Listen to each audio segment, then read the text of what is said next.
Hey guys, welcome back. This is a story about what if Deku mastered One for All early. What if the sludge monster incident happened a year earlier and All Might had a year and 10 months to train young Midoriya? And what if the moment he accepted the power, Izuku's habit of examining quirks caused him to understand how One for All worked right away? Before we start, thank you for all of the support, it really means a lot to me. Don't forget to subscribe and leave a like. So let's start the movie. Chapter 1. I couldn't just let you die. It had been a crappy day for Izuku. First, Kacchan almost completely destroyed his Hero Analysis Volume 11 notebook, but he also got attacked by a sludge villain and almost died. Sure, All Might had appeared out of nowhere and saved him, but he'd also crushed his dream, telling him he couldn't be a hero because he was quirkless. Now he was simply walking home super depressed. That was until an explosion caught his attention. Is that fight going on still? Izuku thought to himself as he walked up. Why am I even watching? I should just go home. Izuku froze, seeing that the sludge villain that had attacked him was in the square. What, how but All Might? Izuku's mind ran crazy until he realized it was his fault. All the while All Might himself stood a few steps away from him, clenching his side and cursing at himself. That was until he saw the boy from earlier dash past everyone heading towards the sludge villain. What am I doing? Izuku's mind screamed as he ran forward. His body moved on its own. He just ran when he saw Bakugo's face. Surprising himself, he spun on spot and threw his backpack at the villain. The villain screamed in pain as a notebook hit one eye and a pen hit the other, blinding him. Izuku, still trying to regain his mind, grabbed his childhood friend turned bully's arm and pulled with all his might. Thanks to the villain being blinded and cursing in pain, he didn't hold on tight. Tumbling to the ground, the two boys looked up as the villain regained his sight. I will kill you for that. He screamed, only to hit a brick wall as All Might appeared. I need to practice what I preach. A pro should always be willing to risk his life. All Might shouted as he reared back his fist. Detroit smash. The two boys slid back as the thunderous punch sent wind every direction and blew the villain to pieces. Seconds later, rain started to fall as the clouds swirled from the force. He changed the weather with a punch, a man shouted. Thank you, All Might, a woman screamed. After the incident, Izuku held his head down as the heroes berated him for running in while they praised Bakugo. Once they were finally let go, Izuku made his way home. Deku. Izuku turned to see Bakugo running up. Kacchan, Izuku said as he faced his bully. I didn't ask you to save me. I had it all under control, Bakugo growled as he stormed off, leaving Izuku confused. He's probably right, Izuku thought as he turned and took a single step. I am here. All Might slid into Izuku's path, causing the boy to scream in shock. All Might, he shouted, how'd you escape the reporters? Getting away from people is easy, All Might replied as he shrunk down to his smaller state and coughed up some blood. Now then, to why I am here, All Might said. I've come to talk to you about your question. Can you be a hero without a quirk? Because I think it needs a revisal. Izuku's eyes went wide. He couldn't be saying it, could he? You see, when most top heroes have one major thing in common, All Might started. They will tell you that their bodies moved before they could think. Izuku slowly dropped to his knees. He was going to say it. This was happening. That's what happened to you. All Might all but shouted. It's that reason that you can be a hero. Izuku was now crying as he held his chest. He couldn't believe it. All Might, the #1 hero, was telling him he could, in fact, be a hero. Because I've chosen you to be my successor. I will give you my quirk. Now Izuku looked at All Might in pure confusion. What did he say? Was that possible? What? He asked slowly. Let me explain, All Might said, a smile on his face. For the next half hour, All Might explained how he could give Izuku his quirk, what his quirk was, how he was originally quirkless himself, and how if he accepted he'd train him up so he could use One for All and become a great hero. Izuku agreed instantly when he was finally able to get a word in edgewise. After that, All Might told him that training would begin the next day and to come to the beach. Izuku's dream to become the greatest hero was finally open to him and he wasn't going to miss it. Chapter 2. Training starts. Izuku Midoriya had been training with All Might for just over a week now and had started to get used to the schedule. Wake up early, eat a healthy hearty breakfast, jog, work on cleaning up the beach, jog to school, jog back to the beach, more cleaning, jog home, healthy dinner, shower, bed. His life ran in one big circle like that. All the while Almighty was there pushing him to go as hard as he could. Izuku sat up slowly as the day started. He rubbed his eyes as he stood and moved to shower for the day. He could hear his mom in the kitchen making breakfast for him. He still couldn't believe All Might had come and talked to her about it. Flashback. The day after the sludge incident, Izuku sat at the breakfast table as something he hadn't expected to happen was happening. All Might in his weakened state had shown up before he could leave to meet him. And the man was now talking to his mother. "I'm sorry for showing up so early, Mrs. Midoriya," All Might started. "It's no bother, I'm always up early. Now, what is it you want with my son, Mr. Inko started. "Toshinori Yagi," All Might replied, causing Izuku to pause. Did he just learn All Might's name? This was historic, nobody knew All Might's name. "Young Midoriya, if I could ask you to close the blinds," he added. Izuku nodded and quickly complied. "What's going on?" Inko screamed as the frail thin man before her suddenly roided out and became All Might. "I apologize for scaring you, madame, but this was easier than explaining. You see, I am All Might said. Inko fanned herself for a few moments, then looked up at All Might. "I don't understand," Inko replied. "That," All Might shrank, "is why I am here." And for the second time Izuku heard the tale of All Might's battle with an unknown villain, his subsequent injuries, his need to find an heir for his powers, the sludge villain incident, and finally why he chose Inzuku to be that very heir.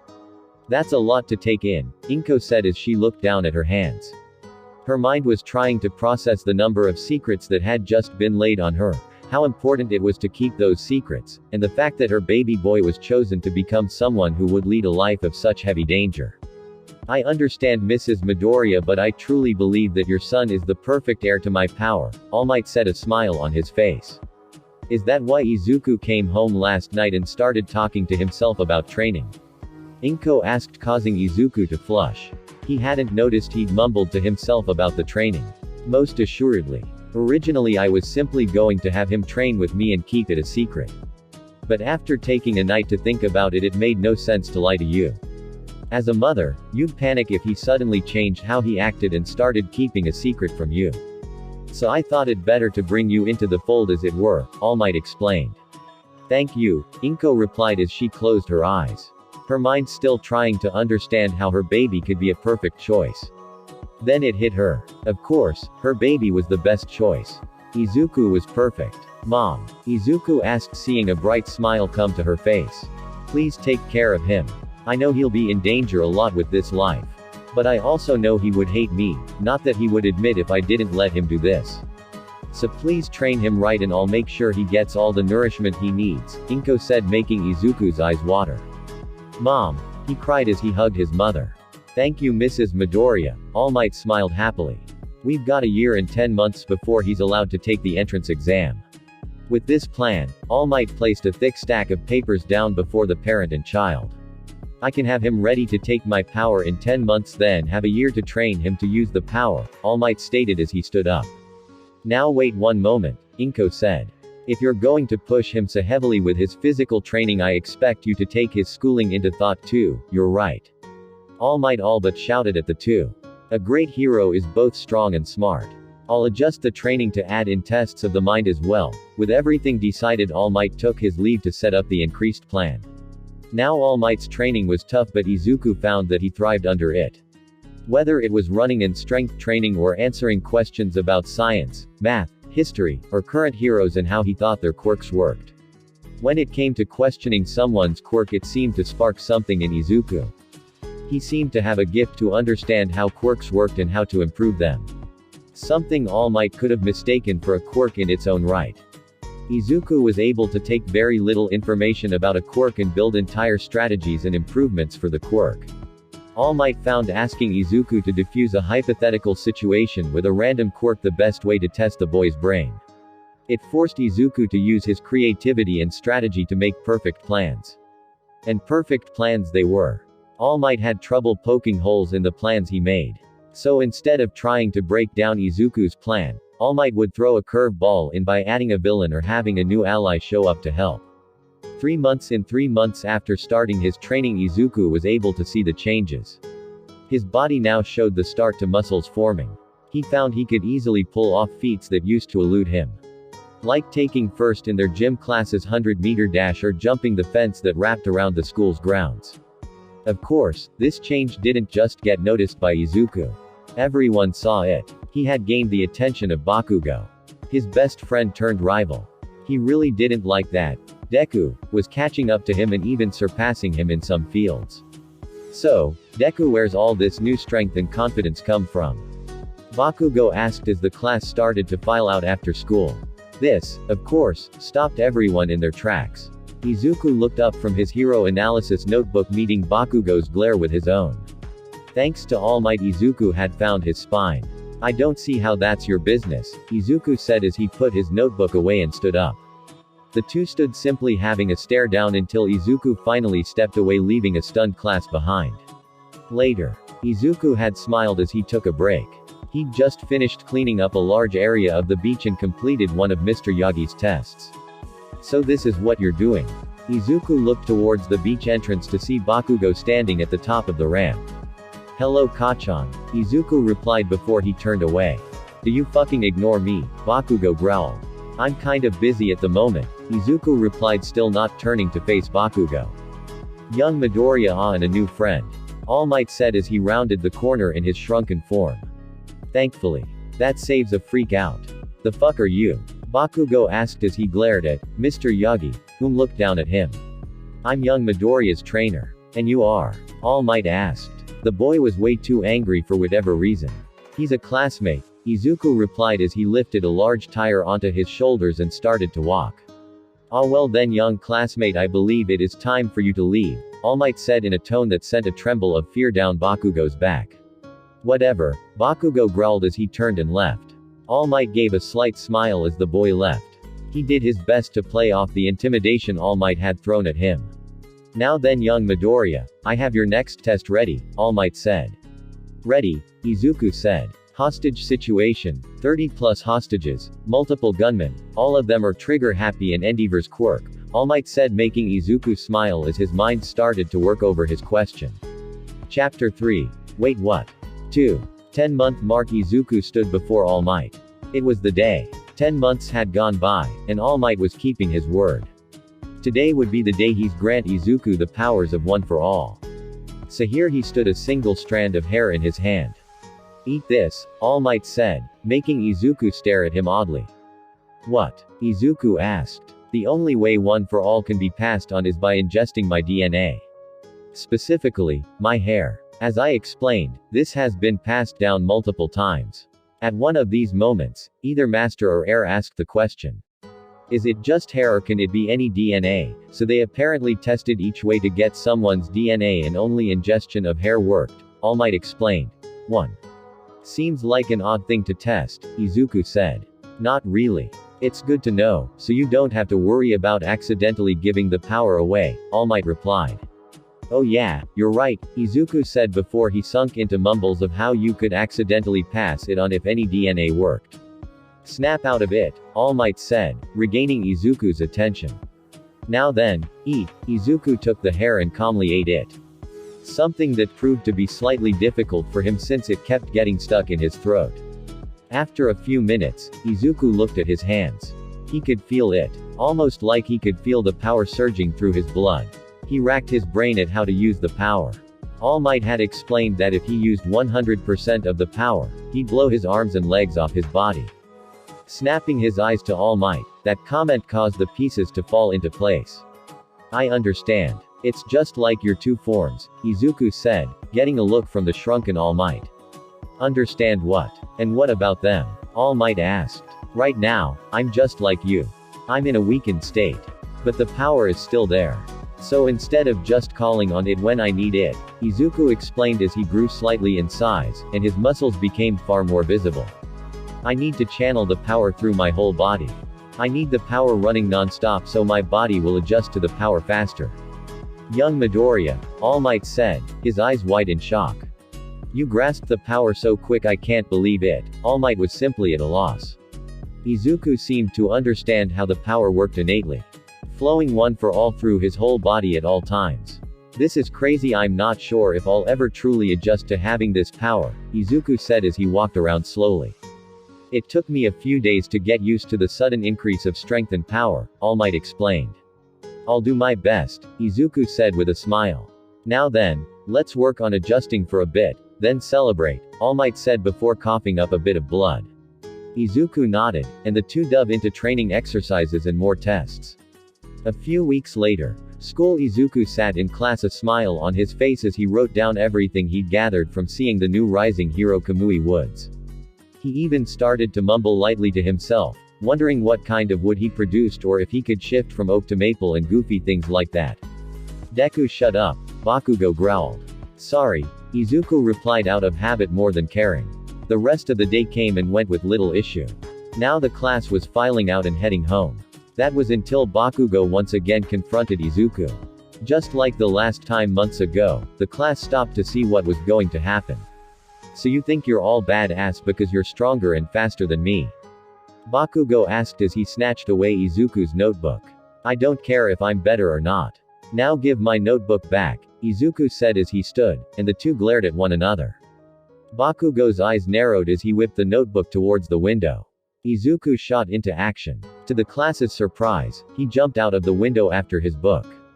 Just about all of the students ran to the windows only to have their jaws drop as they saw Izuku, perfectly fine, walking away with his notebook in hand. In the classroom, Bakugo seethed. Once again, that useless Deku had upstaged him. That was it. He needed to fight Deku. He needed to prove that just because he was fit, he still held no chance against him without a quirk. Terrace Junkyard 2. Izuku stepped into the closed-down junkyard to start his training. After he'd cleared the beach, All Might had contacted the city to see if they needed anything. And they did. They had closed down the junkyard and opened a larger one further outside of town. The city had planned to slowly move the junk from one yard to the other and make the old yard into a lot for future use. All Might had offered up the services of Izuku for training. The city had agreed. Less work for them. So now Izuku was working on clearing out much larger pieces of trash. He was told to use as little of one for all as possible at a time so his body would adjust easier. Deku. Izuku jumped away as an explosive crash hit right where he'd been. The smoke cleared, and Bakugo stood glaring at his fellow student. What now? Izuku asked as he stood his eyes, not moving from Bakugo. Not good, I can't use one for all on Kachan. I don't have good enough control yet. I could kill him. You're going to fight me right here right now. I'm going to show you that you're still the same old worthless Deku, strong or not, Bakugo growled. Without another word, he charged. Refusing to use his frankly hyper-powered quirk left him with one option. Dodge. So he did. He kept just out of reach from Bakugo. But the explosive young man had a vendetta and wasn't going to stop. What do I do? Izuku thought. I can't keep dodging forever. Stop running, coward. Bakugo roared. Izuku rounded a corner and spun around, ready to counter. Bakugo ran straight into Izuku's path and quickly found himself ass over tea kettle. Izuku had caught his outstretched arm and thrown him onto the ground with some crazy force. I'm not going to fight you, Kachan, Izuku said as he jumped back. That it? Bakugo roared as he charged up all the power he could into his arms. It would hurt like hell, but Deku had no idea he could do this. Die. Izuku threw his hands up to shield his face as Bakugo released a massive explosion at him. The sound alone shook the ground. The fire rocketed towards him, destroying everything in its path. Shit, I'm going to die. No. I won't die here. Izuku screamed in his mind. Thinking he was drawing on one for all, he threw his palm forward, hoping to knock the flames away with a massive gust of wind. Instead, several pieces of large machinery moved into the path of the flames and blocked them. Izuku stood in stunned silence. He'd just used his mother's quirk. He'd just used telekinesis. He'd just used a quirk. What? Izuku said slowly as he looked from his hand to the machinery that had been pulled into the path of the explosion. What the hell was that, Deku? Bakugo screamed as he launched himself over the makeshift wall. Izuku looked up and tried to focus again on the second quirk, and to his surprise, it answered, and Bakugo was thrown back. The angry young man crashed into the makeshift wall and was knocked out, leaving Izuku alone to stand unbelieving. Young Midoriya Izuku was snapped out of his mind, and All Might and his mom came running up. Mr. Yagi, Mom, Izuku said, seeing the two. We saw the explosions and feared the worst, Inko said as she started to fuss over her son. What happened, young Midoriya? All Might asked. Kacchan and I got into a fight, Izuku said slowly before it dawned on him. He now had 2 quirks. 2. Are you okay? Inko asked. Better than okay mom, I have your quirk, Izuku said, still not fully believing it. What? Inko and All Might both asked. When Kacchan threw that explosion, I kind of snapped and tried to defend myself with One for All, but instead, Izuku lifted his mind on his mom's quirk. I manifested your quirk, he finished as he effortlessly lifted his mother off the ground by an inch or two. Izuku, young Midoriya, the 2 adults said slowly as Izuku gently placed his mother back on the ground. I'm as shocked as you guys. I can't believe it's so much stronger than your version. I wonder if One for All caused this, Izuku wondered. Maybe a little, but it's also the passing of the power, Inko replied, making the 2 males look at her oddly. You don't know this. Know what? Izuku asked. The passing of a quirk from parent to a child causes the quirk to increase in power either slightly or exponentially.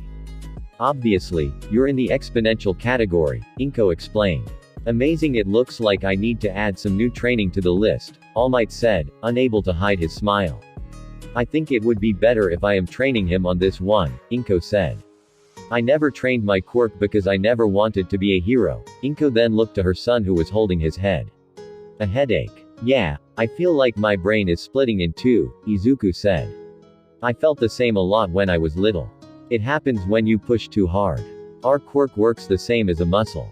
You'll have to train it the right way, Inko explained, showing a surprising amount of knowledge of the quirk she claimed never to have worked with.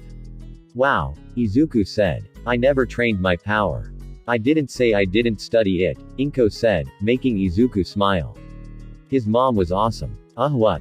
A voice spoke, alerting the 3. They all looked to see Baga waking up.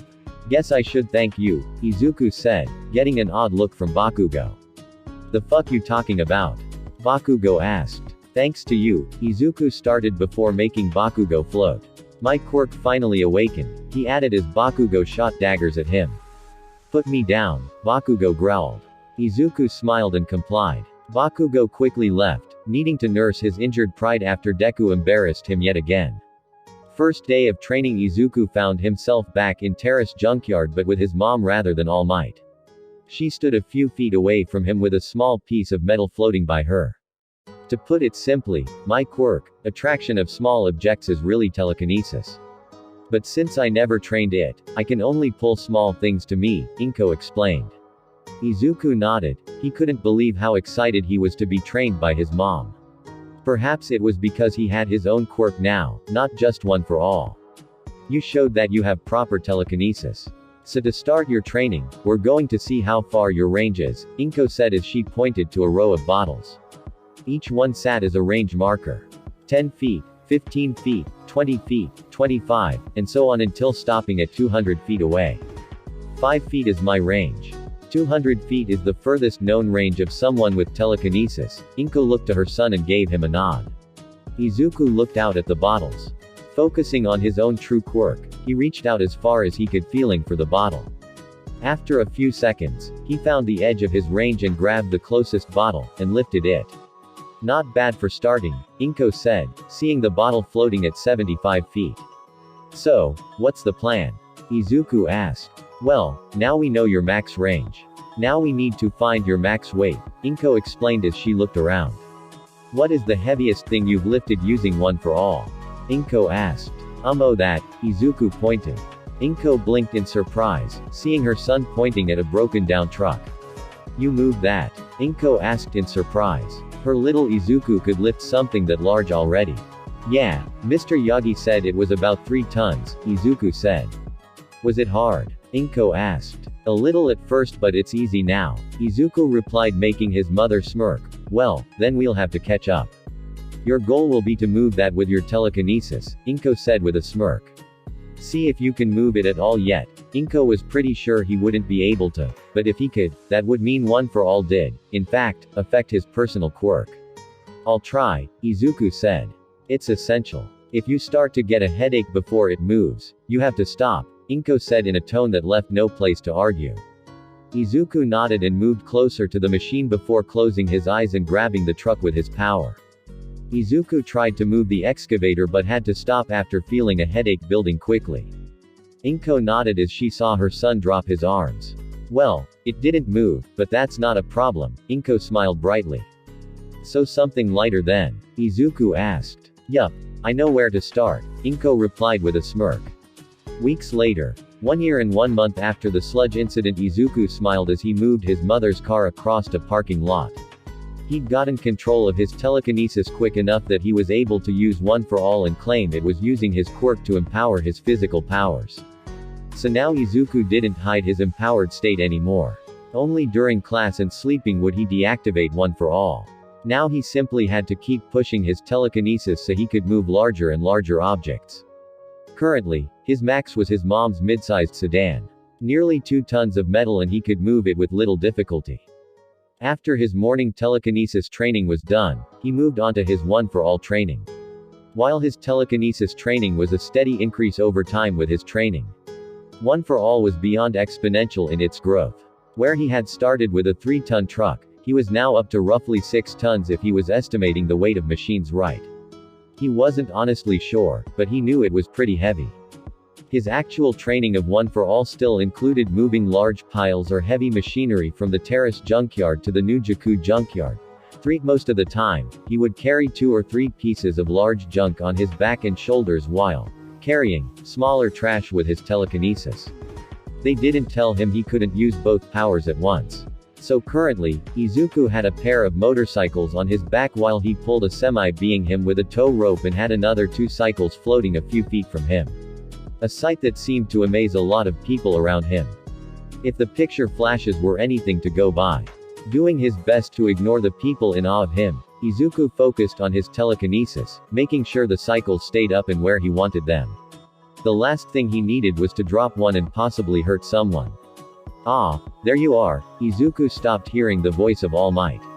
Mr. Yagi, Izuku said with a smile as the thin frame of All Might came into sight.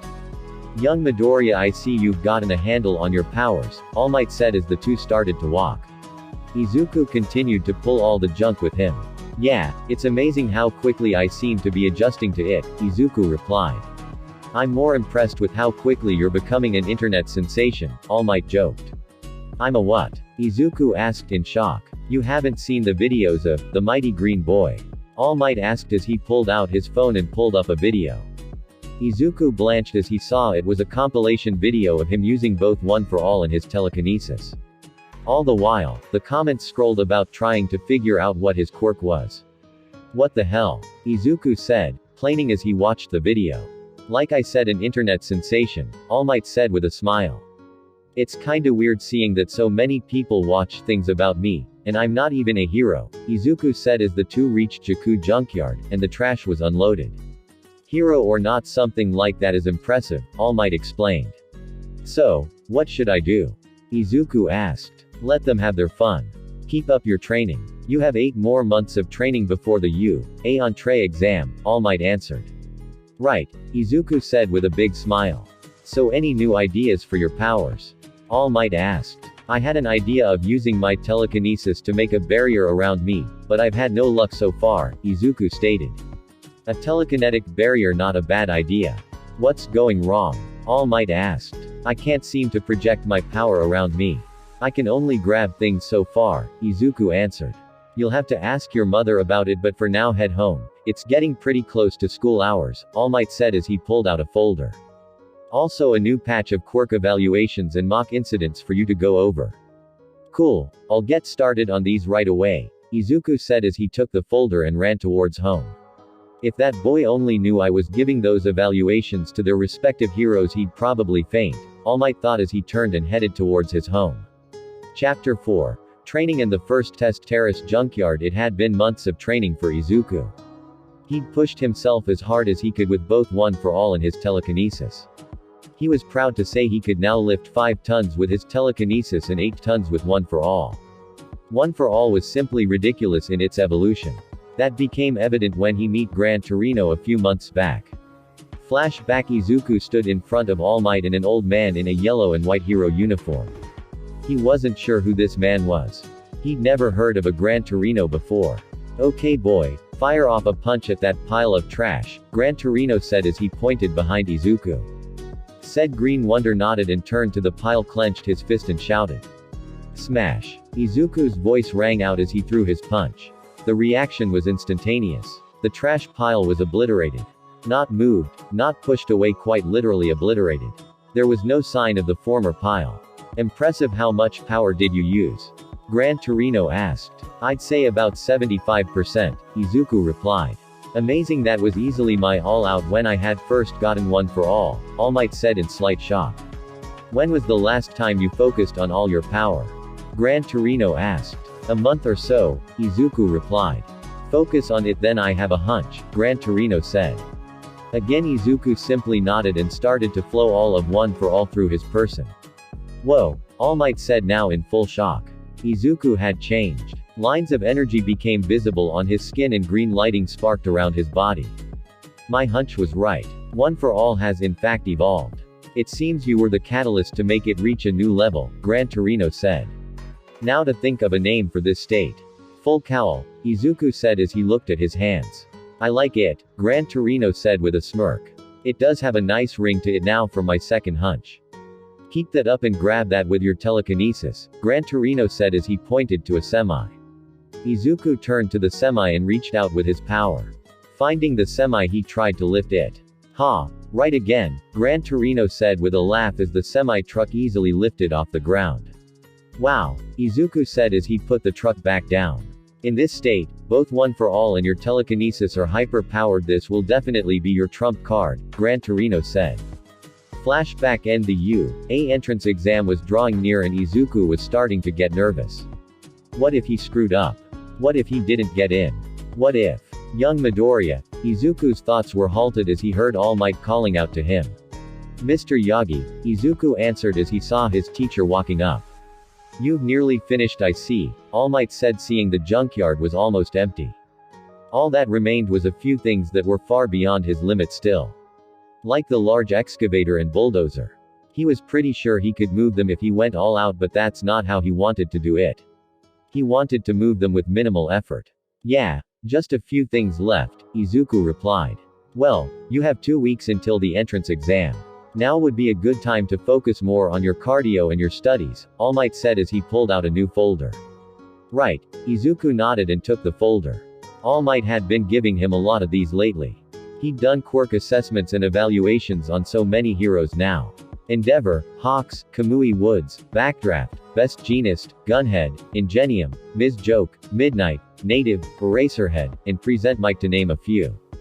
He wasn't sure why All Might had gone from random quirks to named heroes. When he started these questions he just gave some random quirk like ice creation or fire breathing. That one hit a little home, but it slowly evolved into full-on heroes. Speaking of, how are your studies going? Your mother would be quite mad if you let them slip, All Might inquired. It's the opposite actually. I've gone up in my school. I'm the second ranked in my school. The only one that beats me is a girl who has a brain quirk that lets her remember everything she does, sees or hears. It's pretty cool actually, Izuku answered with a smile. Good to hear. Now go home and rest some, All Might said. Izuku nodded and took off towards home. Class, well, I can see everyone here applied to you, the teacher, Mr. Yamato, said as he looked at the class. I hope you also applied at other schools. UA doesn't accept a lot of people. Hey, teach, don't lump me in with these rejects, Bakugo growled as he put his feet onto his desk. I aced all the tests. I'm a sure win for UA, he added, getting several other classmates to bark at him in anger. Says the number 2 in class, a girl laughed, causing Bakugo to freeze. What did you say, you extra? Bakugo growled. That's enough. Everyone froze, feeling pressure pushed down on them.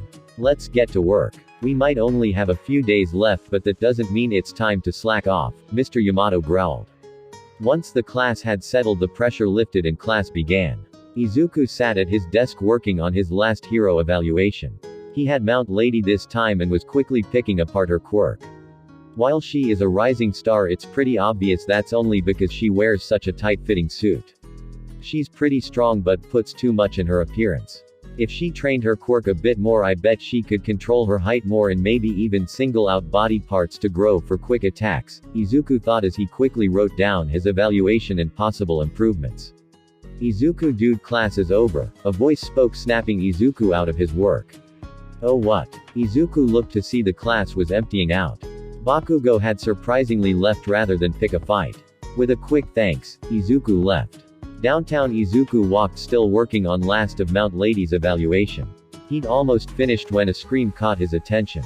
Jumping to action, he put the work away and ran towards the scream. Reaching a fallen woman, he saw she was cut on her arm. Are you okay? Izuku asked. Yeah, he just scratched me, the woman said.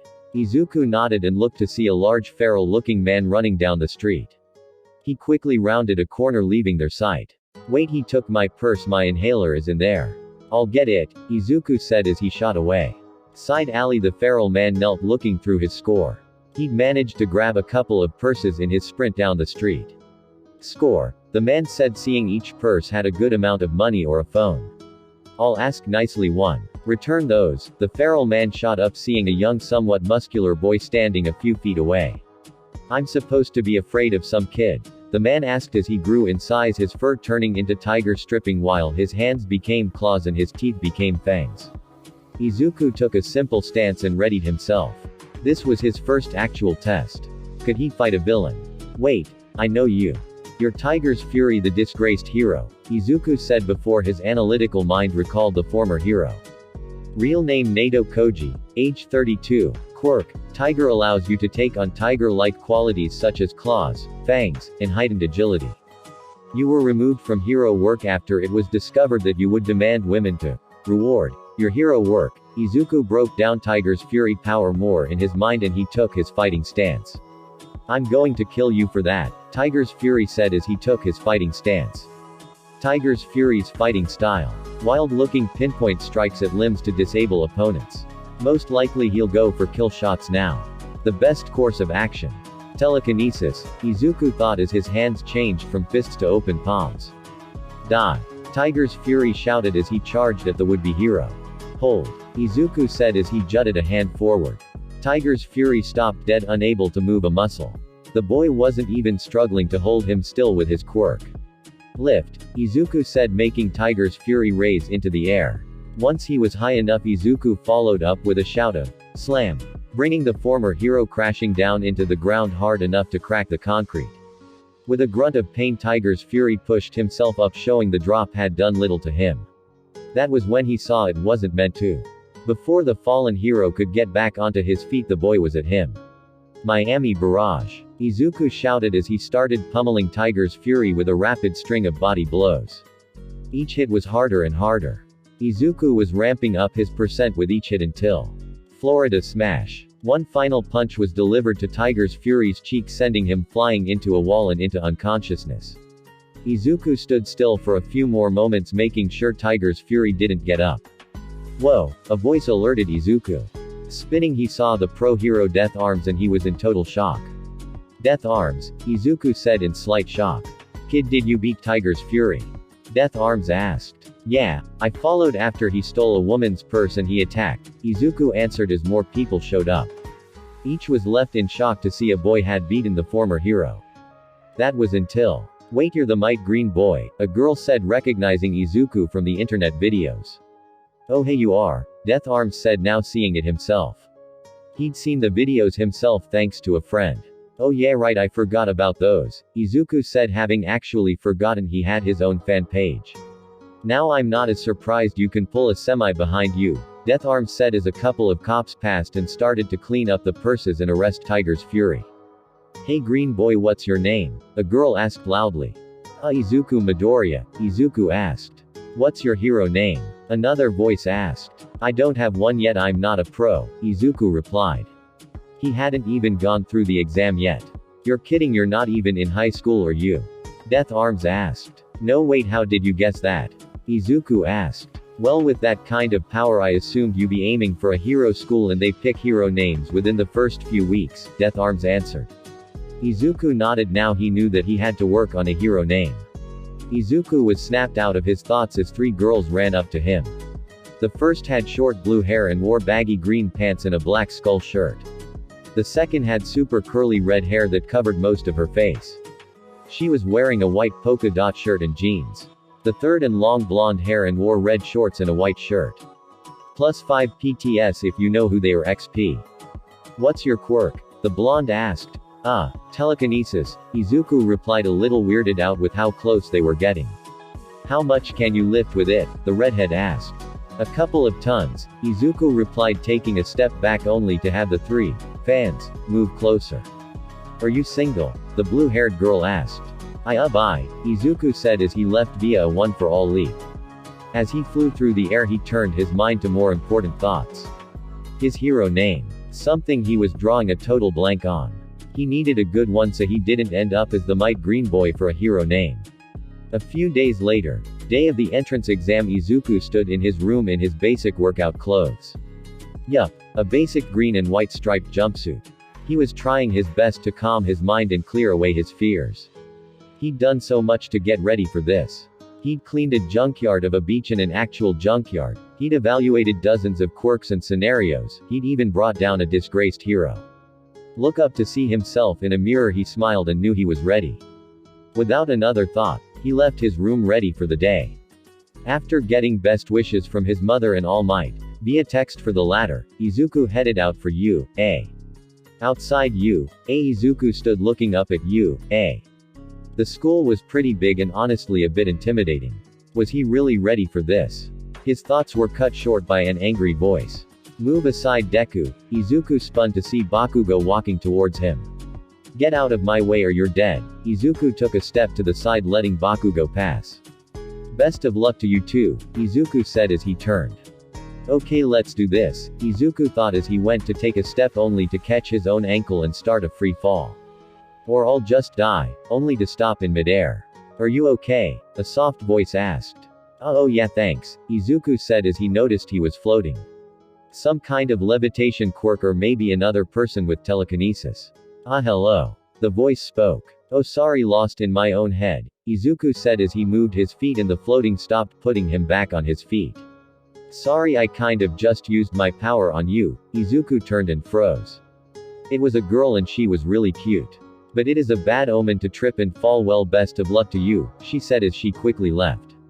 Oh man, I just talked to a girl. Izuku thought, though not actually really talking to her. After snapping out of his little shock, he quickly ran inside ready to take the exam. Chapter 5. Entrance Exam. A entrance exam lecture hall. Izuku was doing his best to keep his cool. Standing in front of them was none other than Present Mike, the voice hero. Part of his mind wondered if somehow Present Mike had seen his analysis of his quirk. That was impossible, of course, since they were just tests and there was no way All Might would give those out. After a few moments, he brought himself back to real life and listened to Present Mike explain their entrance exam. Izuku committed the test to memory. He nodded as a fellow A hopeful asked about the difference between their papers, which showed 4 opponents whereas the screen showed 3. That's all from me. I'll leave my listeners with our school motto. The great hero Napoleon Bonaparte once said.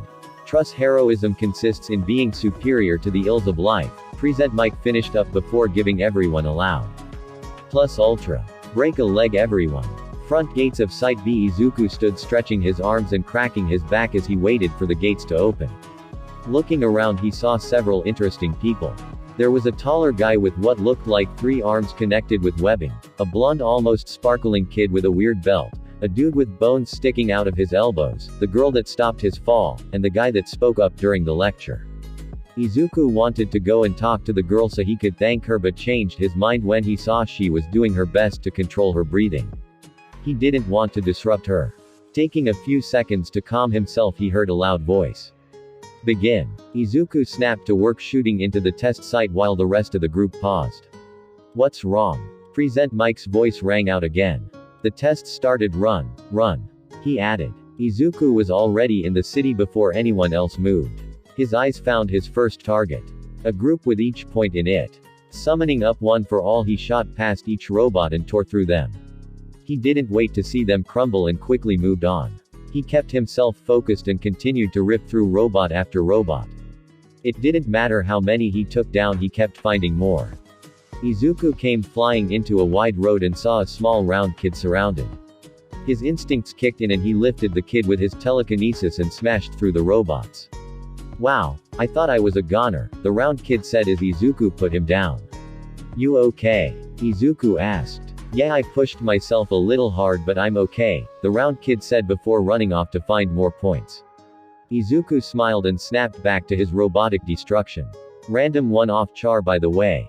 As Izuku rounded a corner he saw the questioner from the lecture kick through a robot and the girl lift and drop 2 more.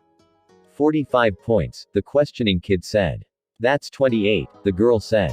Izuku smiled as he shot down another alley and threw 2 more 3-pointers. That should be 70 points, Izuku thought as he slid to a stop as he felt the ground rumble. What the? He thought as a building started to crumble. Running back into the main street he saw the cause of the quaking. The 0-point robot. It stood far taller than the buildings and was very slowly making its way towards everyone. That's gotta be overkill, Izuku said as he saw everyone running away. I should probably copy th. Ow. Izuku froze in mid-turn. He looked back to see the girl from earlier on the ground with her leg pinned under some rubble.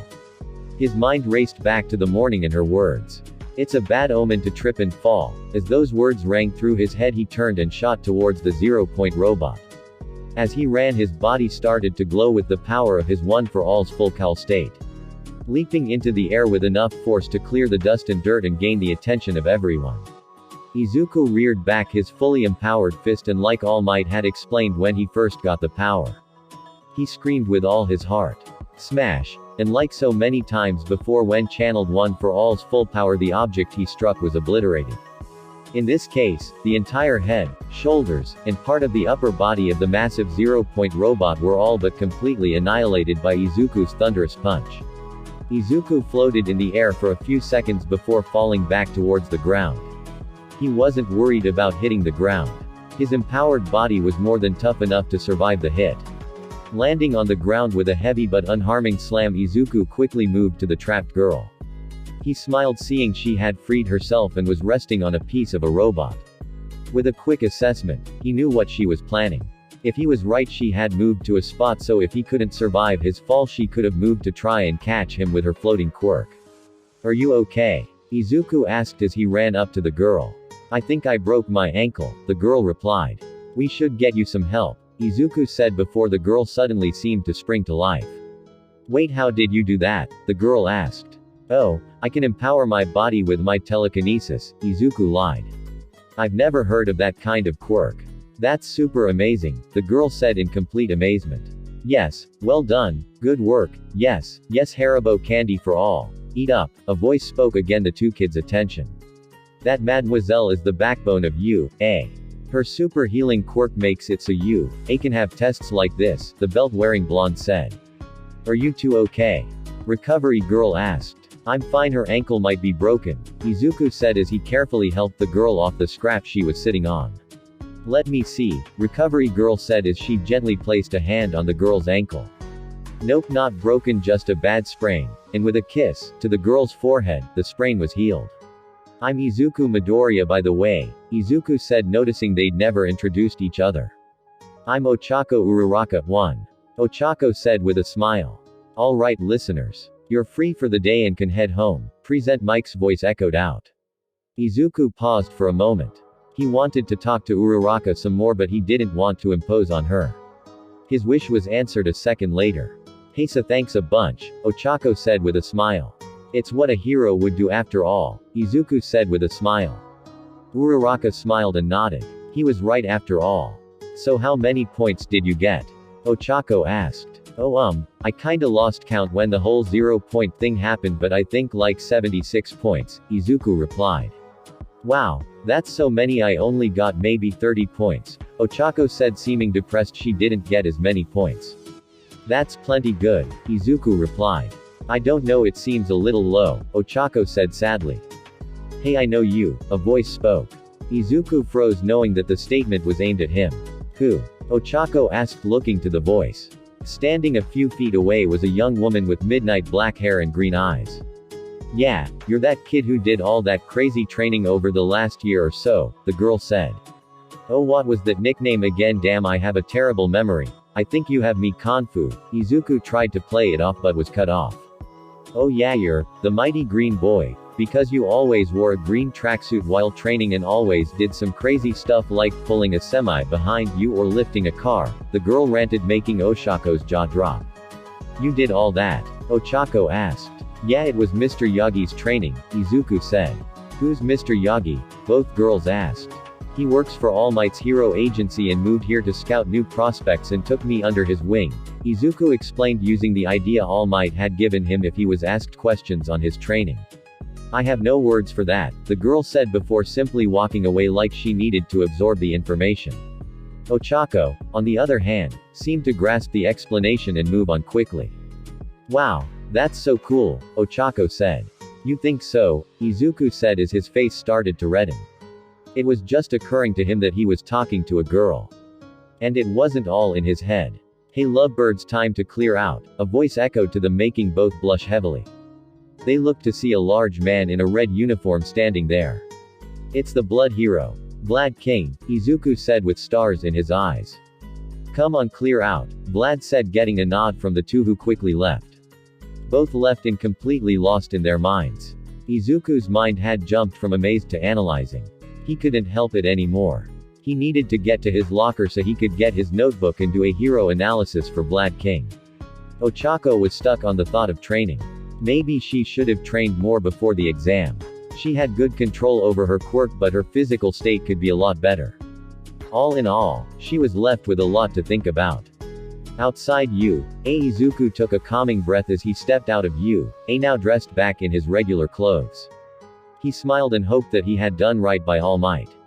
That was when he froze at his name being said. Izuku Midoriya. Izuku looked to see a man in a black suit alongside a cop. Yes sir, Izuku said with the utmost respect. If you would please come with us, the cop said. Izuku's mind was now in a panic. What did he do wrong? It was then he remembered.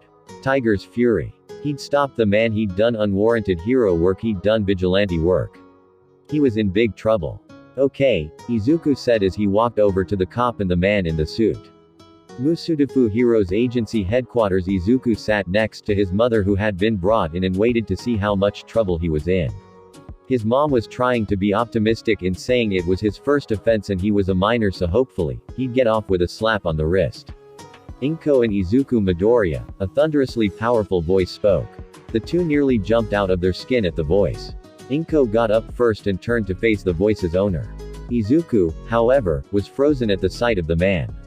The man stood taller than All Might and possibly even more muscular. His skin was the color of blood and his eyes were empty voids of black.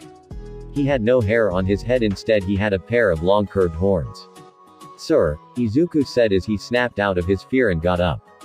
This way, he said as he leads them towards his office. Once inside, the man sat and gestured to the two seats. The parent-child duo complied and sat without a word. Now then, I'm Horobosu Nishoku and I am the head of the Vigilante Investigation Unit. VIU for short, Horobosu explained, and he pulled out a folder that held Izuku's name on it. Thankfully it was thin, most likely only holding the Tiger's Fury incident in it. This is about Tiger's Fury, right? Izuku asked. Yes, it is. And my job is to figure out if you going after him falls in vigilante work or being a good Samaritan, Horobosu said as he opened the folder, looking it over quick. How fine of a line is that? Inko asked, hoping to get a better explanation. You see, sometimes there is a fine line between the two and other times it's obvious.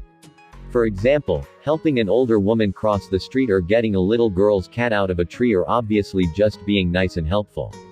The other side, of course, is going out of your way to hunt down criminals and ne'er-do-wells, Horobosu explained. And where does my son sit? Inko asked nervously. That's what we are here about. I was originally going to just let this go since it was your first offense and you've done a lot for the city before with your training. Izuku froze at that. Did he know? But, Inko asked, knowing there was one. But, Horobosu smiled lightly, a few jagged teeth coming into view. Once my daughter showed me all these videos of this, Might Green Boy, I knew I had to at least speak with you, he added. Those, Izuku couldn't stop himself from groaning over his weird fan base. Is that what they were? Yes, those, Horobosu continued. Now then, I will say this. This time you are not in trouble. Izuku and Inko's eyes both lit up. Really? Inko asked. Yes, as I was told you were picked up outside of UA. So I assume you were there for the exam today. Izuku nodded quickly. So seeing as it was your first offense, and you are at least trying to get into a hero school and with a hero vouching for you, I've decided to strike this from your record, but I will not be this nice next time. So just think of it as a super secret probation, so make sure you don't step a toe out of line, the demonic man finished. Wait, someone vouched for me? Izuku asked. Did All Might learn about this? Yes, it was Death Arms, Horobosu said. Death Arms? Izuku asked unbelievingly. Yes, he explained that while he and Tiger's Fury were pretty close in terms of strength and power, he was outmatched in speed and agility by the former hero, and most likely would have gotten severely hurt or even killed by Tiger's Fury if they fought. So he did his best to cover you since he sees it as you saved his life, Horobosu explained as he stood. Wow, Izuku said slowly and in slight shock. Now then, you are free to go as long as you understand you're on thin ice until you at least get your provisional hero license, Horobosu stated, giving the obvious no arguing tone and glare. Yes, sir. Thank you, Izuku said as he jumped up and bowed to the demon man. Get out of here, Horobosu said with a chuckle. With one last quick, thank you, from Inko, the two left for home. The whole ride home Izuku sat lost in his mind.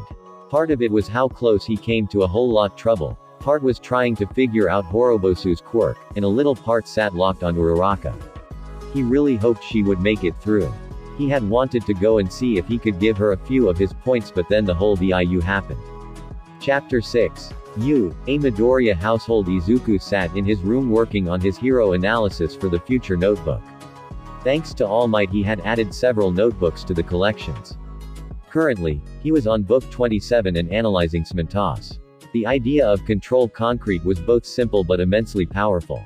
Izuku, his mother's voice echoed out. Jumping up, Izuku shot to the door knowing what it was. It's here. Inko smiled happily as Izuku opened his door to see his mother holding a letter from UA. A small item fell out of the envelope and quickly sparked to life. I am here as a projection. All Might shouted as he appeared in a projection. What All Might? Both Izuku and Inko said in shock, seeing the buff man. Greetings, young Midoriya. There is much to go over and little time, so I will be brief. I came here to teach at UA but moved back my starting date by a year so I could train you. You proved to me without a shadow of a doubt that you were the right choice. And that was before the exam. All Might smiled and continued. During the exam, you were scored not only by how many points you obtained but also how many you helped. Izuku's jaw fell as he saw the two panels, one in red labeled Assault Points 1, and one in green labeled Rescue Points, and found his name with the highest rescue points and second highest assault points. With a score 76 assault points and 65 rescue points, making the combined UA record of 141 points. So let me be the first to say welcome to UA High Izuku Midoriya. Izuku could no longer hold back his joy and burst out in tears right alongside his mother. The next night, Dagoba Municipal Beach. Izuku ran onto the beach seeing the frail form of All Might waiting there. Mr. Yagi, he called out happily as he reached the man. Ah, young Midoriya, congrats on passing, All Might said with a big smile. Thanks, so you're going to be teaching at UA? Izuku asked. Yes, I will be leading a few class, in the same way I trained you. The class with me like this, and when needed for classes I will send the class to meet All Might. All Might explained and shifted into his larger form for added effect. Whoa, it's All Might, a guy shouted. And that's the mighty green boy, a woman added, recognizing Izuku. Crap, All Might said as the two took off with a monstrous pair of jumps. As they flew through the sky they both started cracking up. I know you'll shine in UA, young Midoriya, All Might said as the two came to a landing far from the beach. But I want to impart one last lesson on you. What? Izuku asked. Stay humble. It may be easy to say, but to truly stay humble is difficult. More so when you wield the vast power you do. Both One for All and your telekinesis are most likely beyond anything your classmates have. And when you stand above them, it's even more important to be humble. That is a true mark of a hero, All Might said. Izuku stood almost starstruck. It was like meeting All Might all over again. I promise I will, Izuku said with a bright smile. Good. Now go join UA and go beyond. All Might started. Plus Ultra. They both shouted together. First day of school. Izuku, do you have your pocket tissue? Inko asked. Yup. Izuku replied. And your handkerchief? Inko asked. Yes. Izuku replied. Oh, and one more thing. What? Izuku asked, turning to his mom just as he was about to leave. I just wanted to say how proud of you I am, Inko said with teary eyes. Mom. Izuku cried out as the two hugged once more before Izuku finally left for his first day. UA High School. Man, this place is big, Izuku thought to himself as he briskly walked through the halls looking for 1A. All the while his mind raced over how lucky he truly was. Only 1 in 300 make it in a year and he was one of those few.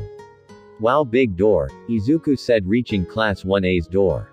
With a quick breath and a hope that he was finally free of Kachan, he opened the door. Remove your shoes from the desk. Such an action is insulting to those who came to UA before us as well as the craftsmen that made it. Izuku blinked a few times, see the questioning guy from the lecture hall was in his class and yelling at Kachan. Like I care. What middle school did you come from, you extra? Bakugo growled. I'm from some A private school and my name is Tenya Ida said. Some some stick up the ass elite A. I should blow you to bits, Bakugo growled. You're awful. You really want to be a hero. Ida said before seeing Izuku watching them from the doorway. Greetings, Ida started. I heard it's a pleasure, I'm Izuku Midoriya, Izuku said with a smile. I must commend you for seeing the true purpose of that exam while I did not, Ida said. You got it all wrong, I just reacted, Izuku said while hearing Bakugo growl, Deku, under his breath. Izuku. Izuku nearly jumped out of his skin not having heard someone come from behind. Spinning, he saw Uraraka standing behind him with a big smile on her face. Oh hey Uraraka, Izuku said with a heavy blush creeping onto his face. It's so cool. We're in the same class. I wonder what our teacher will be like, Ochako said going on happily. If you're here to socialize then get out. Both Ochako and Izuku slowly looked behind them and down at the ground to see a man in a yellow sleeping bag staring up at them. After a few seconds he stood and stepped out of the sleeping bag. It took you 8 seconds to quiet down. Time is a precious resource. You lot aren't very rational, are you? The man asked as everyone quickly took a seat as he stood in front of the class. I am your homeroom teacher Shota Aizawa. Pleased to meet you, Aizawa said, causing the whole class to think the same thing. The homeroom teacher. Now then change into your gym clothes and report to the ground, Aizawa said coldly. The grounds, now then. We are out here to test your quirks, Aizawa said as he looked to Bakugo. How could you throw in middle school? 67 meters, Bakugo replied coldly. Great, Aizawa replied while tossing Bakugo a ball. Now do it with your quirk. Do whatever you need to, just don't leave the circle, Bakugo grinned as he stretched his arms real quick. I'll add a little boom and blow them away, Bakugo thought as he reeled back and charged up his quirk. Die. He screamed as a large explosion went off and the ball rocketed away. Die, Izuku thought plainly as the class watched the ball disappear. It's important for us to know our limits, Aizawa said as he showed the class a small tablet that showed the distance that the ball had traveled. It's the first rational step into figuring out what kind of heroes you'll become. The class partially marveled at Bakugo's impressive 705-meter throw. Now before you get your hopes up too far I will say this, Aizawa's face turned cold and ice as he gave the class a glare. The one with the lowest score across all 8 tests will be deemed hopeless and removed from the hero course. The class all froze up at that. Holding back was out of the window instantly. Your fates are in our hands. Welcome. This is the hero course at UA High School, Aizawa finished with a wicked smile. 50-meter dash. Izuku knelt in the running position. Next to him stood Bakugo. With a quick glare, he readied himself. Izuku knew what Bakugo was going to try right away. Bakugo would use his quirk to rocket across the ground and cross the finish line. After having evaluated Bakugo's quirk one last time before school had ended, he knew the explosive blonde could cover 50 meters in less than 6 seconds. Izuku smirked and pushed just a bit more of one for all through his system. Not enough to activate full cowl, but enough that he would beat Bakugo. Both kids looked forward and with the starting gun fired they both took off. As expected, Bakugo quickly used his quirk to launch himself but was also instantly left in the dust as Izuku shot forward like he had been shot out of a cannon.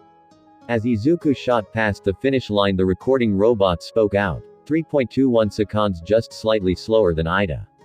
He was followed by Bakugo, who finished in just over 4 seconds. Izuku smiled again, seeing even Ida, the only one faster, was surprised by his speed. Stay humble, rang through Izuku's head, causing him to berate himself for thinking he was better for a second. Grip strength. Izuku stood alongside the entire class. Each student held a device in their hand. It was made to test their grip.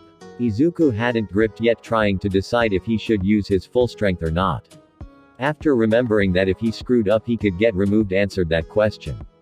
With all his might, minus full cowl, he gripped down on the device and watched it air out instantly. Impressive, those can take over 2,000 kilograms of pressure and you nearly broke it, Aizawa said. Izuku quickly apologized, not wanting to break school property. Standing long jump. Izuku easily cleared the sandbox without using much of his quirk. Repeated side steps. Izuku stood trying to hide a grin. A very short boy had nearly broken the school record for the repeated sidesteps by bouncing between a small pile of balls created by his quirk. Izuku suddenly felt a need to at least get close to his number. With the command to start, Izuku became a blur. He moved at such a speed several of the students believed they were seeing not just doubles, not even triples, but quadruples of Izuku as he shot between the 2 points. Aizawa was the only one to see that he was hitting the ground with enough force that he was leaving imprints of his soles on the ground. In the end, Izuku shattered the school record and left everyone once more in shock at his power, and once again Izuku had to remind himself to stay humble. Ball throw. Izuku had watched each student at this point throw the ball. Asui, as he learned her name, had thrown the ball in her mouth, coiled her tongue and launched the ball a surprising 103 meters. Uraraka had gotten an infinity when she made the ball weightless and thrown it. Ida came just short of beating Bakugo with a 690-meter kick.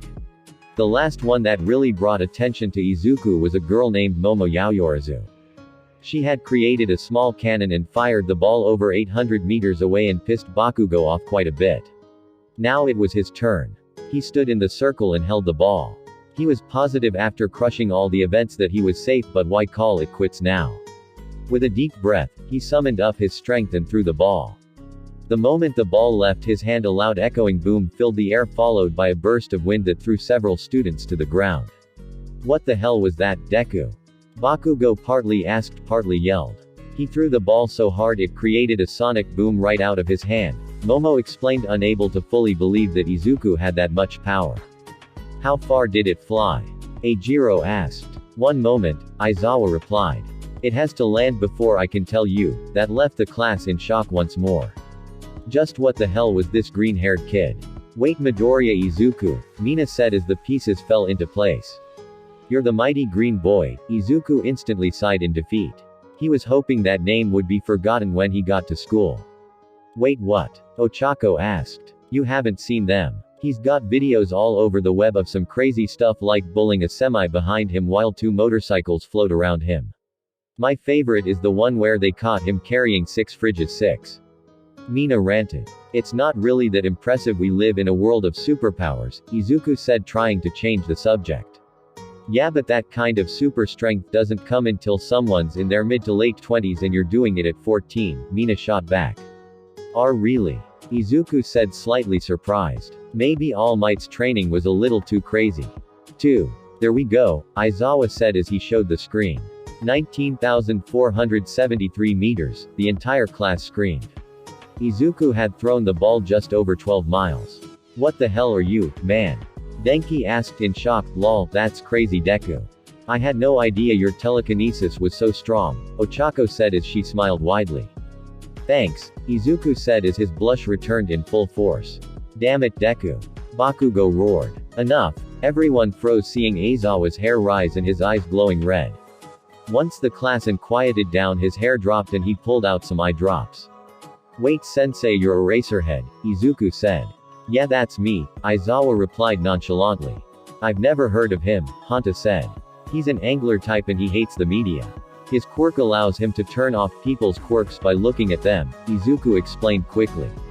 Results: the class stood waiting to see who would be kicked out. Aizawa stood before them. Just so you know, I was not lying.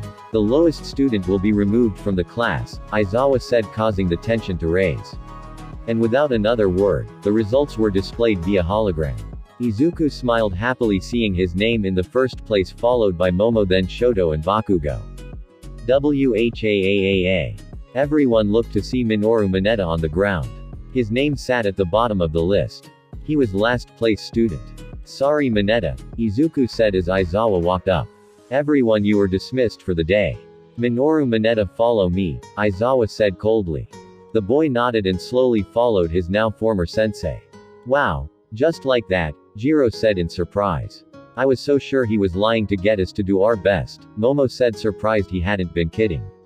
One less extra to worry about, Bakugo said as he turned to Izuku. How the fuck did your quirk get so strong so fast? I had help from Mr. Yagi and my mom, Izuku replied. That Skeletor-looking fucker. Bakugo growled. He's very good building training plans for quirks, Izuku retorted. Can we back up for a second? Izuku turned to see most of the class looking at him. What?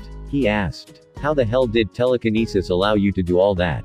Jiro asked. I can use it to empower my body and move things. It's very versatile, Izuku lied quickly. I call hacks. Mina shouted. You're crazy strong, how did you not get admitted by recommendation? I'm just a kid, I don't have any connections, nor did I know any heroes or hero families that could put a recommendation in for me, Izuku replied. Man, I gotta go train now, Jiro said, feeling like he'd been out. Manly Ed, by Izuku. End of the day, Izuku did his best to hide the joy in him. He'd made it through the first day and possibly even made a few friends. Ida was a wound, a little tight, but seemed very nice. Izuku couldn't help but smile. He knew that voice. Izuku turned to see Ochako and Tenya walking towards him. Hey, what's up? Izuku asked, a light blush on his face from seeing Ochako smiling directly at him. I figured we were all heading towards the train, why not walk together? Ochako said as the two caught up to Izuku. Said boy simply smiled happily and three started walking together. So I wanted to ask, what did Bakugo call you during the quirk assessment? Ida asked. Oh, you mean Deku?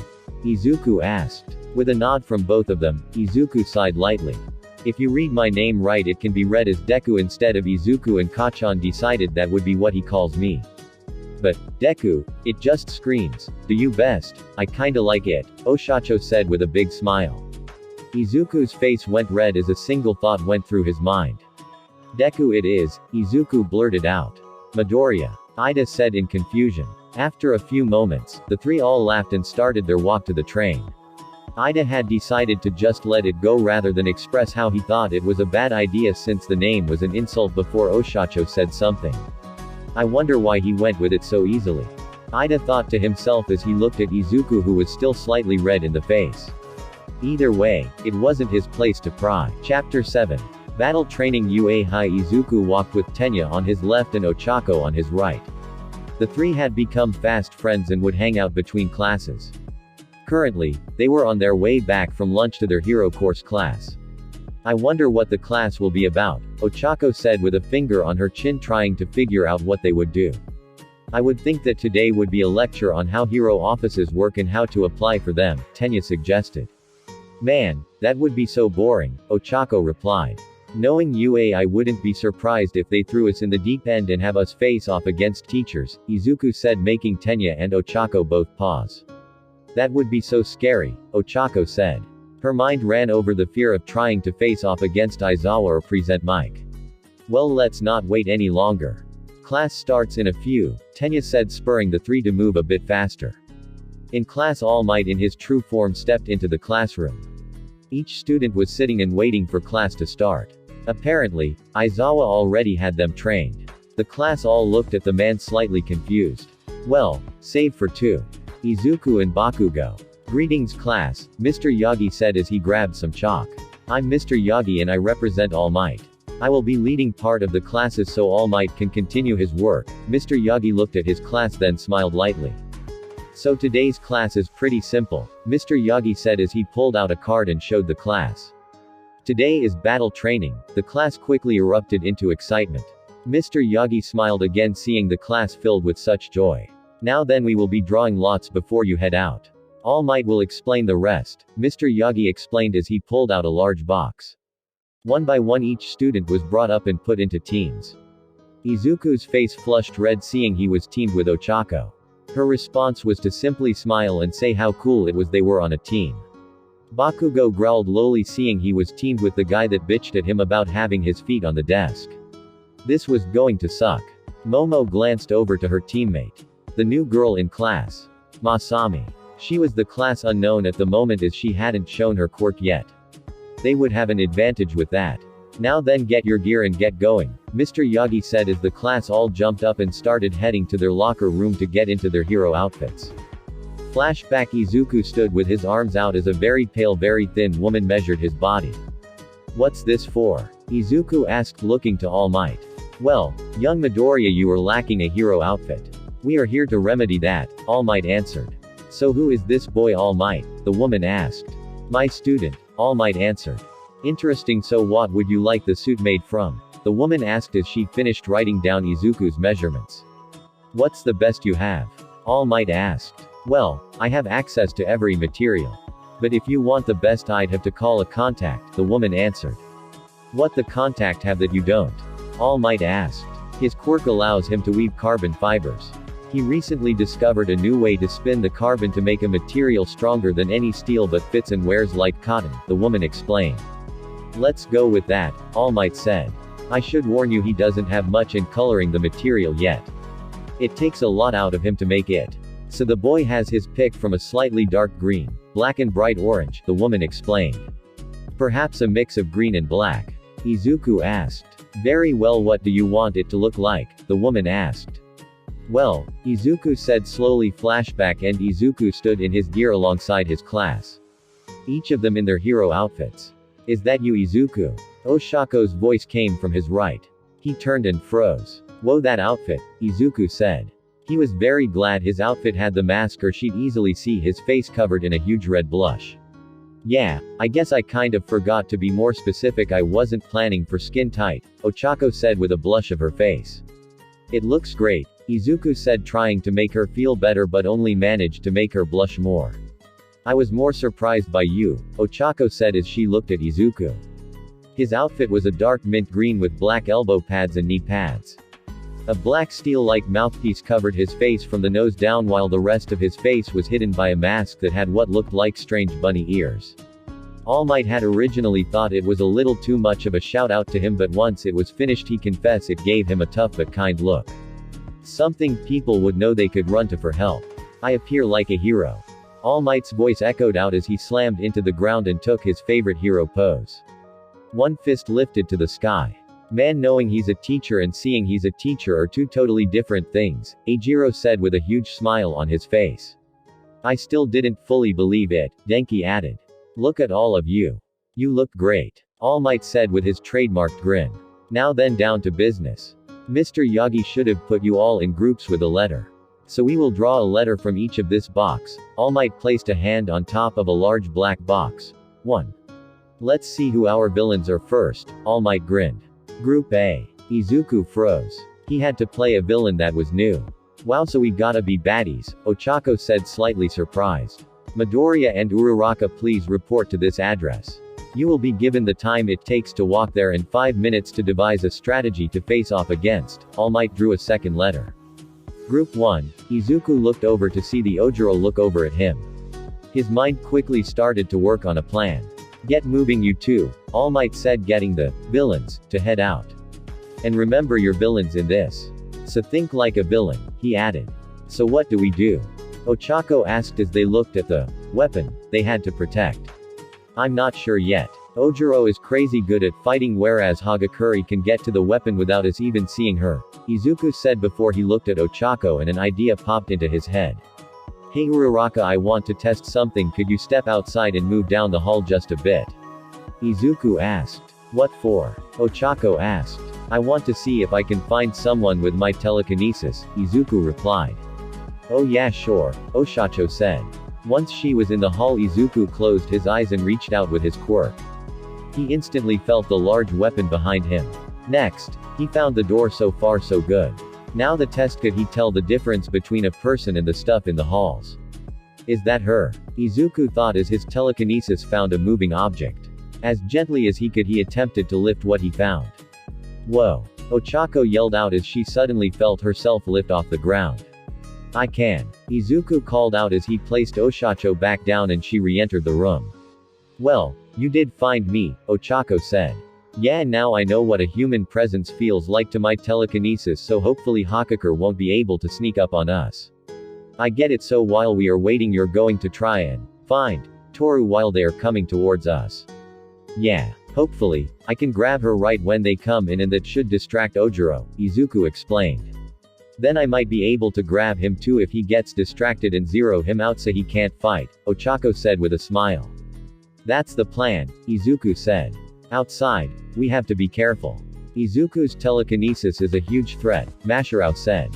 Yeah, I looked up telekinesis on our way here. Some telekinetics can actually use their quirk to feel people coming, Toru said. That makes it even worse, Mashirao said as he palmed his forehead. Well, maybe he can't. Not all telekinetics can, Toru replied. What percent can do that? Mashirao asked. About 30%. The really scary one is about half of telekinesis quirk users can fly, Toru said. 2. Geez, could he get more op? Mashirao joked. So, what do you want to do? Toru asked. I say we go for them head on. If he feels us coming, it wouldn't matter if we try to sneak. I'll keep my eye on him. He's strong, but I don't think he'll use too much force, so I hope I can get in close and bring him down. Since you're invisible, try and catch Ochako, Mashirao suggested. That will have to work, Toru said. Mission start. All Might's voice echoed out mission. Izuku closed his eyes and reached out with his power. His reach had increased from the training from his 75 feet to an even 100. Now all he had to do was wait for Ojiro and Hakaker to enter his reach. This is so nerve-wracking, Ochako said as she started pacing. I know, just waiting for them, Izuku replied. A moment later and the edge of his reach felt something. They're coming. They just came in range, Izuku said. I'll get ready, Ochako said as she moved to the door. 50 feet, Izuku said quietly. Ochako nodded and placed her hands together. She needed to wait as long as possible so she would have as much time as possible. Izuku nodded, letting Ochako know they were less than 10 feet away. Ochako quickly activated her quirk and jumped up, hiding above the door. As the door opened, Izuku used his telekinesis to grab the smaller of the two form. Crap. Toru's voice echoed just as the door opened. Of course, Mashirao said as he shot into the room, narrowly dodging Okacho as she tried to grab him. Dang it, Ochako growled as she dropped to the ground. I figured you'd hide above us, Mashirao smirked as he rolled again and shot at Izuku. Uraraka, get Hakaker, she's directly outside of the door, Izuku said as he braced himself for Mashirao's attack. Got her. Ochako shouted as she quickly threw capturing tape around Toru. Toru is eliminated, All Might's voice called out. Crap, Izuku said as Mashirao reached him and spun, smashing his tail into Izuku's ribs and throwing him away. Now, Mashirao said out loud as he jumped at the weapon. Sorry, Izuku said as Mashirao stopped in midair. Did he grab me that quick with his quirk? Mashirao thought. You moved so quick I couldn't grab you with my quirk, so I had to use my hands, Izuku said as he tightened his grip on Mashirao's tail, then threw him away from the bomb. Damn it, Mashirao growled as he collided with the wall. In the spirit of competition, I give you another chance, hero, Izuku said as he took a fighting stance. Mocking me? Mashirao asked. It's the job of a villain to mock, Izuku said, a smile coming to his face. He's taken to this way too easily, everyone thought. Fine, I'll indulge you, Mashirao said as he jumped up and shot at Izuku. As Mashirao neared Izuku, he took one last chance. Just before he entered Izuku's reach, he slammed his tail down and launched himself over the green boy. Unfortunately, Izuku anticipated it and like the first time caught Mashirao, but this time it was with his telekinesis and not his hands. Sorry hero, Izuku said as he lifted a hand. What's he doing, everyone thought. Slam, Izuku shouted. Mashirao's body answered the command and smashed into the ground. Hold, Izuku commanded as he looked to Ochako. Ochako, if you could tape him up please, Izuku smiled. Right, Oshacho said as she ran over and with their second roll of capture tape wrapped up Mashirao. The villains win, All Might said. Sorry Ojiro, are you okay? Izuku asked. Yeah, it hurt but not as bad as falling out of a tree, Mashirao replied as the tape was removed. Physical empowering and a sensor awareness. Mina was right. I call hacks. Toru said a pout would have been visible if she were. Watch room, so the MVP of this match is Izuku, All Might said. Obviously he totally commanded that, Eijiro said.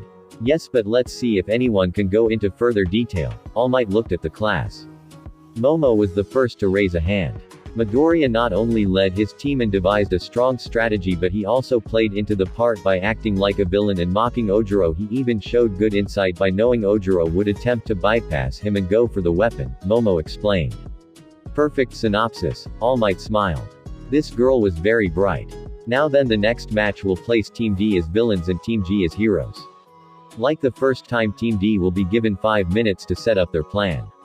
Move out, All Might command. Team D, got a plan?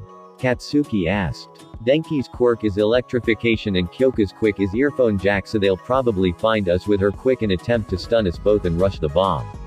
I'd suggest you play guard and I'll run out and attempt to separate them with my speed, Tenya explained. I'd say the opposite, Katsuki said. You want to go after them. I'm far faster, I'd be the better choice, Tenya said. That's why you should stay here. If they pull something out their asses, your speed will be better served to protect the bomb, Katsuki explained. Fair point, and with the dead ends and sharp turns I can't run at full speed where I can in this room, Tenya said as he rubbed his chin. Agreed, you will hunt them, good, Katsuki grinned. Mission. Denki and Kyoka moved slowly. They would stop every few rooms for Kyoka to use her jack to listen for them. So far they hadn't found the weapon and had dodged Katsuki. Shit, Kyoka said as she pulled her jack out and spun. Standing at the end of the hall was Katsuki with a big smile on his face. Thought you slipped past me, eh? Katsuki said. Shit, run, I got him, Denki said as he started to spark. Not gonna work, Katsuki said as he blasted forward. Denki smiled and rose his hands ready to shock everything around him. Just before he could send out his shock, Katsuki reached him and his hand erupted. The explosion was small but make a lot of smoke, forcing Denki to cough and lose his stored electricity. Die! Katsuki roared as he grabbed Denki's arm, spun himself behind him with a quick succession of explosions, then flipped Denki over his shoulder and onto the ground hard. Yup, that move he used on Izuku. Denki didn't even get enough time to process that he'd been smashed into the ground before he felt capture tape wrap around him. Now where did she go? Katsuki asked, seeing Kyoka was gone. Hey, extra, she's coming your way. Don't call me extra, my name is Tenya, Tenya replied. With Tenya, Tenya stood waiting. Having heard Katsuki's explosions, he knew they were close, and from the shout of run, Denki had tried to face off against Katsuki alone. Found you, Kyoka said as she entered the room to see Tenya with his back to her. Ah, the valiant hero arrives, Tenya spoke as he slowly turned. The class all laughed hearing Tenya trying to act like a villain. Would it be too much to ask to let me by? Kyoka asked. Why, of course you may pass me, Tenya said, causing Kyoka to pause. Wait, what? Kyoka asked. I said you may pass me, that is of course as long as you can pass him, Tenya added. Shit, Kyoka spun to see Katsuki had caught up with her and had Denki slung over his shoulder. You wanna try me? Katsuki asked. No, I can't fight you, I submit, Kyoka said with a growl. This sucked. The villains win, All Might's voice called out. Damn it, if we had only gotten a different group like Shu and Tokiyami or Mina and Yuga, Denki complained. Whatever, Katsuki grumbled as he dropped Denki. Watch room, very well done, I'll give the MVP of this one to both Tenya and Katsuki. Both of you played your parts perfectly, All Might said with a smile. Tenya's face flushed and he smiled brightly while Katsuki just grumbled. Now then, the next villains are Team E and the heroes are Team C, and you go. Team E, I was really hoping to be the heroes, but this will have to do, Mina said as she grabbed the handle and melted it with her acid so it couldn't be opened. Agreed, how can I show how dazzling I am if I must be villainous, Yuga said with a pout. Who knew? Either way, they'll have to really do some damage to the door or walls to get in here now, Mina said as she melted the bolts to the door as well. Excellent thinking, Yuga said, still more enamored by his cape than Mina's work to secure the room. Team C, so what's your quirk? Momo asked as she looked at her red-haired teammate. Demon, Masami replied nonchalantly. Could you explain? Momo asked. Oh sorry, I forget, it's more complicated than that, sorry. My quirk is demon and thus I can take on different forms to fight for now, Masami said. What kind of forms and what do you mean for now? Momo asked. I can grow wings for flight, bone spikes, claws, fangs, and horns for offense, or I can thicken my skin to become a defensive wall. As for what I mean by for now is once I turn 16 I have my metamorphosis and become a singular type rather than the mixed typing I can do now, Masami explained. Wow, you're really versatile, Momo said. Sort of, because I haven't become a singular type yet I have a very finite amount of time I can use each form and very strict limits to each form, Masami said. Let me guess, flight, you can't carry anything but yourself. Momo guessed. I can carry 60 pounds in flight. My battle form lasts 3 minutes, and my strengthened skin can't handle extreme heat or cold nor can it take repetitive heavy damage, Masami answered. How good is your fighting? Momo asked. I don't have anything for long range. I wasn't allowed to bring my Kanab A ring above to school, so my medium range is out and my close combat is okay unless I use my claw, then it's my best, Masami answered. You use a Kanab A ring above? Momo asked, clearly surprised by the weapon. It started off as a joke idea in grade school, you know, cuz I'm a demon and all, but then I found I loved fighting with it one in middle school, so it became my go-to for weaponized combat, Masami grinned. What kind of Kanab A ring above? Momo asked. 4.5 feet long, 2-inch diameter with 8-inch studs and made from beechwood, Masami answered. Beech, Momo said as she grabbed the book off her belt. Now it was Masami's turn to question, what's that? My Yaoyori, it holds information and tons of things so I can look up how they are made. I can't really make wood, so would a steel work? Momo explained and asked. Masami giggled lightly at the name of the book and nodded to the question. Okay then, once we start I'll make one so you have something. We'll use your quirk itself as our trump card since neither Mina or Yuga have seen it, Momo explained. That being said, I don't know any of your quirks. I'm guessing your is creation since you said you'd make me a Kanab A ring above. Momo simply nodded and paused. I think Mina's is some sort of acid while Yuga fires a laser from his navel, Momo said, making Masami giggle again. Navel laser, that sounds so cute, Masami giggled. As for acid, wow, that could be bad, so dodge sparkles and take out Pinky first. Probably the best idea, Momo replied. Mission Mina and Yuga stood a few steps apart waiting for Momo and Masami. Mina had taken the time make a super weak acid that at best could dissolve clothes, but it worked wonders on slicking up floors. Knock. The two turned, hearing a voice from the wall. Knock. The wall burst into fragments, sending dust, debris, and smoke into the room. Shit, Mina said, seeing her slick floor was ruined thanks to the former wall. I got. Yuga started before a cannon went off and the blonde boy was slammed into the wall by a net. Holy crap. Mina said, seeing Yuga go flying. Nap time. Masami said as she swung her Kanab A ring above at Mina's stomach. Said pink-skinned girl quickly dodged her swing narrowly and slipped back. I won't go down, Mina started. The heroes win. All Might's voice echoed out. Wah. Mina screamed, seeing Momo had used the distraction to run by and grab the bomb. Might I ask someone to get me down? Yuga asked from his place on the wall. No worries, we gotcha, Masami said with a smile.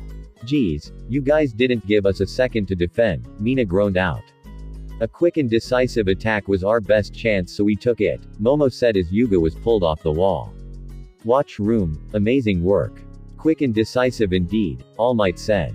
MVP is Momo for her stellar plan, I know right?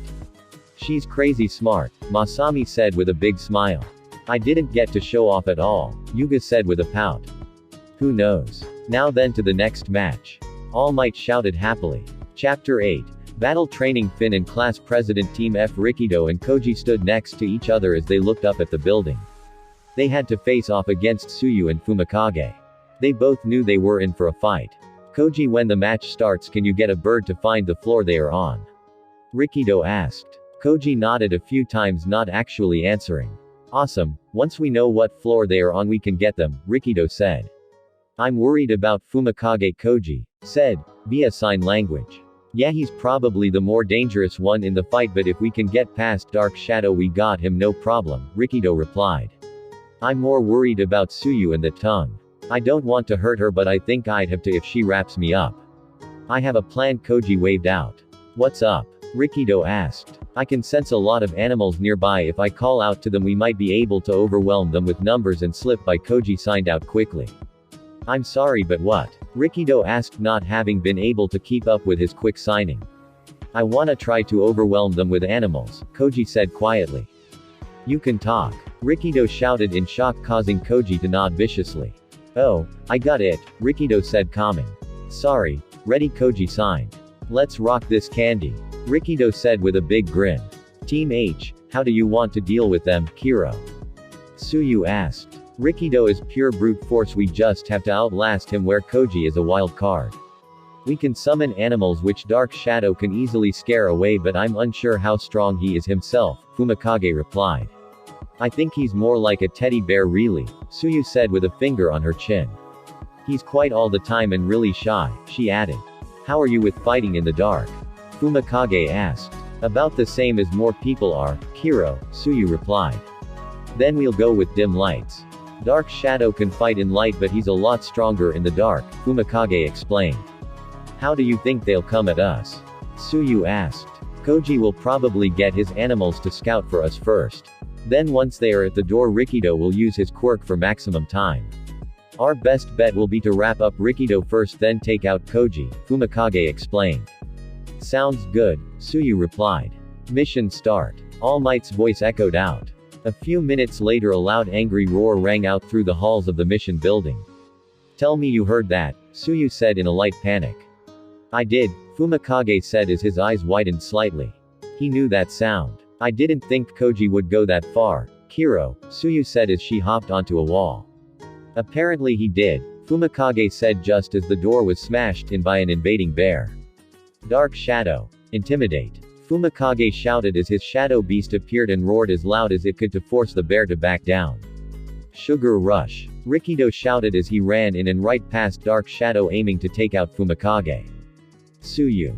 Fumikage shouted. Suyu merely gave a Kiro as a response before her tongue shot out and grabbed Fumikage, pulling him away from Rikido. Dark Shadow, on the other hand, engaged and started fighting Rikido. The Sugar High student easily beat back the Shadow Beast with a flurry of punches. Now, Rikido said as Koji ran in, guarded by the bear Dark Shadow had intimidated. Fumikage, Suyu said, getting the shadowy boy to send Dark Shadow at the bear and boy. Suyu took a chance and jumped at Rikido. Koji slid to a stop as Dark Shadow blocked his path and readied to roar at the bear once more. I got ah! Rikido started to shout before Suyu planted her feet square into Rikido's back and threw him away. Now! Koji shouted. As his voice rang out, the window of the room burst as dozens of birds flew in. In a flurry of feathers, Fumikage found himself wrapped up. Fumikage is eliminated, All Might called out. Kiro, Suyu said as she looked to see Fumikage wrapped in white tape. Once chance give up, Rikido said slowly. I'll call your bluff, Kiro, Suyu said as jumped at Rikido and shot her tongue at Koji. Shit, Rikido said as the frog girl drilled into his chest. His sugar rush had all but run out when he tried to get Suyu to surrender. Rikido Sato is eliminated, All Might said as the boy slid back from the kick-out cold. Sorry, Suyu said as she quickly hopped back to cut off Koji's path again as her tongue had been dodged. The two had a short stare down. Neither knew who would move first. The next move would decide it after all. If Koji could get the bear to chair Suyu before Suyu could wrap him up, he could win. But if Suyu dodged the bear, Koji would be at her mercy. In the end, the move never came as All Might's voice called out. Time's up. Villains win. Koji's head dropped, having failed the test, while Suyu released the breath she hadn't known she was holding. Watch room. Very well done All Might said with a smile. Suyu, you're the MVP of this one for the plan of moving each other with your quirks and being the last one standing on the winning side. Kiro, Suyu said with a smile spread on her face. Now then, on to the final match, All Might said. Team J, you sure that will hold? Eijiro asked as he watched Hanta tape the door shut. My tape is super strong and neither of them has a lot of strength, Hanta said as he continued to coat the door. Also, I'm covering the whole door.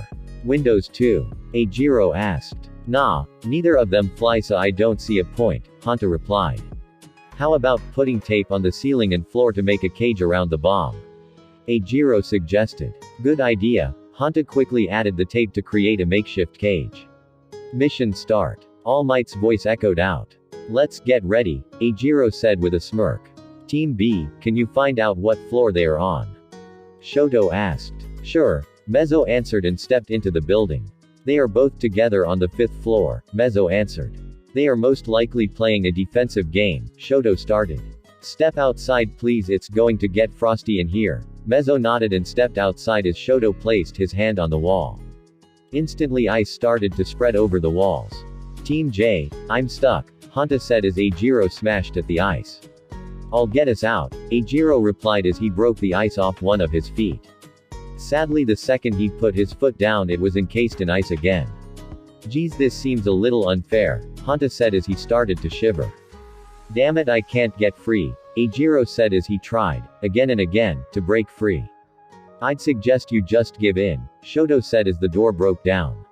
Like hell, Eijiro shouted. Very well, Shoto said as he stepped forward and ice shot at Eijiro, completely encasing him. With Eijiro stuck, Shoto easily walked over to the bomb and placed his hand on it. The tape hadn't slowed him down for a second. Hero team wins. All Might call out. Sorry, Shoto said as the room started to warm up instantly. Dude, cold and heat, what the hell are you? Hanta asked. My quirk is half hot, half cold. I can use both ice and fire, Shoto answered as Eijiro was freed. Man, that sucked, didn't even give us a chance, Eijiro said as he looked at Shoto. Watch room, a valiant attempt from the villains, but with an overpowering display of power the heroes won.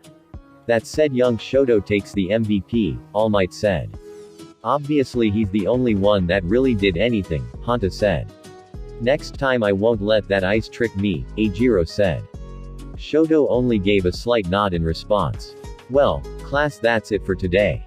Head back to class and Mr. Yagi will finish up with you for the day, All Might said. Classroom. As the class entered, Mr. Yagi was at his desk looking over some papers. Once everyone was seated, he stood and moved to the front of the class. All Might sent me the evaluations of your battle training, Mr. Yagi said as he looked over the class. You all did well with some exceptions. Mr. Yagi's eyes moved to Ochako first. Uraraka, while you followed the plan perfectly, next time try to rework the plan so you don't become a spectator and help through the whole thing, Mr. Yagi said. Yes, sir, Ochako said. Izuku looked to the girl with an apologetic smile. Ochako simply smiled back. Masami, try to be more than just a distraction next time, Mr. Yagi said, getting a nod from the demon girl. Lastly, Shoto, said boy looked up unaware of what he did wrong. You did a great job beating the challenge, but next time understand that it is meant to help you grow alongside your partners, so try to utilize their help more and make a plan where you both work together to win, Mr. Yagi explained. Shoto glanced down for a moment then nodded. I'll do better next time, Shoto said. Other than that you are free for the day, All Might said. The next day Izuku walked alongside Tenya and Ochako and they walked towards the school. What's that? Ochako asked. The media. Tenya asked more than said. Probably trying to get a scoop on All Might's teaching, Izuku said. Sure enough, as the three reached the school, reports try to get answers from them. Hey, kid, what's All Might's teaching like? A reporter asked. Izuku waved Tenya and Ochako in the two paws then nodded, figuring Izuku was going to try and get rid of them.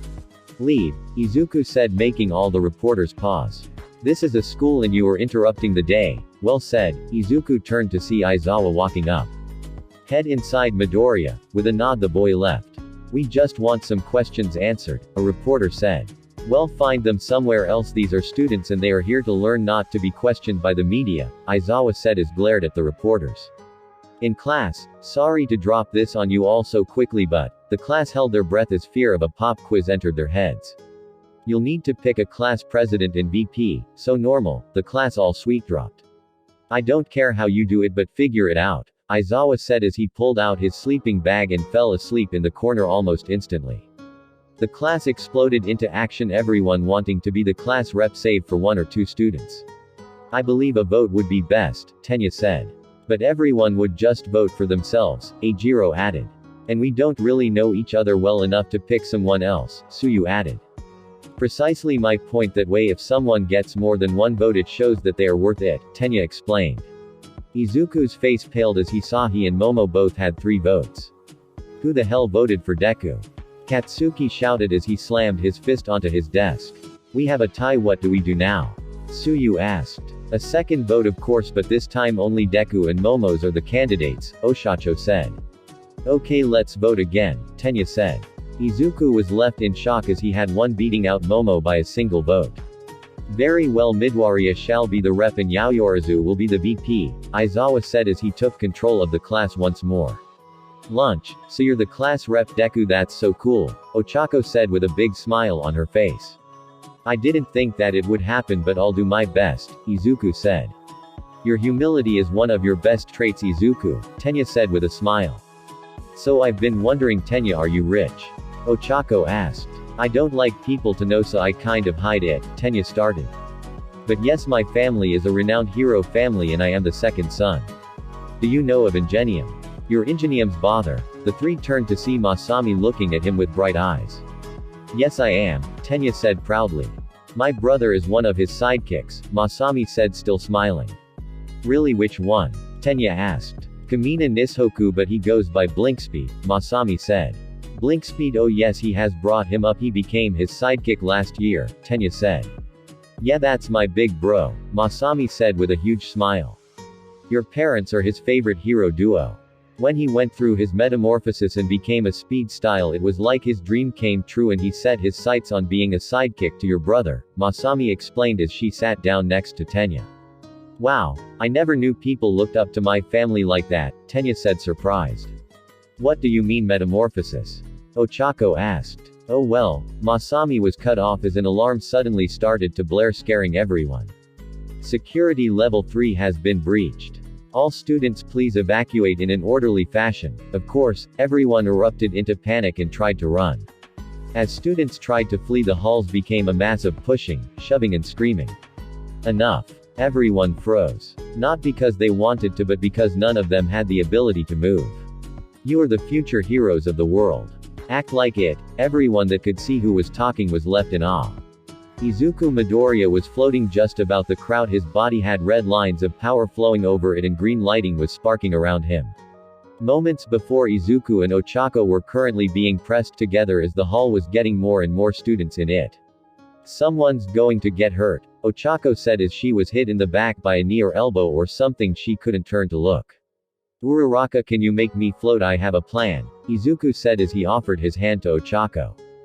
Got you, Ochako said, making Izuku weightless, and with a small push from his telekinesis Izuku popped free of the crowd.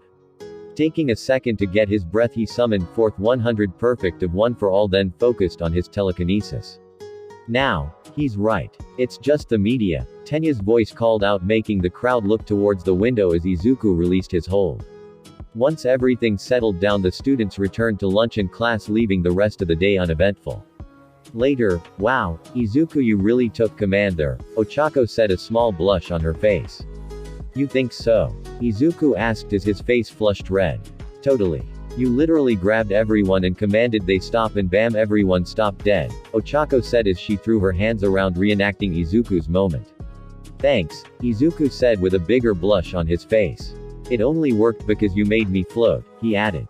I'm sure you could have just made yourself float with your telekinesis, Ochako said. I can't do that, or can I? Izuku said slowly. He'd never thought of it. Could he in fact fly? You'll have to see, Ochako said, a smile still on her face. Hey, love bird. Time for class. Izuku and Oshako's face both went beet red from that shout, and they took off towards class.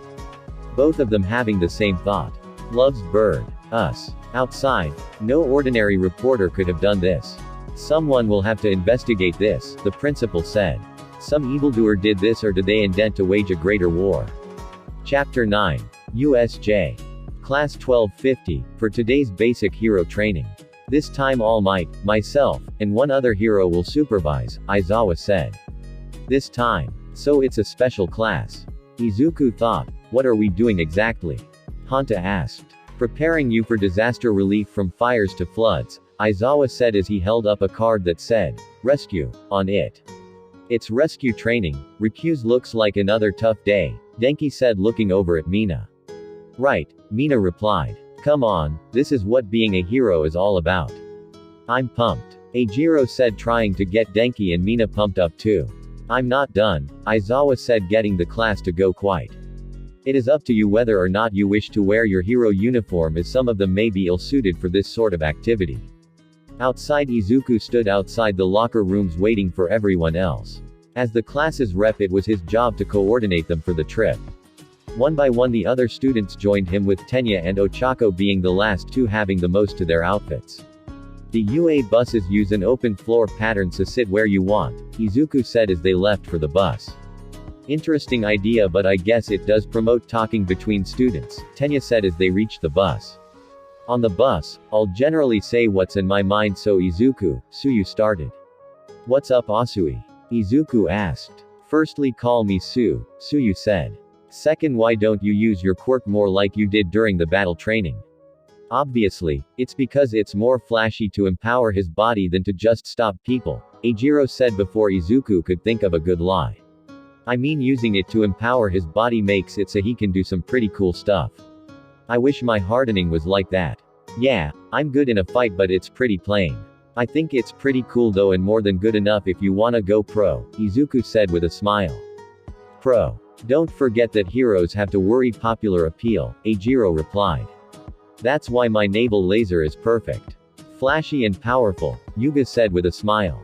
As long as you don't blow up your stomach, Mina said, causing Yuga to sweat drop. You wanna talk about strong and cool? That would be Shoto and Katsuki, Mina said. Bakugo merely rolled his eyes and looked out the window. Yeah, but Katsuki is so unhinged he'd never be popular, Suyu said. The fuck you say, frog face? Katsuki shouted as he jumped up. See, Suyu said, simply pointing at the raging Katsuki. We barely started socializing and you've already made it abundantly clear the unpleasantness of your steam-turned personality, Denki said. Oh well, Mr. Vocabulary, how about I fuck you up first? Katsuki growled. Kaken is getting bullied, man. UA is different, Izuku thought. Such a vulgar conversation, Momo said while looking somewhat disgusted with the boys. I think it's fun, Ochako replied with a bright smile. Look alive, we are here, Aizawa said, getting everyone to look forward. Inside, welcome students, Uraraka's eyes shot wide as she saw her favorite hero standing just inside. 13 waved to them as they walked up. It's the Space Hero 13, Uraraka said, hyper excited. Welcome to my masterpiece. Inside you will find a flood zone, a landslide zone, a conflagration zone and many more. I call it the unforeseen simulation joint, 13 said in a very happy tone. Just like Universal Studios Japan, every student thought at the same time. Where's All Might? Aizawa asked as he walked up to 13. He used up all his time and will be late, 13 whispered back while holding up 3 fingers, making Izuku instantly understand the unheard conversation. Looks like he's busy, Aizawa lied expertly and turned to the class. We'll just have to go on without him, he added. Before we start, I have one thing to say, maybe 2 or 3, 4 actually, 13 said, causing the class to sweat drop. As you may know, my quirk is Black Hole and it can suck in and tear apart anything. It's super useful in disasters, Izuku said brightly. Yes, but it could easily be used to kill. I've no doubt that some of you are right there beside me, 13 said, causing several students to pause and really think of their quirk. You know, I forget how much damage I could actually cause by mistake, Denki said as he sparked his power in his hands for just a brief moment. No kidding, Eijiro said as he glanced over at Todoroki. Elemental quirks can be crazy dangerous. True, but just think of the amount of chaos All Might could cause, Fumikage said. Those punches could level cities. Now don't dwell on dark thoughts, 13 said, bringing the kids back to attention. Now then, we'll be setting up hero groups and civilian groups. As the group talked, Aizawa turned, hearing something.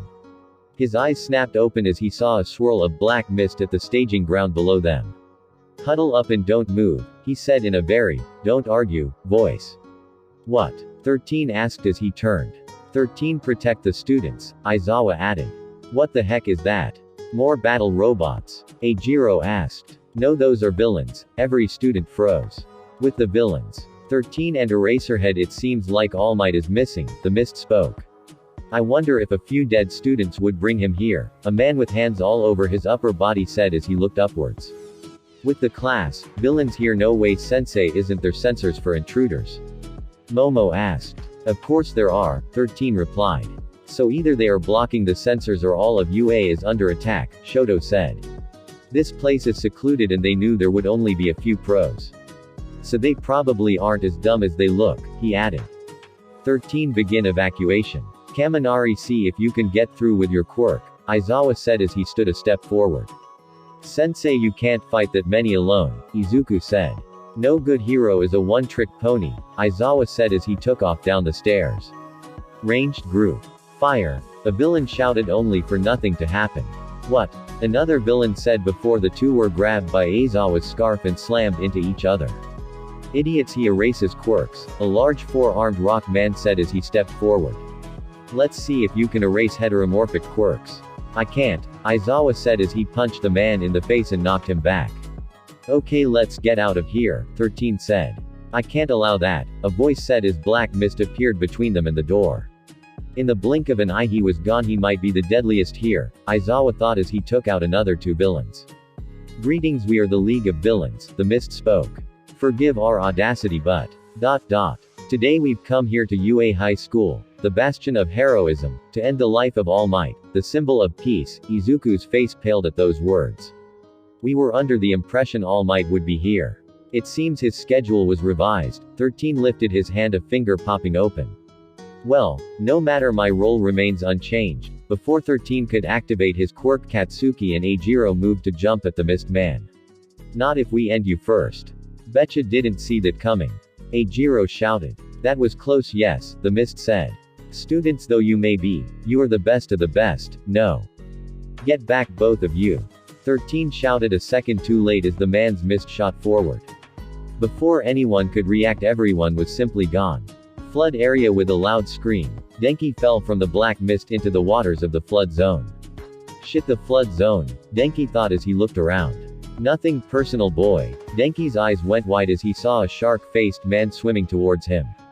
Shit, I gotta shock him, Denki thought, but before he could let his power out, Tsuyu crashed into the man's side and grabbed him. Denki coughed a few times as he was placed on the boat with Tsuyu's tongue. That was close. Tell me about it. Denki looked to see Mina laying a few feet away. Geez, Tsuyu saved us both. You really are a hero, Denki said, getting a smile from the frog girl. So what do we do now? Tsuyu asked. The only idea I got is jumping back in the water and shocking them all, Denki said. I don't like that idea, Mina said. If one of them is resistant, you'd be a sitting duck after the shock. What's your plan? Tsuyu asked. It'll hurt a little, but I can create a super strong acid to dump into the water, Mina suggested. But that would trap us on the boat, Kiro, Tsuyu replied. You have any ideas? Denki asked. I'm working on it, Tsuyu said with a finger on her chin. Well, we could. Her sentence died. A thunderous explosion leveled the squall zone's outer wall. Landslide zone. Come on now, you lost to a kid, you're adults, you should have been better, Shoto said to a bunch of frozen people. Freak, a woman said slowly. You couldn't even handle me. Did you really think you could beat All Might? Shoto asked as he walked towards the closest frozen villain. Us know that's what the big guy is for, a voice said, making Shoto stop. Big guy, was he talking about the weird bird-faced man? Shoto turned and started to leave, his mind set on finding Aizawa. A thunderous explosion drew his attention. Looking towards the source, he saw that a large portion of the squall zone's wall was simply gone. Ruins area. Katsuki growled as he brought down another weak villain that tried to attack him. Eijiro was a few feet to his left and Mezzo was to his right. I wonder how many there are, Eijiro asked. Doesn't matter. We're gonna crush them all and get back to Sensei, Katsuki growled. Yuga, you okay? Eijiro called out to the sparkle-loving blonde. My stomach is starting to hurt, Yuga replied as he put his arm over his belt. Then stop shooting off, you dumbass, Katsuki shouted. Katsuki is right. We can't wait around, Mezzo said. Then let's move, Eijiro said as he punched another villain. Everyone froze when the squall area's wall erupted and what sounded like an explosion rang out. What the fuck? Katsuki said as both student and villain stood quietly for a few moments. Mountain area. Geez, so many of them, Masami said as Momo handed her a Kanabe ring above. We don't have a choice here, Momo said as Kyoka pulled a sword out of her leg. We just have to stay alive and hope the teachers show up, Kyoka said. Enough talking, a woman shouted as she ran at the three. Sadly for her, she was easily dispatched by Momo in a single strike from her staff. Should we try to run towards the central plaza? Masami asked. I'd like to, but I'm sure we'd just end up getting separated and making things worse, Momo replied. Their planning stopped as they saw the squall zone's wall blew apart. Shit, Kyoka said slowly. Is he here already? A villain asked in fear. The plan was to get him here, another villain said. Conflagration Zone Masharao hung from his tail listening in on a pair of very oblivious villains talk about how their group was going to kill All Might today. He wasn't sure if he should risk trying to take them out. His decision was made for him when Hanta came running around the corner being chased by a villain. Hanta! Masharao shouted as he dropped down, bringing a boot down onto each of the villains, letting his weight do the work on knocking them down. Oh man, Masharao, I'm glad to see you, Hanta said as he ran up. You forget about me, the villain that had been chasing Hanta growled. Nah, I was bait, Hanta said, making the villain tilt his head a moment before a blur of black smashed him into a wall. Good job, Fumikage said as he rounded the corner. Ah, Ojiro, so we aren't the only ones here. Yeah, but we gotta move, they're here after All Might, Masharao said. They must have some kind of trump card, Fumikage said. That's a hell of a trump card if they can use it on All Might, Hanta said. Before another word could be said, the entire area shook as what sounded like a bomb going off 2 feet from them rang out. That's nowhere near us, but it's so loud that had to be All Might arriving, Masharao said. I don't know anyone else who can make that kind of noise, Hanta said. Squall zone. A few minutes earlier. Izuku rolled to his feet the second the mist spit him out. As he looked around, he felt something impact his back. Thankfully, due to his constant one-for-all state, whatever hit him did nothing. Looking over his shoulder, he saw a trembling man holding the remains of a broken sledgehammer. Izuku spun on his heel and planted his fist squarely in the man's chin, sending him flying into the building. So there are villains through the whole place, Izuku said as he looked to see a few more people looking at him uneasily. Clearly, him putting the first attacker down with barely lifting a finger worried them. Before Izuku could get ready to attack, a loud pain-filled scream ripped through the air. Ochako! Izuku shouted as he shot off faster than the villains could register. Rounding a corner, he found a freakishly tall and thin man standing in the way. Geez, he's over 9 feet tall, Izuku thought. That was when he saw Ochako on the ground holding her neck. Oh, what's this, another plaything? The man asked as he smiled, showing a mouthful of disgusting yellow-black teeth. I'm not done with the girl yet. You'll have to wait your turn, he adds. Seeing Ochako on the ground, Izuku could think of only one thing.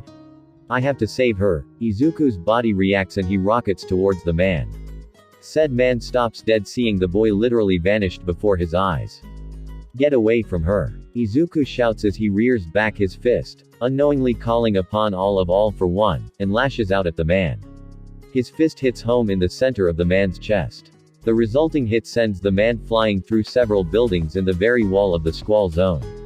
Izuku, Ochako says weakly, seeing the green-clad boy over her. Izuku turns to her, seeing a nasty cut on her neck. Don't move, Izuku commands as he pulls out several rolls of bandages and gauze from his utility belt. Put a use to that belt of his. Izuku, the voice of Tenya echoed out as the speedy young man slid to a stop beside the two. Ga. Ochako, Tenya, perfect, I need you to hold the gauze down to help stop the bleeding, Izuku said, and he made eye contact with Oshacho. For the briefest moment, the two stopped, something in their eyes screamed out for each other. Izuku broke the look first, knowing he had to stop the bleeding and wrap her neck. Tenya quickly obliged and put his hand over Oshako's neck wound. Thanks to the help, Izuku was able to clean, sanitize, and wrap Oshacho's neck without her losing too much blood. You'll be okay, Ochako, Izuku said as the two looked at each other again.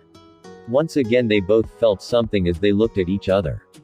Izuku clenched his fists, then stood, breaking their stare. What are you doing? Tenya asked. Tenya, please look after Ochako, I'm going to start looking for the others, Izuku said before he turned, looking into the squall zone. After I deal with them, Tenya turned to see several people standing in the road looking at them. You can't fight them, what is that? Tenya started to say before Izuku changed before his very eyes. Red lines of energy became visible on his both and sparks of green lighting started to dance around him. I'll explain it some other time, Izuku said as he bent his legs and readied to charge. The group of onlooking villains all took a step back as the green-clad boy started to glow. I think we're in over our heads, a woman said. Yeah, that kid did all that, a man said, seeing the large chunk of wall missing. I'm out, another man said as he tried to turn tail and run. That turned out to be the wrong choice, as the moment he turned the boy moved. I will give you guys one chance. Surrender, Izuku said, trying his best to seem intimidating, not knowing he didn't need to try thanks to his earlier display. Gladly, a woman said as she put her hands up, quickly followed by everyone else. Seeing all their hands up, Izuku pulled out a few rolls of capture tape and with the help of his telekinesis tied everyone up. Holy crap, this kid is way out of our league, a man said as he watched the boy single-handedly arrest them all. Ya think? A woman asked as she lowered her arms and let herself get wrapped but the super strong tape. You gonna try and run for it when he leaves? A thin woman asks. Nope. I'm not risking that kid hitting me like he did that guy, the first woman replied. Seeing everyone was tied up, Izuku spoke. Now all of you will start moving towards the front gates and you will wait for the proper authorities there. No one dared argue and they all started walking. That was amazing, Izuku, Tenya said, seeing that the villains had quite literally gone to turn themselves in. We're not out of the woods yet, get Ochako somewhere, save I'm going look for the others. I'd say we shouldn't separate, but you're the class president, it's your duty to look after your fellow classmates, just be careful, Tenya said, knowing Izuku would have listened to him anyways. Promise. Izuku smiled before he bent and stretched for just a moment, then took off. Flood zone, what do we do? Mina asked as she held onto the side of the sinking ship. The explosion at the squall zone had apparently spurred the villains into action and they quickly put several holes in the ship. Screw it. Plan A. Denki shouted as he jumped towards the water. This could very well cause lasting damage to his brain, but he would save his friends. Hold. A voice cried out, stopping Denki in midair. Izuku. Mina cried out, seeing the green-clad boy slam into the boat. I know what you were planning, but that was far too dangerous, Denki, Izuku said as he put the blonde back onto the boat. We didn't have any other plans, Denki said. Still, sacrificing yourself is never the right choice, Tsuyu said with a Kiro at the end. I'll handle them, Izuku said as he turned to the water and put his hands out. Hold. He shouted. After a few seconds, they could hear the villains complaining that they couldn't move. Lift. Izuku grunted as 20 villains were pulled out of the water and into the air a good 30 feet. Collide. With screams of fear, all of the villains shot towards each other, smashing into a pile of bodies. Slam. Izuku finished, bringing the pile of villains crashing down onto the other side of the ship. Geez, man, you are freakishly strong, Denki said in shock. So are we just going to ignore that Izuku is glowing? Mina asked. I'll explain it some other time, Izuku replied. Well, we should get out of here while we can, Tsuyu said. Head towards the squall zone. Tenya is there with Ochako, Izuku stated before launching away, heading to the next zone. How is he a student? Denki asked, looking to Mina and Tsuyu.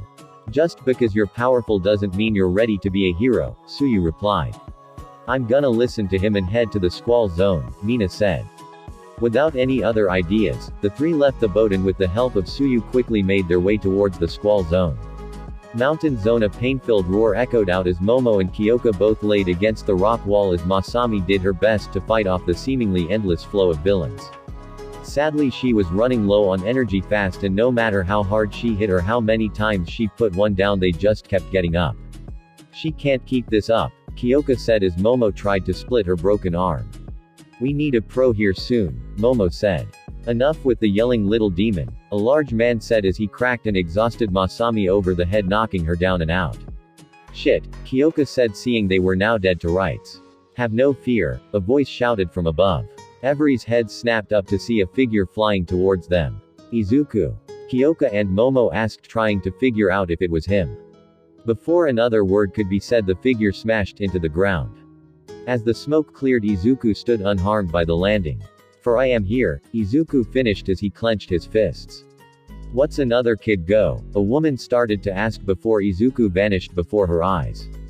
Just as suddenly as he vanished, Izuku appeared in front of the closest man. A swift punch to his stomach leveled him. Izuku said nothing and quickly moved on from one villain to the next, knocking them all out with swift yet devastating hits. Wow, was all Momo said as she watched Izuku destroy the villains. Within seconds, Izuku was done and every villain was out cold. Are you okay? Izuku asked as he ran over to them. My arm's broken, Kyoka said. I'm just exhausted, Momo replied. Masami. Momo shouted, running over to the still unconscious girl. Is she okay? Kyoka asked as Izuku helped her get up. I can't tell, she's got a gash on her forehead, so possibly a concussion, Momo said. I sent Tsuyu, Denki, and Mina to the squall zone. Tenya and Oshacho are there, Izuku said. I can walk, Kyoka said as she pulled away from Izuku and Momo stood with Masami on her back. We can get there, Momo said looking to Izuku. You've got to end this, Izuku. Izuku blinked a few times, surprised to see Momo giving him so much faith. I will, Izuku said before he turned and took off. Square Aizawa had been fighting to the best of his abilities. Villain after villain fell, yet the one he knew was the leader and his monstrous bodyguard had yet to move. That was until the leader spoke a single word. Nomu. Instantly the beast was gone. Aizawa barely managed to move in time, just slightly dodging this Nomu's grab. He tried to roll but failed to reach his feet when the Nomu planted a foot into his chest and launched him into a wall. Nomu, no playing, kill him, Shigaraki growled. Nomu didn't move. Nomu, did you hear me? Kill him. Shigaraki roared. Nomu didn't move, but his body was clearly straining. Shigaraki, something is wrong, the mist man spoke. You don't think I see that, Kurogiri? Shigaraki growled. Nomu finally started to move a bit super slowly. It looked as if Nomu was trying to move with the weight of the world on him. Then it became clear as they saw Aizawa laying against the wall, and above him was a green-clad boy holding both hands at him.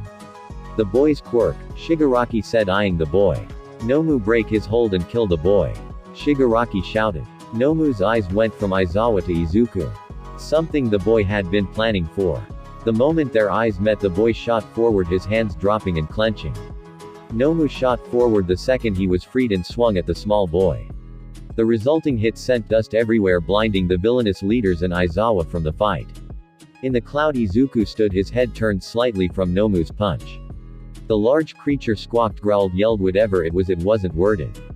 Izuku knew that whatever this thing was, it wasn't human, at least not anymore. So he held nothing back and threw a punch into Nomu's ribs. Outside the cloud, Shigaraki and Kurogiri both froze as they saw Nomu come flying out of the dust and smash into the wall across the square. This weird boy had just overpowered Nomu.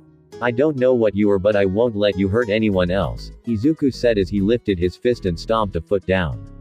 Nomu is an artificially constructed anti-symbol of peace, Shigaraki said as Nomu stepped out of the debris he'd been thrown into to completely unharmed. You destroyed a human life to make a monster? Izuku asked, not looking to them. No, he gladly gave himself to the experiment solely for the chance to kill All Might, Shigaraki replied. Then he is no longer human, Izuku said, knowing that this anti-symbol of peace would kill in a heartbeat if commanded.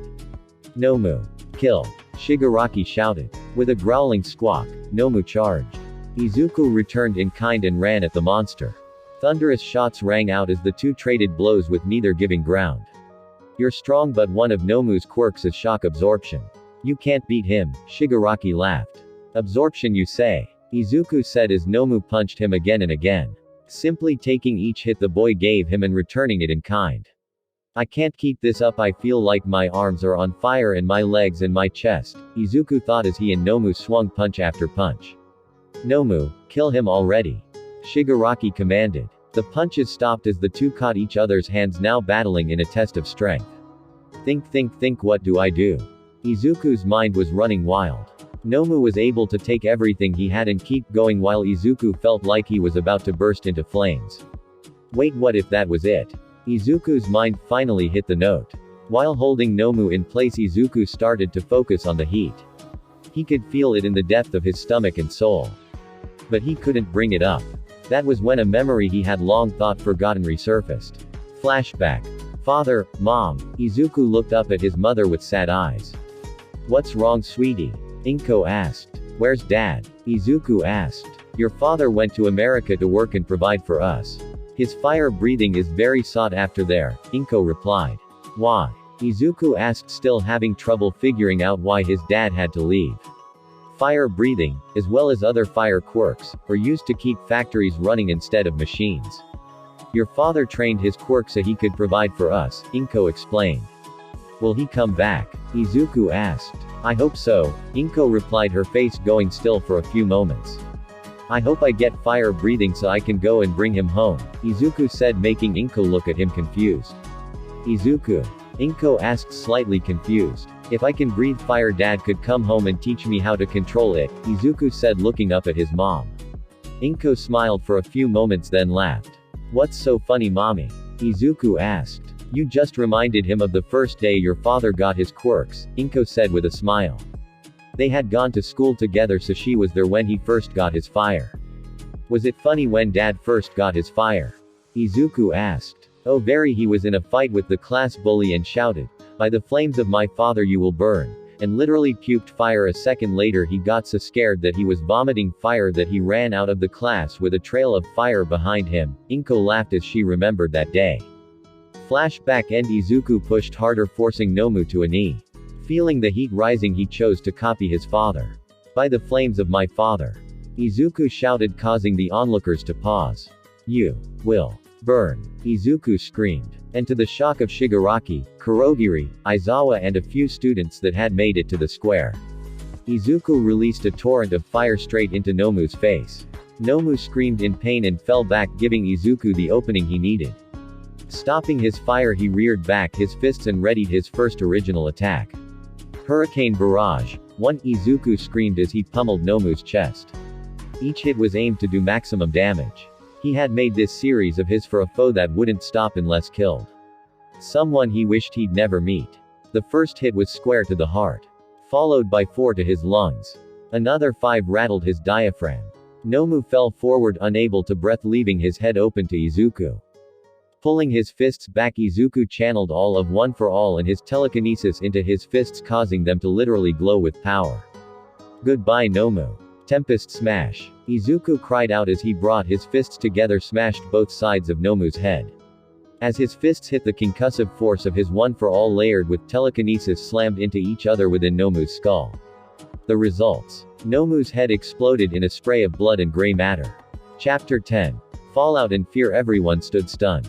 Nomu's body fell to the side, unmoving as Izuku stood taking slow long breaths. Clenching his fist, he looked to Shigaraki and Kurogiri. Wait, had he always been in a hole? It was then he noticed. His feet were wet. Water was rising around him. The crater wasn't the only thing Nomu and he had made. He could see cracks, splits deep and far in the crater. Several of them reached the edge of the flood zone. Others reached the walls of the square. As he stepped out of the crater, he could see the full effects of his short fight with Nomu. The walls of the square were collapsing thanks to the fault lines in the earth. Water rushed in from the edge of the flood zone, mixing with the blood and body of Nomu. Izuku steadied his hand. Nomu was a monster, not a man. Whatever it had been was long gone. It had thrown everything away to kill All Might. Izuku looked to see the villain with hands on his face, shaking in rage. Shigaraki, if he had heard it right.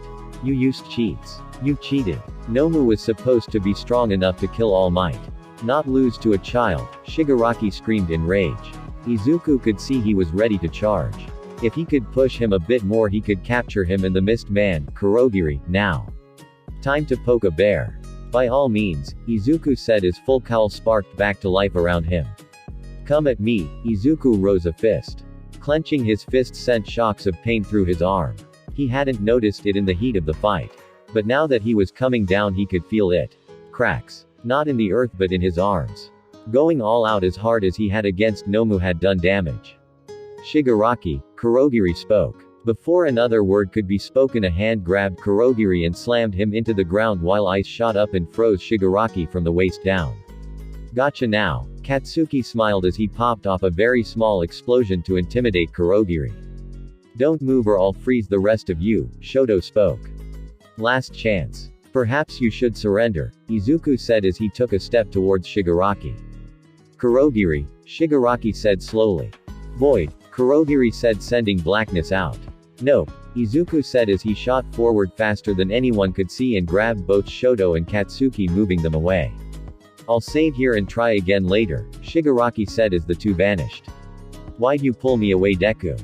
Katsuki growled. The last thing we need is you slipping away with them and getting kidnapped, Izuku said, not even looking at him. Izuku took a moment to look around again. All the remaining villains had surrendered seeing Izuku beat Nomu. They were finally safe. Outside. 45 minutes later the police and teachers arrived shortly after the villains gave in. The class had been gathered and almost everyone was okay. Ochako had been taken to the hospital with how low on blood she was. Izuku sat at the end of an ambulance having his arms checked. Midoriya, a voice spoke. Said green boy looked up to see an officer looking at him. Yes. He had given his statement. What was this about? Could we speak with you in private? The officer said. Sure. Izuku stood up brushing off the paramedic that had been checking over his arms. With the other students, where are they taking Midoriya? Denki asked seeing Izuku walk away with an officer. Maybe they still need his statement. Tenya replied. He was the first to give one. So it's something else, Iroh said. Hey, Mezzo, can you hear them? Mina asked seeing Shoji's face had started to pale. Midoriya killed someone, Shoji said slowly, his mind trying to process the knowledge. Yeah, that Nomu monster we know, Eijiro said. No, someone else. They found a body outside of the squall zone, Shoji retorted. Oh man, Eijiro said, his eyes wide. Midoriya, no way, Denki said slowly. Why would he? Momo said, trying to process what they learned. It had to be to protect Uraraka, right? Kiro, she was the only one that got hurt, Suyu said, trying to rationalize the kill. Still, killing is kinda overdoing it, Kyoka said nervously. I don't know what to think, killing even in defense is far too extreme, Tenya said, waving his arms. Katsuki started. Class, it's time to go, Nozomi said as Izuku walked up to them alongside the principal. He slowed when he saw the class look at him. Something was wrong. Why were they looking at him like that? He knew that look well. It was one he used to have a lot. Fear. Why were they afraid of him? Wait, did Shoji hear and tell them? Izuku thought. Without a word said, the class simply boarded the bus. The entire trip back nobody spoke to Izuku. Izuku wanted to ask if everyone was okay, but at the same time, he knew he'd get no answer. So in silence, they sat. I know this may seem out of character for the class, but learning a classmate killed someone, villain or otherwise, could cause someone to think irrationally. Also, it's a fanfic, go with it. The next day in class. The class was very odd. Izuku sat alone. The class had all but ignored him. He wanted to ask why, but he knew. No answers. Nobody wanted to talk to him. His eyes moved to the sole empty seat. Ochako was pulled out of class for a week by the request of her parents. With a simple, I'll be back, promise, she was gone. Izuku looked around a bit. He saw Denki and Eijiro talking with Katsuki. Mezzo was sitting unmoving. Tenya, Momo, and Masami were talking in front of the class. Suyu and Mina were off to the side talking quietly. The only time any of them came near him was during class, and that was only because they had to sit near him. He was alone again. It was like the universe set everything back. Back to middle school. Back to grade school. Back to when nobody wanted to be his friend because he was quirkless. But now it was because he killed. He had ended a life. Alright, class, Aizawa stepped in, waiting for everyone to reach their seats. Looking at the class, he could feel the tension. A quick glance told him everything he needed to know. The class was avoiding Izuku. Sorry to drop this on you so quick, but your fight isn't over, the class froze. What now? More villains. More fighting. More death. The UA Sports Festival is coming up, the class sighed in relief. Something ordinary. Sensei. We just had a villain attack, should we really be having the sports festival? Masami asked. It's important to show that UA is still strong even after the so-called League of Villains foolishly tried to attack us, Aizawa explained. I don't know what you're afraid of. I'm totally stoked, Eijiro said with a big smile. Izuku didn't speak up. He only looked at his hands. What was he going to do? He stood so far above his fellow students. The sports festival would most likely be a breeze. But that could only make his class more afraid of him. Our sports festival is one of Japan's biggest events, it's important to keep it going, Aizawa said. It's very important to participate as well.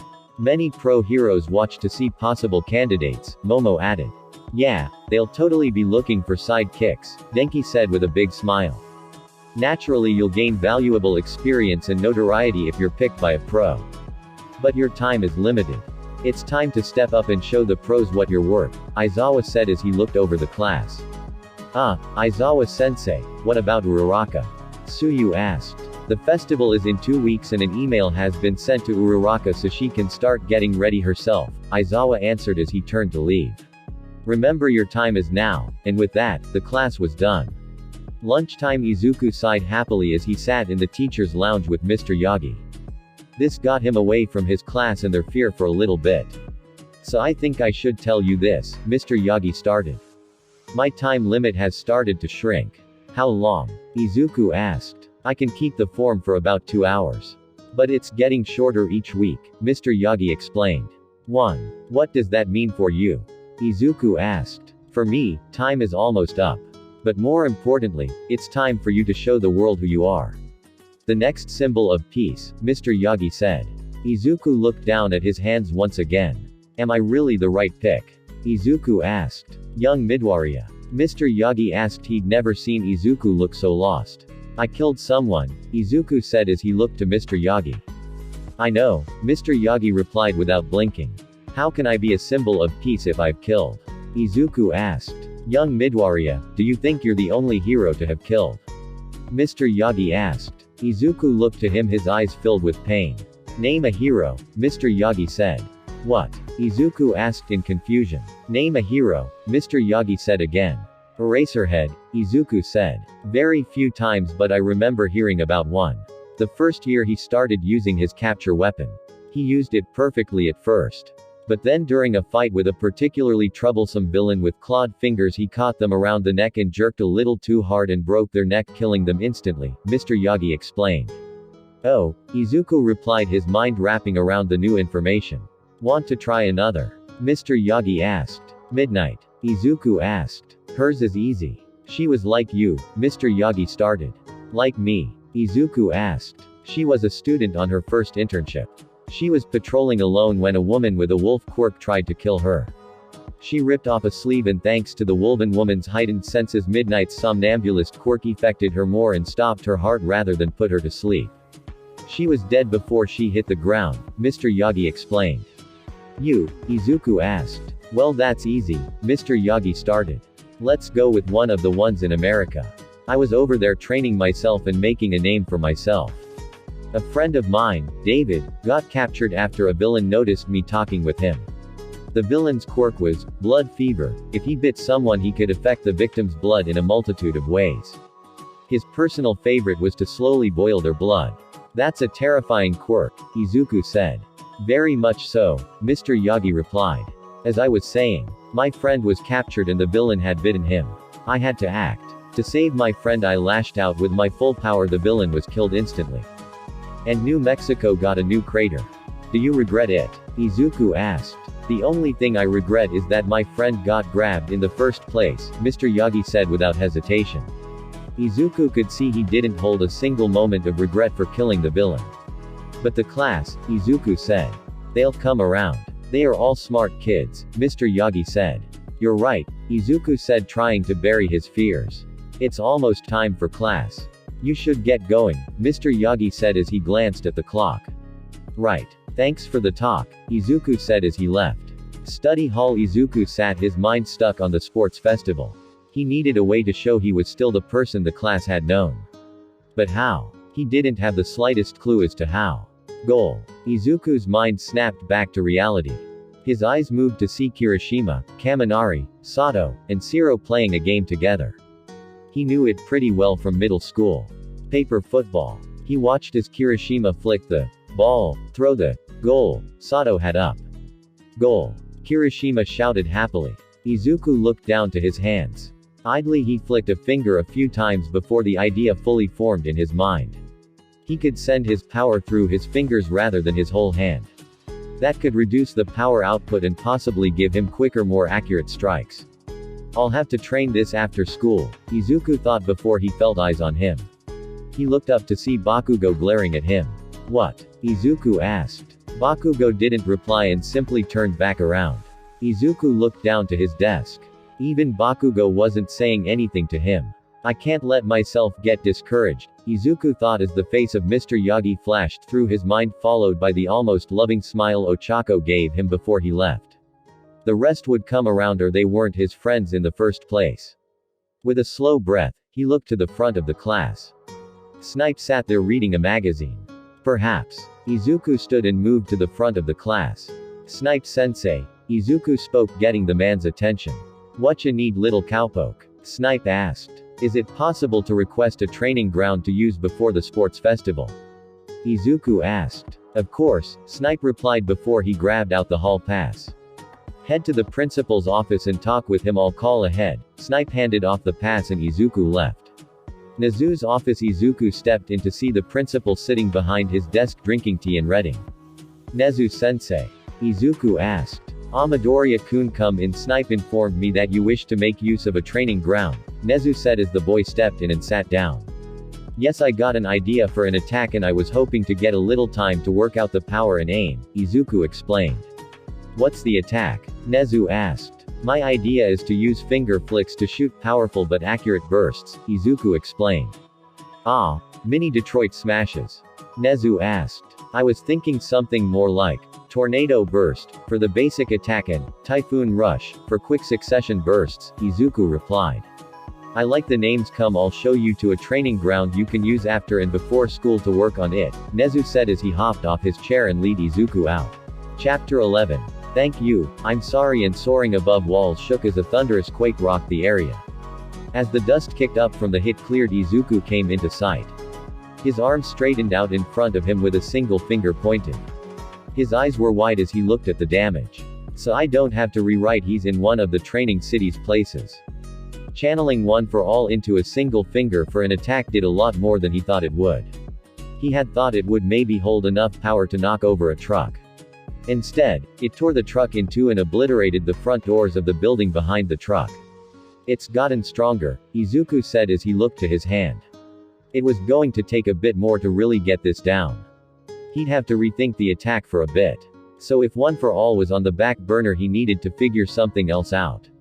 How to activate, use, and most importantly control his fire breathing. He took a moment to clear his mind and start thinking back to when he felt it build up. Like with his mother's telekinesis, he found the quirk within him easily. Now he fully noticed that his quirks actually felt different.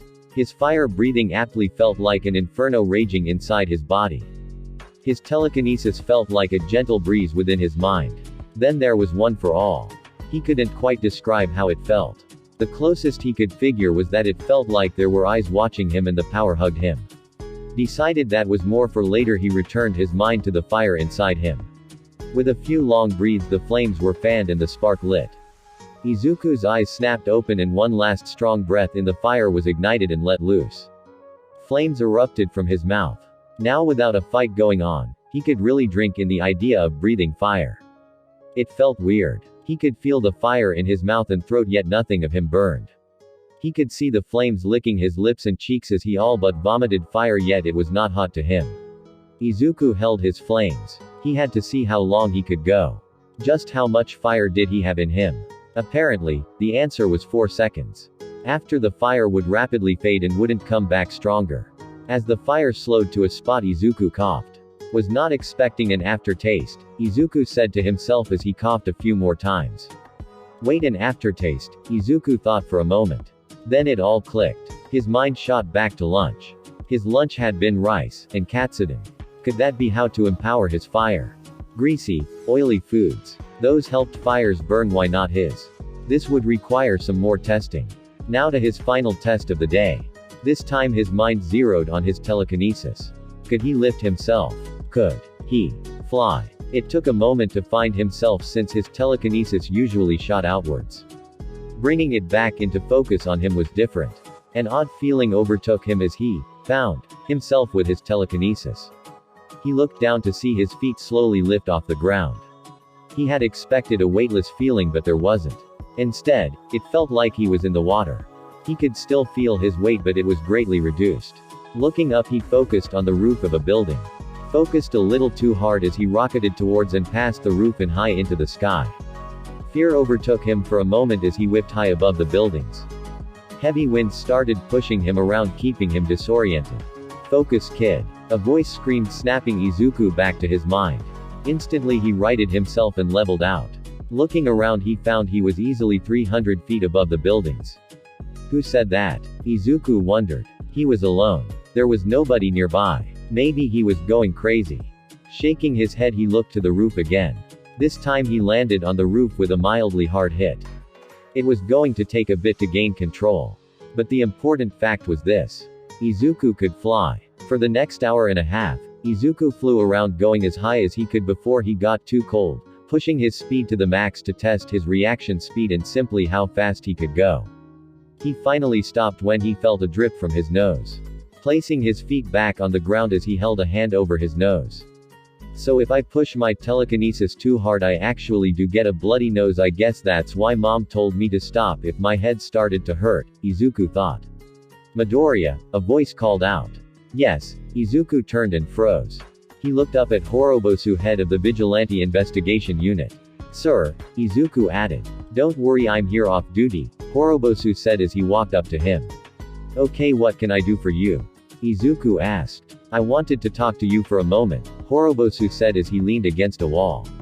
About? Izuku asked. A little of the USJ incident and my daughter, Horobosu said.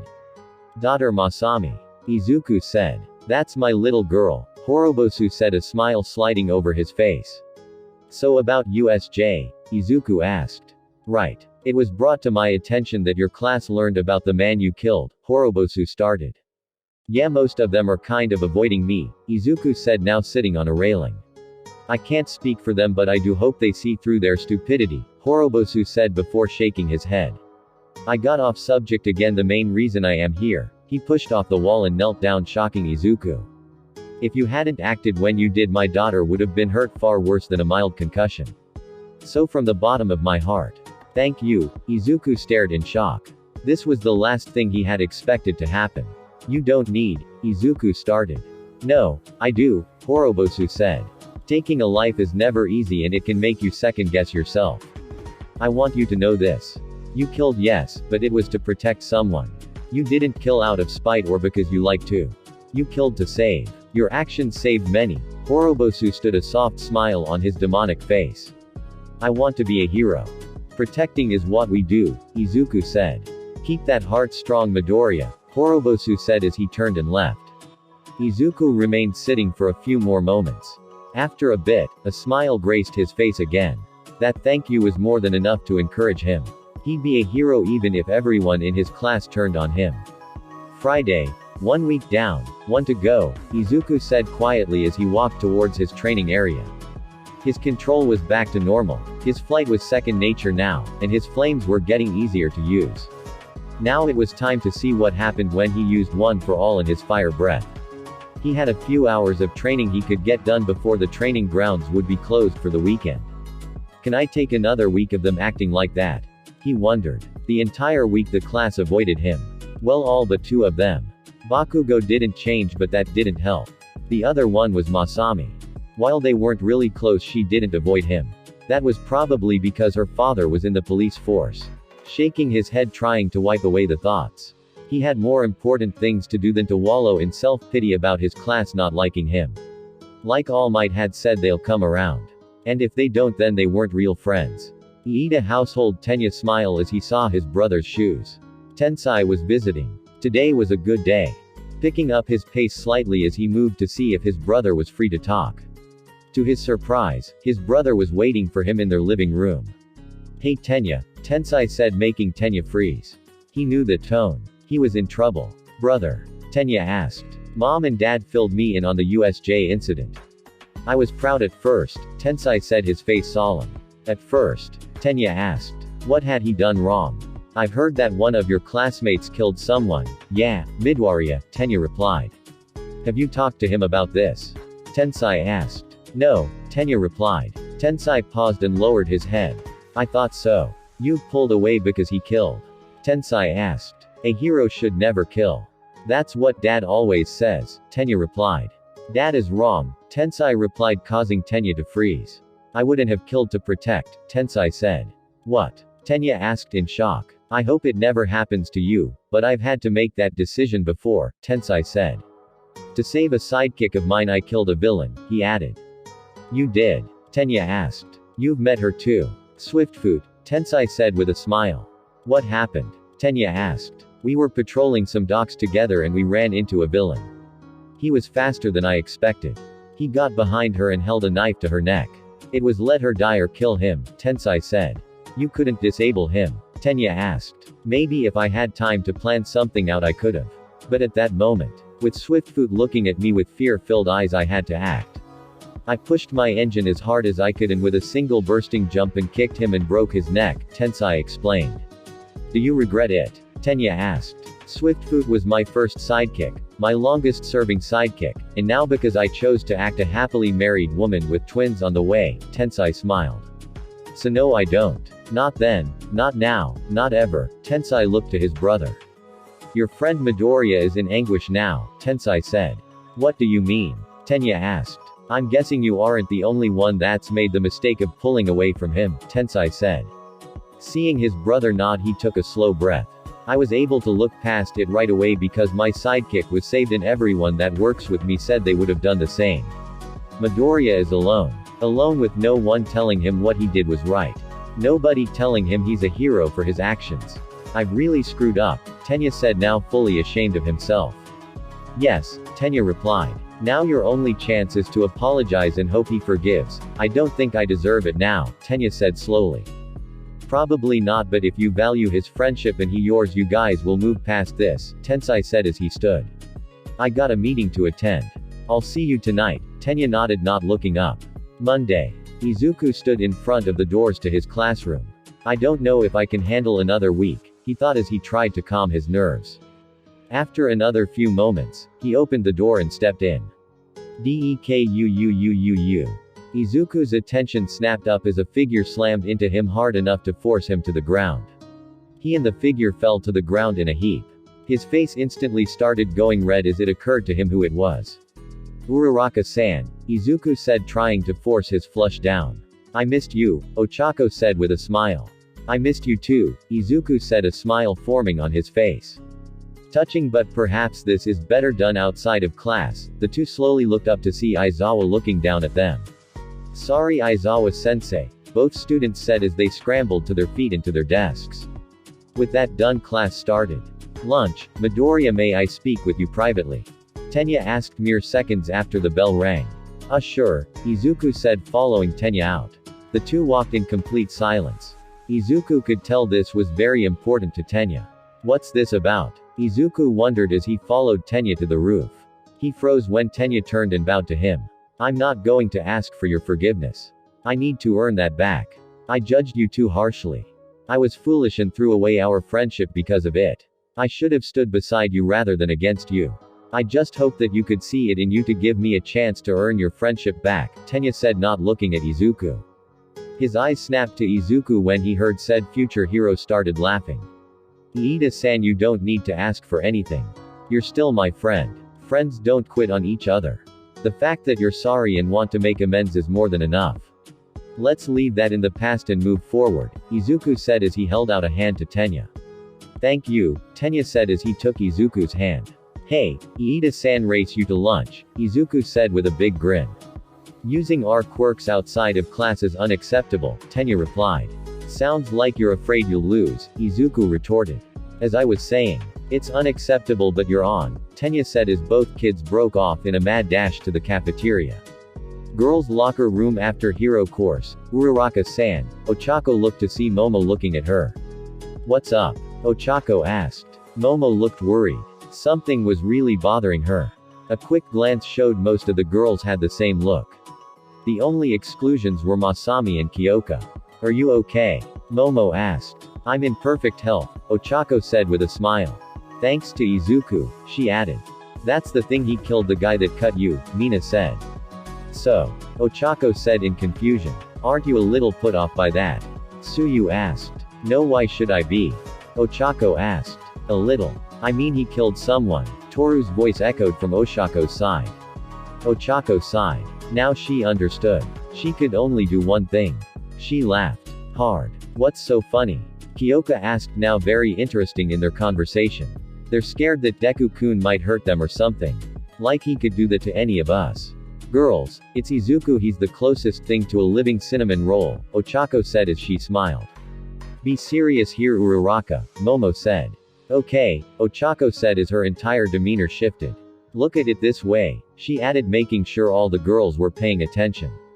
If Izuku hadn't acted, say he waited for another second to make sure he didn't use too much strength so he wouldn't kill the man, Ochako started as she pulled at her collar, showing the scar on her neck.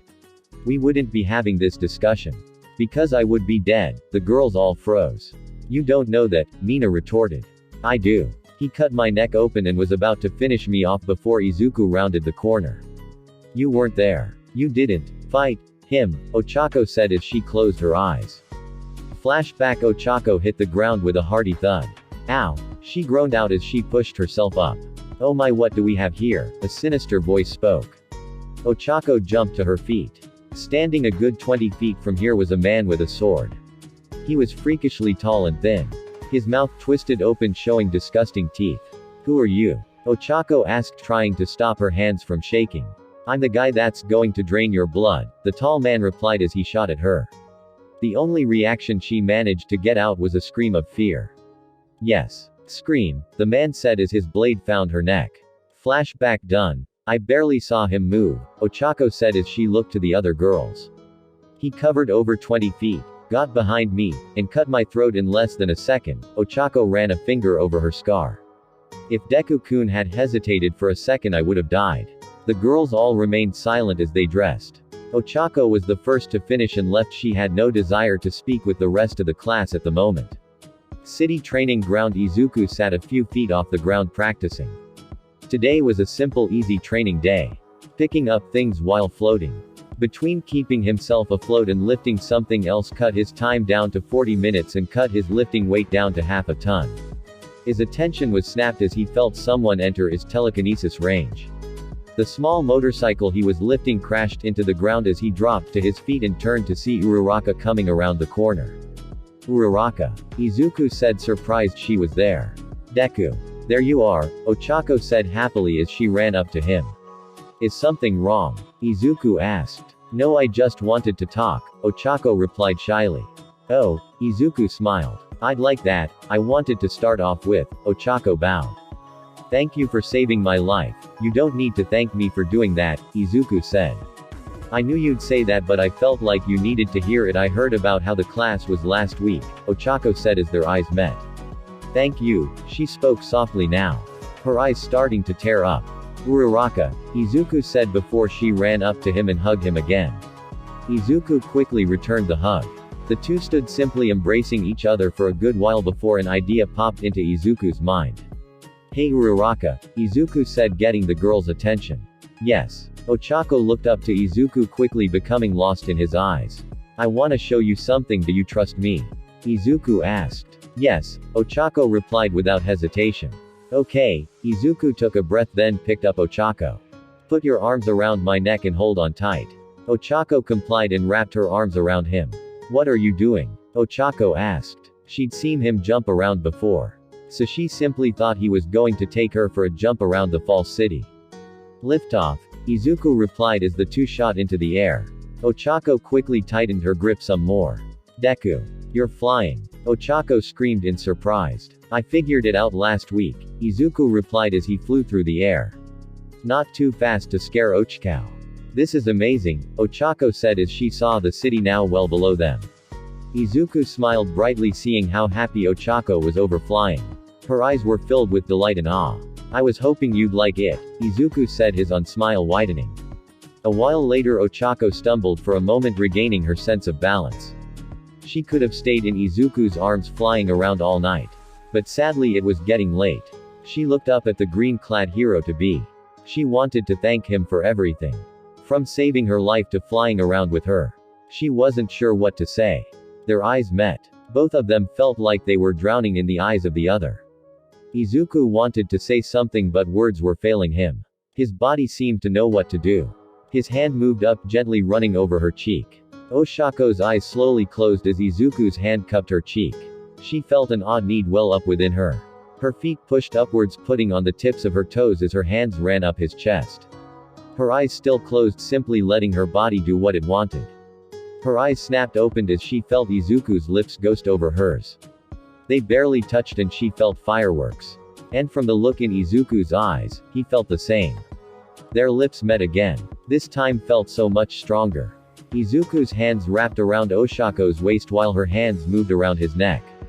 Both of them deepening the kiss. At this moment nothing else mattered. The world all faded away as they kissed.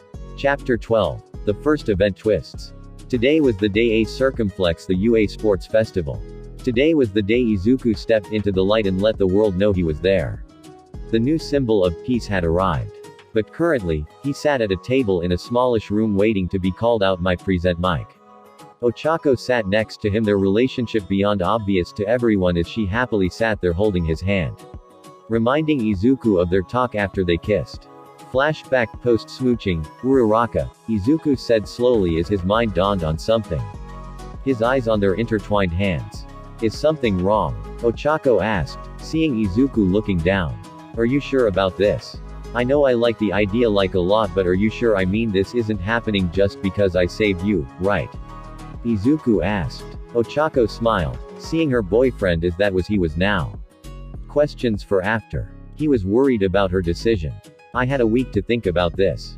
When I talked with my mom, she made sure to point out that I might be suffering from a little bit of hero worship, Ochako said before she stepped close to Izuku and hugged him again.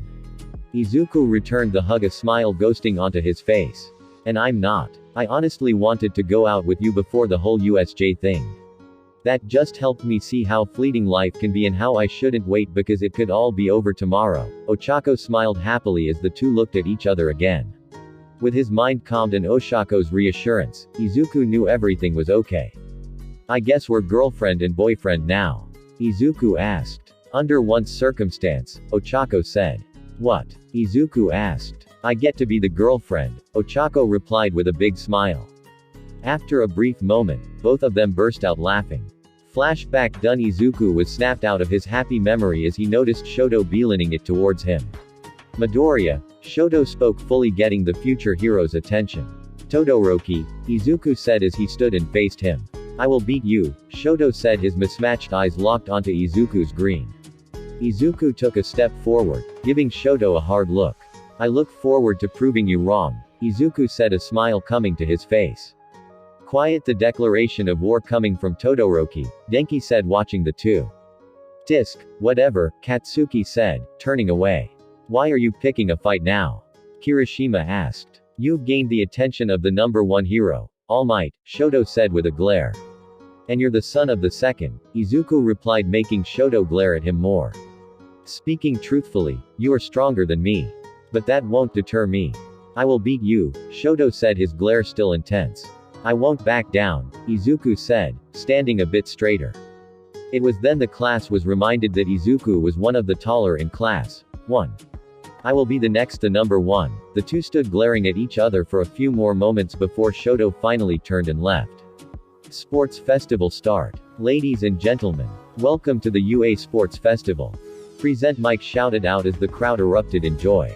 It was time. It's time for our fledgling heroes to compete in ruthless competition. A circumflex, the first ones out of the gates. You know who I'm talking about, the class that beat back real villains. Class 1A. Everything else Present Mike tried to shout out was drowned out for the class as they walked into the light. Izuku walked ahead of them all as the class president. A step behind him was Yaoyorizu, the VP, behind her the rest of the class. Now for the athlete's oath. Everyone's attention snapped to a stage where Midnight was suddenly standing. Oh, man, Midnight, this got so much better, a voice said. I thought the principal was the ref, another voice asked. That's the third years only, yet another voice spoke. Should the R-rated hero really be in a high school? Tokiyami asked. Pipe down. Midnight shouted, silencing the talkers. Now then, your student representative, Midoriya Izuku. Izuku paused for a moment, then nodded and walked towards the stage. Athlete's oath A, Izuku said softly before he looked up at the crowd. I make my declaration today.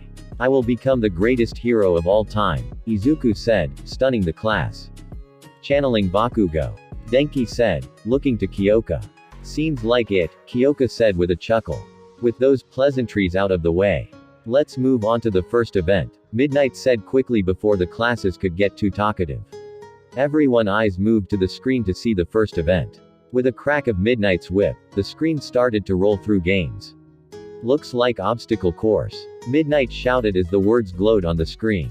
A moment later, her hand went to her ear. Clearly, someone was telling her an addition. Amendment. No flying, Midnight added, making both Izuku and Masami growl as their plans were ruined. With the rule set, the class moved to the starting line. As they walked, Izuku got a new idea. His eyes went to Ochako, who walked beside him. I got a plan, want in? Izuku asked. I thought it was every hero for themselves, Ochako retorted. Doesn't mean we can't form teams, Izuku said with a smirk. Okay, but if you have to ditch me to win, do it, Ochako said, making Izuku look at her oddly. Because if I see a chance, I'm taking it. Fair enough, Izuku said. When the race starts, grab onto me, Ochako nodded.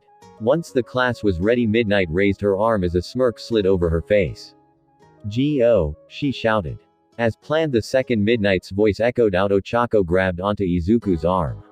The next second almost everyone was knocked over as Izuku rocketed past them all.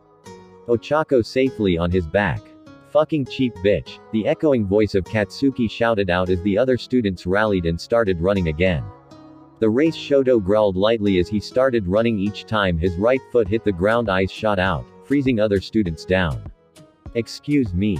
Shoto's attention snapped upwards as Masami clawed past him on the ceiling. That won't work, Shoto said as his eyes shot up the walls in an attempt to grab the girl. Pass, Masami called out, jumping out of the tunnel just before the ice could grab her. Disc, Shoto picked up his running. The midday light blinded him for the briefest moments as he ran into the light. That moment costed him. Something slammed into him, throwing him back. Thankfully for him, his training helped him roll to his feet almost instantly. Ow! Shoto glanced down to see it was, in fact, Masami that had crashed into him. His eyes snapped forward to see what had hit the demonic girl. Giant robots, Shoto said, slightly confused. Hearing shouting coming from behind, kicked Shoto back into action. Pushing Masami off, Shoto took off running again. What's this? The booming voice of Present Mike echoed out. We have our first return already. Shoto felt a curse spit out of his mouth. Midoriya had already cleared the race. That meant the third place was his best shot now. It's Ochako Uraraka. Shoto stumbled for a moment, then righted himself. He was not expecting that name. What happened? Moments before, Izuku and Ochako came to a stop just after the minefield. Izuku glanced back to see the 0-pointers were kicking to life, having only just been able to react to them shooting past. Wow, Ochako said, seeing the tunnel for the finish line. Not bad, eh? Izuku said with a big smile. I feel kinda bad now, Ochako said, looking up at Izuku. Why? Izuku asked. I didn't really finish the race, Ochako said. Nonsense. Even heroes are allowed shortcuts from time to time, Izuku said, trying to bring Oshako's confidence back up. You're right, Ochako said as an idea popped into her head. After all, I have a race to win. Her hand snapped out and planted on Izuku's chest, negating his weight. Ochako. Izuku said in shock as he floated up. Remember, Ochako smiled. No flying. With that, she ran off, leaving Izuku to try and figure out his new predicament. Ochako ran with all her might. She wanted to win, but she also felt like she needed to give Izuku a chance. So as she entered the tunnel, she released her quirk on Izuku. Halfway through the tunnel, she heard Izuku's shout as he reached the tunnel. Tricky girlfriend, Izuku shouted as he ran at her. Easily tricked boyfriend, Ochako shouted back as she reached the 2/3 mark through the tunnel. Should have held a bit longer, Izuku said as he was beside her. I had to give you a chance, Ochako said as she threw her hand out. Izuku easily dodged it, knowing it was coming. He, however, didn't see her leg coming. Losing his footing and slamming into the ground steps from the exit. Ochako smiled back at him as she exited the tunnel and won the race. With the others, Shoto was finally reaching the final leg of the event. To his surprise, he was still having trouble shaking Tenya and Masami. The two were freakishly fast. Tenya, he understood his quirk was engine after all. But Masami's demon quick was different. It kept changing depending on the event part they were on. Seeing the minefield forced Shoto to run a bit slower so he could avoid the super blatant mines. His attention again was pulled as he heard several explosions from behind. Curiosity beat him again, and he looked back. He didn't know what he was looking at. It was Masami, but she looked like she had large bulky arms. She hit mine after mine, but they didn't even budge her. Can't go slow, Shoto thought as he planted his left foot and froze everything ahead of him before taking off with all his speed. The others would have an easier time with the mines but would have to risk slipping on the ice. A ghost of a smile etched on his face as he heard a curse from Masami as she slipped and fell. She was the closest to him since Tenya had seemingly slowed down a lot at the pits. End of the race. Izuku stood his arms crossed as he looked at Ochako. I'd be mad if I weren't so happy for you, Izuku said, making Ochako smile. I told you I was going to take a chance if I saw it, Ochako replied with a big smile. And that's why I can't be mad at you. You said you were going to do it and I still fell for it. The two turned as they heard shouting. God damn it. Izuku knew that voice. Sure enough, a moment later, Shoto appeared out of the tunnel, followed by dozens of other students. And that's the race. Midnight shouted out. Now let's see the leaderboards, she added. First place. Ochako Uraraka second place. Izuku Midoriya third place. Shoto Todoroki fourth place. Katsuki Bakugo fifth place. Masami Nishoku sixth place. Tenya Iida seventh place. Abara Shiozaki eighth place. Juzo Honanuki ninth place. Fumikage Tokiyami 10th place. Hantasiro name after name rolled down, each student happy that they made it. Now only the top 42 students will move on, Midnight announced. To the students that didn't make it, we have something for you. But for the ones moving on, Midnight pointed to the monitor. Everyone looked to see the spinning screen. After what felt like forever, the spinning stopped. Cavalry battle blinked on the screen. Students will form groups of 2 to 4 and get into a horse and rider position, Midnight explained as the screen showed them what to do. Each student will get a set amount of points starting at 5. Each student showed up on the screen with a number value next to them. The class all slowly looked towards the winner of the event. Ochako stood jaw-slacked as she saw her value. 10 million points blinked next to her name. Chapter 13. Second event Blues. Ochako stood, slack-jawed, her eyes locked on her 10 million points. How was she going to make a team? Her thoughts snapped back as a hand touched her shoulder. Deku. Ochako looked up at her boyfriend. You want a full team or just us two? Izuku asked. You want to be on a team with me? Ochako asked. Of course I do. Why wouldn't I want to be teamed with you? Izuku asked. But my points, Ochako said. So, Izuku said with a smile. You, the two snapped to see a pink-haired girl run up to them. Me? Ochako asked. Yes, you're the one with the most. I wanna be on your team, she said with a huge grin. What do you bring to a team? Izuku asked, looking at the pinkett. The girl's smile seemed to brighten. Let me introduce you to my babies, she almost screamed as she showed them several machines. The girl didn't explain how any of them worked and Izuku knew why. They hadn't accepted her. Are we allowed to use those? Ochako asked.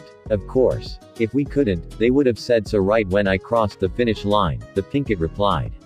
Sorry, but I have a plan for what to do, Ochako said, causing the pinkett to deflate slightly, then nod and run off towards Bakugo. What's the plan? Izuku asked. Well, I feel like it might be cheating, but could you fly us up above everyone for the whole match? Ochako asked. You want the easy win? Izuku asked. I know it's probably wrong to do, but yes, Ochako said. Honestly, I was planning on something else, but we can do that, Izuku replied.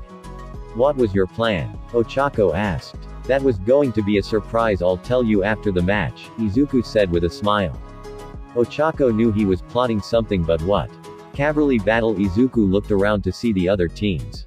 Shoto was a huge threat with Tenya, Pinkett, and Momo. Seeing what looked like rollerblades on the bottom of their feet added to Tenya's engine. They were going to be near impossible to outrun. Katsuki's team looked strong as well, with the wall of Ejiro in front. With Mina and Hanta on the sides gave a great defense. Even more so since so many people looked over Hanta, they'd miss his quirk. A third team confused him. A purple-haired boy, 1, Masami, 2, Mashirao, and a boy from Class B. Izuku was getting a massive red flag from him. Masami and Mashirao looked entirely out of it. Izuku felt Ochako shift on his back. Feeling her nervousness, he gripped her feet a bit tighter. The sound of someone clearing their throat brought everyone's attention to Midnight.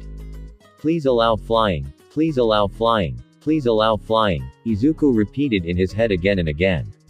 Now then, before we start. The principal wanted to make sure everyone knew that flying is allowed in this match as it will help people show off their quirks, Midnight said with a smile. Izuku couldn't contain his grin. No one else in the class knew he could fly, they would all learn now.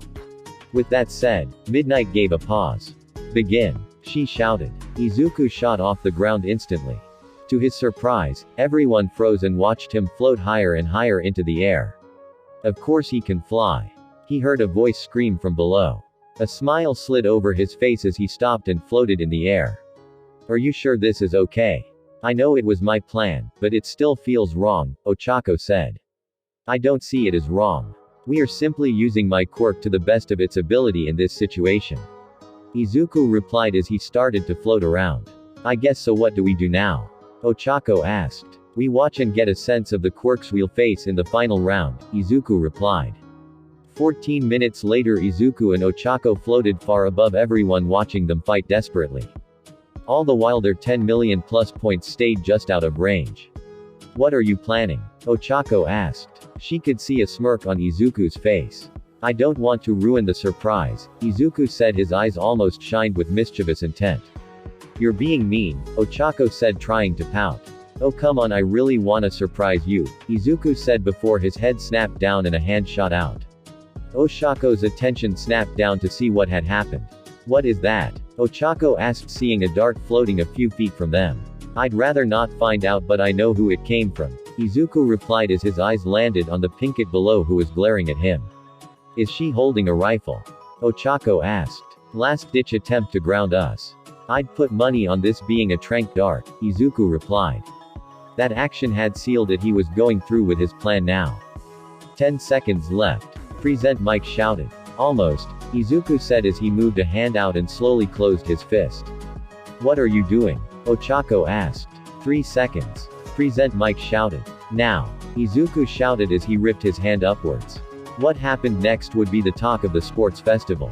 As Izuku pulled his hand up, every single headband came undone and flew up to his hand. With a second left, Izuku had stolen every single point on the field. On the ground, everyone glared upwards as the second event closed, and save for one team, nobody had points. Midnight was quick to call up Nezu for help. Impressive, he stole all the points with moments left, Nezu said. That's what I just said, what should I do? This has never happened before, Midnight replied. Worry not, I will handle it, Nezu replied a moment before the stadium's Titan screen flared to life. Greetings Sports Festival. Nezu spoke, gaining everyone's attention. As it appears that Midoriya managed to steal everyone's points, we will hold a small battle royal to pick the contestants for the final event, Nezu explained as a 16-man tournament bracket appeared. A moment after the bracket showed, Izuku and Okacho's names appeared on the list of 16. We have 14 spots open and 40 contestants, Nezu said. May the best win. Battle Royal ring, same as third event ring. I can't believe you did something like that, Ochako said, looking at Izuku. I thought it was a good idea, Izuku replied with a smile. Next time maybe run it past me too, Ochako asked. But I wanted it to be a surprise, Izuku said, pretending to pout. Oh, don't try that on me, Ochako said, trying to hide a smile. You two are a cute couple, the voice of Midnight spoke out softly. Thanks, Ochako said without hesitation. Oh, not trying to hide it? Midnight asked. We're not hiding it, but we aren't going to shout it from the rooftops either, not yet at least, Izuku explained, making Oshako's face flush at the idea of Izuku screamed that he loved her from the top of the school. That's adorable, Midnight said before turning her attention to the ring. In the ring, begin, Nezu shouted. A moment later, a wall of ice and an explosion went off. Oh my, it looks like Bakugo and Todoroki just eliminated 10 people apiece. I didn't stand a chance, Hanta complained. You're not alone, a disembodied voice complained. Ribbit, Class 1A elitists, Nito shouted. It's nothing to do with the class. They just eliminated us, Mina replied, seeing Nito complain about her class for no reason. From 40 to 20 in an instant. Man, I wish I had explosive power like that, Denki complained. You do, it just lacks a knockback, Rikido said. Back in the ring with half the contested left, everyone was on much higher guard. Only 6 people had to be taken out now. Both Katsuki and Shoto stood with their backs to the ring out. Who will move fist? Katsuki thought before he saw a burst of speed to his left. 4 eyes it is. Katsuki was about to fire when he saw Tenya not running at him but pushing Yuga and a Class B student out of bounds. 4 to go. Shot stepped down and pushed another 2 out. 2 left. Bakugo snapped his hands to either side and left loose, knocking out 4 each. That's enough, Nezu spoke. The last 2 to fall out of the ring move on. Nishoku, Hitoshi, you pass. A sigh of relief left both of them. Now let's move on to the matches. Nezu shouted as the screen flared to life and names started filling in the tournament board. 1. Izuku Midoriya vs Ejiro Kirishima. 2. Shoto Todoroki vs Masami Nishoku. 3. Juzo Honanuki vs Tenya Iida. 4. Itsuka Kendo vs Katsuki Bakugo. 5. Abara Shiozaki vs Momo Yaoyorozu. 6. Mashiro Ojiro vs Tetsu 7. Mei Hatsume vs Shinso Hitoshi. 8. Kyoka Jiro vs Ochako Uraraka. The first match will start in 15 minutes. Rest while you can, contestants, Nezu said. Hozu City. Darkened ally Ingenium ran into a darkened ally towards a figure. Leaping through the air, he landed in front of his target. Hero killer. I am here to stop you in the name of justice, Ingenium said as he looked at the man who had slain so many heroes. Ingenium, not one on my list, but I'll eliminate you too, Stain said as he drew his sword. Not if I bring you in first. Ingenium shouted as he launched himself at the hero killer. With a spin, he sent an empowered kick at Stain. To his surprise, Stain dodged him with little effort. Skidding to a stop, the two stared each other down again. Not good, he's a lot faster than I expected, Ingenium thought as he watched Stain, who in turn watched him. The next move could very well end their fight. While he was a pro and his quirk well known, next to nothing was known about Stain's quirk. The only thing that was known was he could someone paralyze his targets. Focusing all his power, Ingenium shot forward. He had one shot. He had to take it. As he closed in, Stain moved forward into his charge. Ingenium's world went white with pain. Stain had gotten him. He was so much faster than he'd been expecting. Ingenium dropped to his knees as Stain freed his sword. I actually liked you somewhat. But you're still just a fake, Ingenium. A voice screamed as a black-clawed foot slammed into Stain's face, knocking him away. Blinkspeed, Ingenium spoke softly. I gotcha, boss, Blinkspeed said as he lifted Ingenium up. With a singular plan on his mind, Blinkspeed tried to run. Ingenium tried his best to run alongside him but lacked power. He had lost a lot of blood quickly thanks to the gut wound. Just as they started to really move, they stopped. Blinkspeed slowly looked down to see a blade sticking out of his chest. Stain had thrown the perfect throw and almost cut his heart in half. Ingenium stared in shock as Blinkspeed died almost instantly. His eyes didn't even get to close. A look of fear was left etched on Blinkspeed's face. Stain stepped forward and reclaimed his sword. Not who I was aiming for, but this bastard gave me a hell of a concussion since he only tried to save you and not fight. Stain paused to shake his head. I'll let you live in his stead, bastard, Ingenium said slowly as he collapsed just as police and SWAT arrived. Stain already long gone. Chapter 14. Third event begins. Izuku stood at the edge of the doorway. The final event was about to start. It didn't matter how strong he was. This was nerve-wracking. Deku, Izuku looked back to see Ochako walking up. Hey, he smiled softly. I just wanted to wish you luck quick, Ochako said before hugging Izuku. One Izuku happily returned. Thanks, Ochako, Izuku said with a smile. Ochako smiled back for a moment then pulled him down into a kiss. It's time, ladies and gentlemen. The final event, the echoing voice of Present Mike rang out, pulling the lovebirds apart. Kick butt and I'll see you in the finals, Ochako said before running off. Up in the crowd, Inko walked behind Toshinori heading towards their own personal skybox. Being friends with All Might had some very nice perks. Here we are, Toshinori said opening a door for Inko. Oh, my, Inko said in surprise. The skybox was not what she was expecting. She was assumed it would be a couple of nicer chairs to watch from. What the skybox was a fully stocked room with food, drinks, and a beautiful shot of the ring.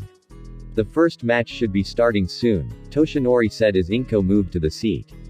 Her son was up first, she wasn't going to miss a moment of his match. Who's Izuku fighting? Inko asked as she got into her seat. Young Kirishima. He has a hardening quirk that lets him strengthen his skin, Toshinori replied as he sat down next to Inko. What Izuku will do, Inko said. It will be interesting to see what young Midoriya does, Toshinori looked down to the ring hearing present Mike's voice. Final event, the first match is about to start.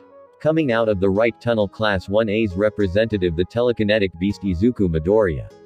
Izuku shook his head lightly, being called a beast was a new one. And out of the left tunnel from Class 1A as well. The wall of muscle and sheer determination Ejiro Kirishima. Ejiro came out waving clearly hiding his nerves better. I've got my work cut out for me, Ejiro said as he stepped into the ring. I've got a request for you Kirishima, Izuku said getting the redhead to pause. What's up? Ejiro asked. My quirk is super strong, but my body is falling behind. My request is not to take it personally that I'm gonna try and win this fight without using my quirk too much, Izuku explained, and to his surprise, Ejiro smiled brightly. Now that's manly. You see a weakness building and you're facing it head on. I'm in, Ejiro said with a big grin. I'm guessing you two are ready then? Midnight asked. Born ready, Ejiro said with a smile still broad on his face. As I can be, Izuku replied as he took a somewhat defensive stance. Begin, Midnight shouted. With her shout, both contestants ran forward. Ejiro won out in the first swing, his hardened fist clocking Izuku across the face and knocking him down. Come on, Midoriya. You want to better yourself, then I'll be your grinding wheel. Ejiro shouted as he lunged at the downed Izuku. Said Greenette barely rolled out of the way in time. I think you almost knocked a tooth out, Yoshiko said as he got to his feet. Then I'll hit harder next time, Ejiro said as the two clashed again. Izuku saw the haymaker coming, dodged and drive a fist into Ejiro's side.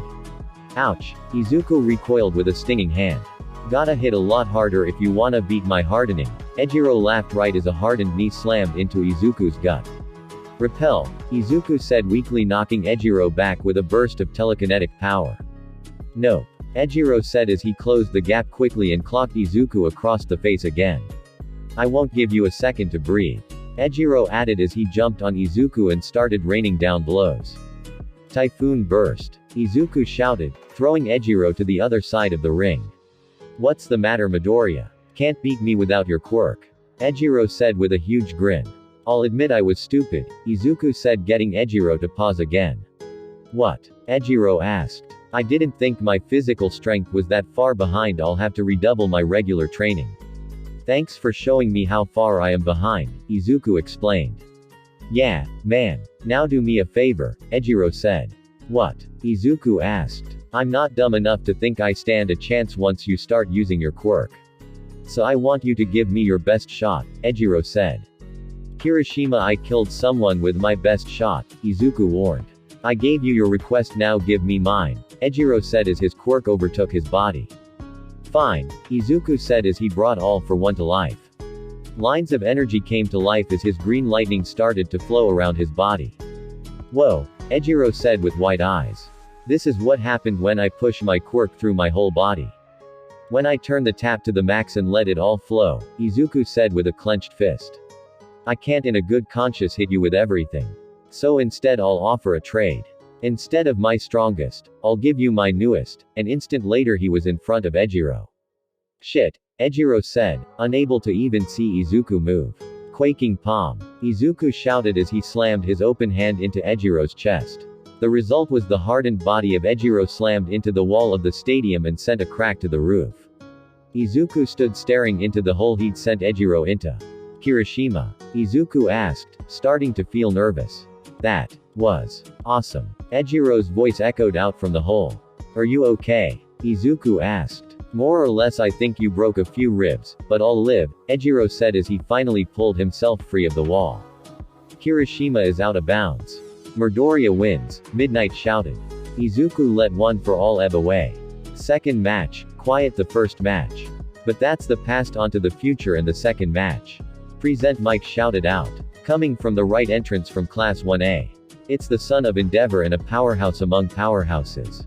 It's Shoto Todoroki. Shoto didn't react to the introduction. He only cared about getting the match started so it could end. And from the left entrance, another Class 1A student. The demonic force Masami Nishoku. Unlike Shoto, Masami walked out waving to the crowd and blowing kisses. Are you done? Shoto asked, seeing Masami was still pandering to the crowd. It's called showmanship, try it sometime, Masami said as he crouched down, her hands on the ground. Looks like both of you are ready, Midnight said. Shoto simply nodded while Masami grinned. Begin. Midnight shouted. Shoto was quick to step forward, sending ice towards Masami. To his surprise, she dodged his ice. His eyes narrowed as he looked at the girl. Her arms had lengthened slightly and her hands had morphed to look more like paws. Your speed form, Shoto guessed as he sent another wave of ice out. Just like the first, Masami dodged with her increased speed. Best shot I got, Masami replied right before she charged forward. Shoto was forced to backpedal a few steps. Masami had closed the ground faster than he expected. But not fast enough. Shoto placed his hand onto Masami's shoulder as she landed. Shit, was all Masami managed to say before she was frozen solid. Midnight looked to the girl, her whip lifting up. Nishoku is unable to continue. Todoroki wins. Shoto turned and just as quickly as he froze Masami he thought her. Stupid ice, Masami growled as she shook lightly and walked off. Shoto gave a slight nod to Midnight then left himself. Third match, onto the third match. Present, Mike shouted out. Coming from the right entrance, Class 1B recommendation student Juzo Honanuki. Juzo looked up to the announcer box for a moment. That's all he got. And from the right side, Class 1A's resident speed freak Tenya Iida. Tenya walked into the area, his mind clear and his goal set. He would win the tournament and show his family he'd gotten better. Are you gentlemen ready? Midnight asked. Yes ma'am, Tenya replied. Juzo chose not to reply and only nodded. Begin. Midnight shouted. Tenya shot forward, hoping to close the distance. Juzo knelt, putting a hand on the ground. The area floor quickly started to soften, becoming more like mud than concrete. I saw the trick in the second event, Tenya said while leaping over the attempt to stick him down. The distance between the two was gone and Tenya reached, attempting to grab Juzo. His hands found nothing but air. Juzo had used his attack as a means of escape. Who said I was attacking? Juzo's voice echoed out as he rose from the muddy concrete far from Tenya's grasp. I hadn't thought you could travel with your quirk. I'll have to adjust my plans. The two stood at a stalemate for a few moments before Tenya shot forward again. Same ploy it seems, Juzo said before bringing both hands down, softening everything in front of him. Tenya failed to jump in time and felt his legs sink into the muddy ground. I have no choice, Tenya said before the muddy ground erupted around him. Recipro burst. Juzo barely leaned back in time to dodge the knee that almost caught him in the chin. So fast, Juzo hadn't expected that kind of speed. I apologize for this, Tenya said as he managed to grab Juzo's shirt as he landed just behind the young hero-to-be. What? Juzo asked right before Tenya put all his might into throwing Juzo. His tactic worked out as Juzo flew through the air and slammed into the ground just outside of the ring. Honanuki is out of bounds. Iida wins, Midnight called out. Tenya walked over to Juzo, offering him a hand. Sorry about the throw. I didn't want to risk you softening the ground again, Tenya said. No worries, you're a lot faster than I thought you were, Juzo answered as he took Tenya's hand and got pulled to his feet. True sportsmanship there. Present, Mike called out. Fourth match, here we go, ladies and gentlemen. The fourth match begins. Present, Mike shouted out. Coming out of the right entrance, Class 1B's representative Itsuka Kendo. Kendo smiled as she stepped into the ring. Coming from the left tunnel, the explosive deviant Katsuki Bakugo. Bakugo growled, his hand twitching as he walked into the ring. Are you two ready? Midnight asked. Ready, Itsuka said, taking her stance. Let's just do this, Katsuki growled. Begin. Midnight shouted. Die. Katsuki shouted, throwing his hands forward, letting loose a large explosion. Itsuka barely had a chance to put her hands up in defense before the explosion reached her. The crowd went silent as they waited for the smoke to clear. Nobody had moved since Katsuki sent his first explosion. Finally, after what felt like an eternity, the smoke cleared. Kneeling just outside of the ring was Itsuka. Pain etched across her face. In an attempt to guard herself, she had enlarged her hands. Sadly, that just increased the amount of damage Katsuki's explosion had done to her hands. Itsuka Kendo is out of bounds. Katsuki Bakugo wins, Midnight shouted. Itsuka barely registered the results as she shakingly looked at her badly burnt hands. Come on, you need to see recovery girl. Midnight placed a hand on Itsuka's shoulder as she walked past. Alright, Itsuka groaned out, trying her best to not move her hands. There you have it, folks. An explosive victory for Bakugo. We will take a few minutes to repair the ring and start with the second half of the bracket, Present Mike explained. Hallway Izuku took a soothing breath as he walked towards the ring. His match with Shoto was next. So focused on keeping his nerves straight he failed to see the larger figure of Endeavor step in front of him. Boy, Izuku's attention snapped back and zeroed in on Endeavor. Endeavor, Izuku said, surprised to see the second place hero. It's my Shoto's destiny to surpass All Might, Endeavor said as if it were fact. And, Izuku asked. Don't take it personally when he beats you, Endeavor added. We'll see, I aim to pass All Might myself, Izuku said as he walked past Endeavor.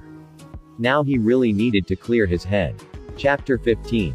Matches continue, ladies and gentlemen. It's time for the fifth match.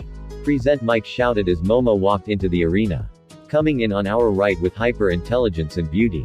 Yaoyorozu Momo. Momo's face flushed red as she heard Present Mike's intro of her. And from out left the godly woman Obara Shiozaki. Momo watched as the vine-haired woman stepped into the ring. She had seen her use her quirk with a shocking level of skill during the race and the cavalry events. But she also knew how to win. Are you two ready? Midnight asked. Ready, Momo replied. As am I, Obara added. Then let's get started, Midnight shouted, starting the fight. Obara snapped to action, her hair slamming into the ground, digging towards Momo. From below, Momo jumped to the side while channeling her power into her hand. Momo watched as vines burst from the ground, all reaching for her. Her quirk finished just before the vines could reach her. Too slow, Momo shouted before pulling a curved sword from her palm, cutting the vines away. Landing safely away from the vines, Momo turned her attention to Obara and shot forward. I will pass this test, Obara spoke as her vine hair shot forward. Momo dipped past the vines as she attempted to close the gap. Each time Ibara's vines neared Momo, they were effortlessly cut away. Got you, Momo said, reached Obara having slipped or cut her way past each attempt. Ibara's eyes shot wide as she felt the pommel of Momo's sword slam into her gut. With a swift strike to the Vine Girl's head, the match was over. Winner by knockout Momo Yaoyorozu, Midnight shouted. Momo bowed lightly before leaving the stage. Outside the arena Izuku stood his back against a wall. He was trying to clear his mind the best he could. Endeavor had left Izuku feeling weird. What kind of father talks about their kid like that? Midoriya-san, Izuku turned to see Shoto standing in a doorway. Todoroki-san, Izuku replied. We need to talk, Shoto said unblinkingly. Okay, lead the way, Izuku pushed off the wall and moved to follow Shoto. Hallway, what's this about? Izuku asked. I saw my shit stain of a father talking to you. What was it about? Shoto asked. He said something about it being your duty to surpass All Might, Izuku replied. I see, Shoto said, looking down at his left hand. With calling him a shit stain and never using your left, I'd assume you've got some hatred against your father, Izuku said. Something like that, Shoto said, his eyes slowly drifting up to meet Izuku's. Have you ever heard of quirk marriages? Yeah, it happened a lot after the second generation of quirks. High-ranking or rich families would essentially buy a person for the sole purpose of having stronger kids, Izuku replied. Correct, I am one of them, Shoto said, looking back to his hand.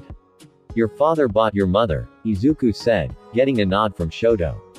And the burn. My mother snapped. She wasn't able to take the stress anymore. Dealing with him every day became too much, and she poured boiling water on my face, Shoto explained. This is what led to refusing to use your fire? Izuku asked. Yes, I won't use my fire. I'll become a great hero without his father's flame, Shoto said, clenching his right hand and lifting it as ice formed. I'll become the number one without ever using his quirk. Izuku stood in silence. He wanted to hit Shoto now. He needed to be set straight. But now I have an important question for you, Shoto said, regaining Izuku's attention. What's up? Izuku asked. Are you All Might's secret love child? Shoto asked. A smirk shot over Izuku's face before he burst out laughing. Sorry, I didn't mean to laugh. No, All Might is not my father. My father is Hisashi Midoriya and currently works in America. He uses his fire breathing to power factories, Izuku explained. That's it, folks, the screaming voice of Present Mike echoed out. The first rounds are done, we'll be taking a break to serve our competitors some lunch and clean up the arena. Lunchtime if we're done here. Izuku paused, getting a nod from Shoto. Good, I have a girlfriend to see. Izuku smiled and turned. Midoriya-san, Shoto spoke. Yes. Izuku asked. Why are you and her dating? You should be focusing on school, Shoto said. We're dating because we like each other. Having Ochako-chan at my side makes me stronger. She fuels my drive to be the best, Izuku replied, smiling happily as he thought of Ochako. Fair enough, I won't keep you any longer, Shoto said. Seeing the smile on Izuku's face made Shoto look down again. To be able to smile like that. Would he ever be able to smile like that like All Might? Cafeteria. Izuku smiled, and he slipped past person after person, his eyes locked on a bob of brown hair. Moving past Iida and reaching Ochako, he slipped his arms around his girlfriend's waist, pulling her into a backward hug. Deku-kun, you scared me, Ochako said as a smile coming to her face. Sorry, Izuku replied as he nuzzled into Oshako's neck. What's up with you? Ochako asked. Not that I'm complaining, but you're normally a little more reserved. I talked with Todoroki-san. He asked why I was dating you and not solely focused on school. It just made me think about you more and more and how happy I am to be with you, Izuku explained. Deku-kun, Ochako smiled, her face flushing red. Izuku released Ochako, letting her return to the line, and both got lunch. So I missed the last matches. Who won? Izuku asked. Ojiro-san was able to beat Tetsu-san after a really long fight. That Shinso guy won without lifting a finger. Hatsume-san just walked out of the ring after they said their best wishes, Ochako explained. I missed your match, too, Izuku said, looked down slightly. It's fine, Deku. I won. Jiro-san didn't have anything to counter me when I closed the gap, Ochako said with a smile. Well, we did say we'd see each other in the finals, Izuku smiled. Hey, Uraraka-san, the two looked up to see Masami. Nishoku-san, Ochako smiled. I wanted to warn you about Shinso, Masami said. What about him? Ochako asked. His quirk, it let him take control of me somehow, Masami said. Oh, a brainwashing quirk, what do you remember? Izuku asked. He asked if I'd join his team for the cavalry battle, then nothing till it was over, Masami explained. Activated by responding to him, Izuku said with Ochako nodding. So all I have to do is not respond, Ochako said. Yeah, Masami replied before jumping slightly. Sorry, my phone scared me, she laughed lightly before pulling her phone out and walking off. You have to face Todoroki-san next, right? Ochako asked. Yeah, that will be a fun one, Izuku smirked. You're planning something, I can see it in those eyes, Ochako said. Nothing too crazy, I think Todoroki-san needs a bit of a wake-up call, Izuku replied with a slight smile. Well, either way, let's get some food, Ochako replied, knowing she wouldn't be able to change Izuku's mind. Arena, here we go. Present Mike shouted. The second round of fights begin. The crowd cheered heavily as Midnight returned to her stand, showing the first match was about to start. Let's get the show on the road, Midnight shouted. First, to enter the arena. Son of Endeavor, Shoto Todoroki. Present Mike called out as a pissed-off Shoto stepped into the ring. Where's Midoriya? Midnight asked, seeing the green-haired teen had yet to appear. Perhaps he's forfeiting, Shoto said blankly. I am here. Izuku's voice echoed out as he slammed into the ring. Sorry, I got distracted. Izuku rubbed the back of his head, a blush on his face. Make out with your girlfriend on your own time, Shoto almost growled. Izuku only laughed in response. Are you two ready? Midnight asked. Yes, Shoto growled lightly. I am, Izuku said. Begin. Midnight shouted. A second later, the arena had a new glacier in it. And Shoto starts strong. Has he beaten Midoriya? Present Mike asked through shivers. As if, a thunderous shout echoed out as the ice shattered. Izuku stood almost completely unfazed, green lightning dancing around his body. Did you just shrug off a glacier? Midnight asked. It wasn't hard, Izuku said as the green lightning faded. Focus. Shoto shouted as he shot more ice at Izuku. Nah, Izuku flicked one finger, shattering Shoto's attack before it could reach him. What do you mean, nah? Shoto growled. Well, if you're going to half-ass it, I will too, Izuku replied. What? Shoto growled. You think you can skate by in life using half your power? Well, sorry to say this is where that ends, Izuku said before his full cowl erupted around him again. Did my shitstain of a father put you up to this? Shoto asked. No, this is a mission I've given to myself. If you want a chance at beating me, you'll have to go all out, Izuku replied as he casually backhanded away more ice. I won't use his quirk, Shoto said. Your quirk, Izuku said as he stomped his foot, causing the whole ring to shake. The crowd had gone silent, seeing how easily Izuku was shrugging off Shoto's ice. It's your quirk, not his, yours. Just like your ice isn't your mother's. It's yours. Izuku shouted. Usmantos, what do we do? Midnight asked, seeing the furry almost radiating off Izuku. He's not done anything to require action yet, Smintos replied. Shoto took a step back, his mind racing. Izuku literally shrugged off his strongest attack. Why do you care so much? Shoto asked. Because I want you to shine brighter than your father. Show the world that despite his crappy attempt at fatherhood, you're still strong, Izuku said. Why? Shoto asked. You know I've wanted to ask you this why, if you hate your father so much, do you act like a mini-me of him? Izuku asked. What? Shoto asked, furry starting to spike in his blood.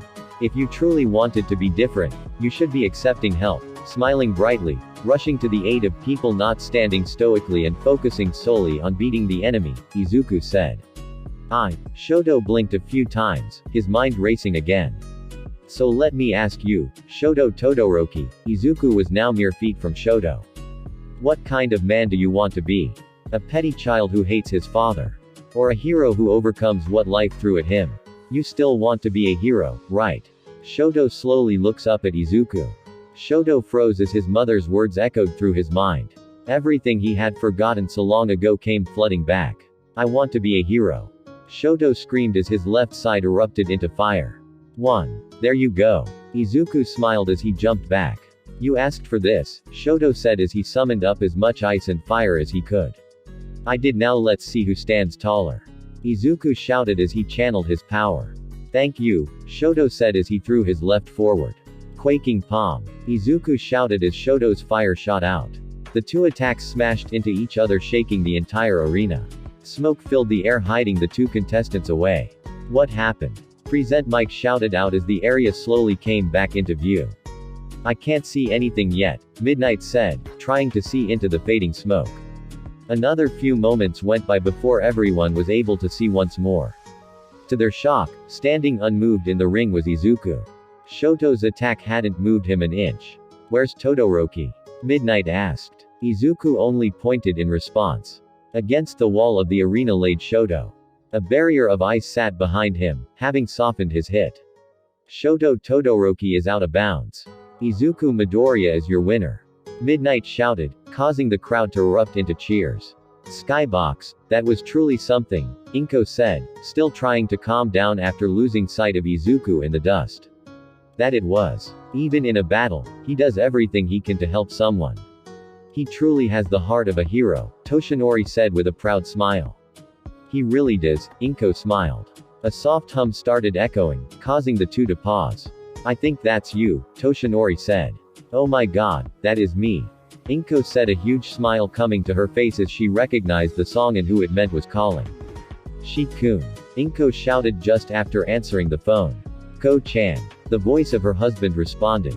I thought you'd be sleeping, Inko said, still shocked he was calling. I took a few days off to rest and thought I'd stay up so I could call you, Hisashi answered. That's wonderful, you've been working so hard lately, Inko said, knowing it had been a bit since they last talked. Yeah, sorry, a few things came up. How's my boy doing? Hisashi asked. He's doing very well. In UA, as you know, Inko said. Oh, crap. Did I miss the sports festival? Hisashi asked quickly. It's going on right now. If you have the channel, you can still see highlights in Izuku's next match, Inko explained. He's still in it. That's my boy. I gotta call him later, Hisashi said, his voice holding tons of pride and joy. He'd love that, Inko said, smiling happily. Toshinori smiled and excused himself, letting Inko talk. He had to start getting ready anyways. Chapter 16. Sports Festival End Part 1. Izuku sat lost within his own mind. Tenya had pulled himself out of the tournament citing family issues. Not a big deal, right? But then Mina pointed out that Masami was gone as well. Big deal. If they were both gone, it meant whatever had happened involved their brothers. Ingenium was cited to be in Hosu. And if he remembered right, Hosu was where the most recent sighting of Hero Killer Stain was. Izuku gave a heavy sigh. Ingenium probably ran into or hunted down Stain. That could be really bad. Deku-kun. Izuku snapped out of his deep thought hearing Ochako call out to him. Sorry, lost in thought, Izuku replied. Are you okay? You're normally taking notes like crazy, but you've missed Yaoyorozu-san match, Ochako said with a hint of worry in her voice. I did. Dang, who won? Izuku asked. Yaomomo tasered Mashi, Mina said with a chuckle. Ouch. So you're up next? Izuku asked. Yup. See you in a few, Ochako replied as she stood and left. Izuku smiled as his eyes followed her. Then slowly moved down to her rear. Really? Izuku blinked, then looked to Kyoka. What? Izuku asked. Just going to stare. Kyoka asked. Yeah. We're dating and she doesn't mind when I stare, Izuku replied. Fair enough, Kyoka replied. I mean, you stare at why? Izuku froze mid-sentence, seeing Kyoka's jack hoving an inch from his face. Please don't finish that, Kyoka said with a red face. Sorry, Izuku replied with a chuckle. But maybe you should say something soon, he added with a smirk. Shut up and watch your girlfriend's match, Kyoka snaps. In the ring, Ochako took a slow breath as she walked into the ring. Hitoshi was already there, rubbing his neck. Don't reply, don't reply, don't reply, Ochako chanted in her mind as she readied herself. Ready? Midnight asked. Ready, Ochako replied. Let's get this over with, Hitoshi replied. Begin, Midnight called out. Ochako was taken off guard for a brief second when Hitoshi shot forward, running at her. I saw the red-skinned one talking to you. So I know you know my quirk. So we're doing this the old-fashioned way, Ochako smiled and moved to meet him. Her fists clenched rather than remained open. He needed a few shots for using her classmates like puppets. The two met and Ochako scored the first hit with a wild haymaker to Hitoshi's cheek. The boy recovered fast enough to dodge her second haymaker. A smirk came to his face as he did. Ochako didn't know how to throw a punch very well. Another swing. Hitoshi slipped under it and passed Ochako. He reached and caught hold of Oshako's wrist as she stumbled and with a twist pinned it behind her back. Let's go for a walk, eh? Hitoshi said, pushing Ochako forward and towards the edge of the ring. Ochako panicked as a ring out came closer and closer. Her mind racing for ideas. One came to mind and she went with it. Her legs swung back. Pain. Lots of pain. Hitoshi's world erupted into screaming pain. His hands released Ochako as tears welled up in his eyes as he dropped. In her frantic attempt to break his hold, she kicked back and drove her calf into his groin. Sorry about that, Ochako said as she negated Hitoshi's weight and tossed him from the ring. Ochako Uraraka is the winner, Midnight called out, a smile on her face. She couldn't help but be proud of the girl's hit. With Inko and Toshinori. Oh, my, Inko said, hiding her smirk being her hand. Poor boy, Toshinori adds, feeling sorry for the boy. Izuku really found a special girl, what? Inko screamed. They're dating. Oh no, Toshinori said, seeing Inko starting to shake. I thought you knew, my baby is growing up. Inko screamed, stars in her eyes. Inko-san, please calm down, Toshinori said. You don't get it. Inko said, now shaking Toshinori. Think of how cute my grandbabies will be. With Izuku, why do I feel like a huge storm is coming? Izuku said out loud, feeling dread run down his spine. No idea. Worried about Bakugo? Hanta suggested. No, something else. Like someone suddenly has a laser focus in me or something, Izuku replied as he stood. It was time for him to head to the prep room. In the prep room, Izuku sat still, trying to shake off the odd feeling he had. He couldn't figure it out of the life of him. Come on Izuku, now is not the time to be distracted, Izuku thought. Deku-kun, Izuku hoped up, hearing Oshako's voice. Chako-chan, Izuku smiled happily as the gravity girl walked into the prep room. You ready for your match? Ochako asked. Yeah, I got this, Izuku replied. Well, either way. For luck, Ochako said before grabbing Izuku's shirt and pulling him down into a kiss. One he eagerly and happily returned. A few minutes later Izuku stepped into the arena, the crowd cheering and calling out his name. Bakugo was already standing in the ring waiting for him. His hands crackling and popping with his quirk. Ready to eat dirt, nerd? Katsuki asked. Not hungry, Izuku replied while cracking his knuckles. Too bad, Katsuki snapped back. You both seem ready, Midnight said. Bring it on, Katsuki shouted. Ready, Izuku added. Begin, Midnight called out. A moment later the match was over. Before Katsuki could even create his first explosion, Izuku had made his move. In an instant, he shot over to Katsuki and repelled him from the ring and into the wall. The crowd was silent. They had been expecting a lot more. Instead, the match was the shortest one yet. Katsuki Bakugo is out of bounds. Izuku Midoriya moves on to the finals, Midnight called out. Izuku gave a nod to Midnight and left. Katsuki hadn't moved yet. He just sat in the grass against the wall. Defeated. I didn't see him move, Katsuki thought. Has that shitty Deku really gotten that far ahead of me? Skybox, well, that was unexpected, Toshinori said, blinking a few times. Not really. Izuku's been pretty cut and dry when it comes to Bakugo-san lately, Inko replied. I'm more surprised at how quick he was. He's gotten stronger, she added. He really has, Toshinori paused. I'm not actually sure if I could beat him anymore. You think he's gotten that strong? Inko asked. He was already pushing me when we were training, Toshinori said. Now he might be a match for me when I was in my prime. Oh, my, Inko said, looking back down to the arena as her son walked out. Back in the prep room for a moment, Ochako thought her jaw was actually on the ground. Izuku had won the match instantly. Something she thought he could do but not what she expected from him. I'm back, Izuku said as he stepped in the prep room. Are you okay? Ochako asked. Yeah, Izuku replied. Then what was that about? Ochako asked. That was a decade of bullying back pay, Izuku replied. Oh, but you're okay. You're not lying to me. Ochako asked. Yeah, I'm great actually. I think that was the first big step into moving past Bakugo, Izuku explained. That's good, but we need to talk, Ochako said, causing Izuku to freeze. What's wrong? Izuku asked, seeing a serious look in Oshako's eyes. Why did you let me win the race? Ochako asked. What do you mean? Izuku asked back nervously. With what I just saw, you could have easily passed me and took first place in the race. Instead, you purposely ran slower and let me win. I want to know why. Izuku gave a slow sigh. Because this competition is more important to you than it is to me, Izuku replied. I'll explain everything better after the festival. I promise, he added. Okay, I'll wait, but I'm holding you to that promise, Ochako says with a hard glare. After a few moments, Oshako's glare faded and she leaned into Izuku, hugging him. I'm not going to hide anything from you, Chako, Izuku says as he hugs her. In the ring, Ochako hadn't been expecting to be back out in the ring so quickly. She hadn't even gotten a chance to plan for her fight with Momo.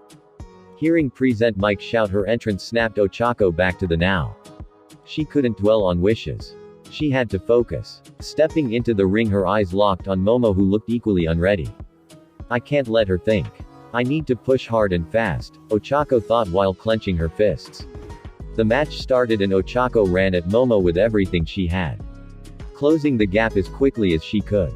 Even as Momo started making a staff. If she could reach Momo before she finished the staff, she would have a chance.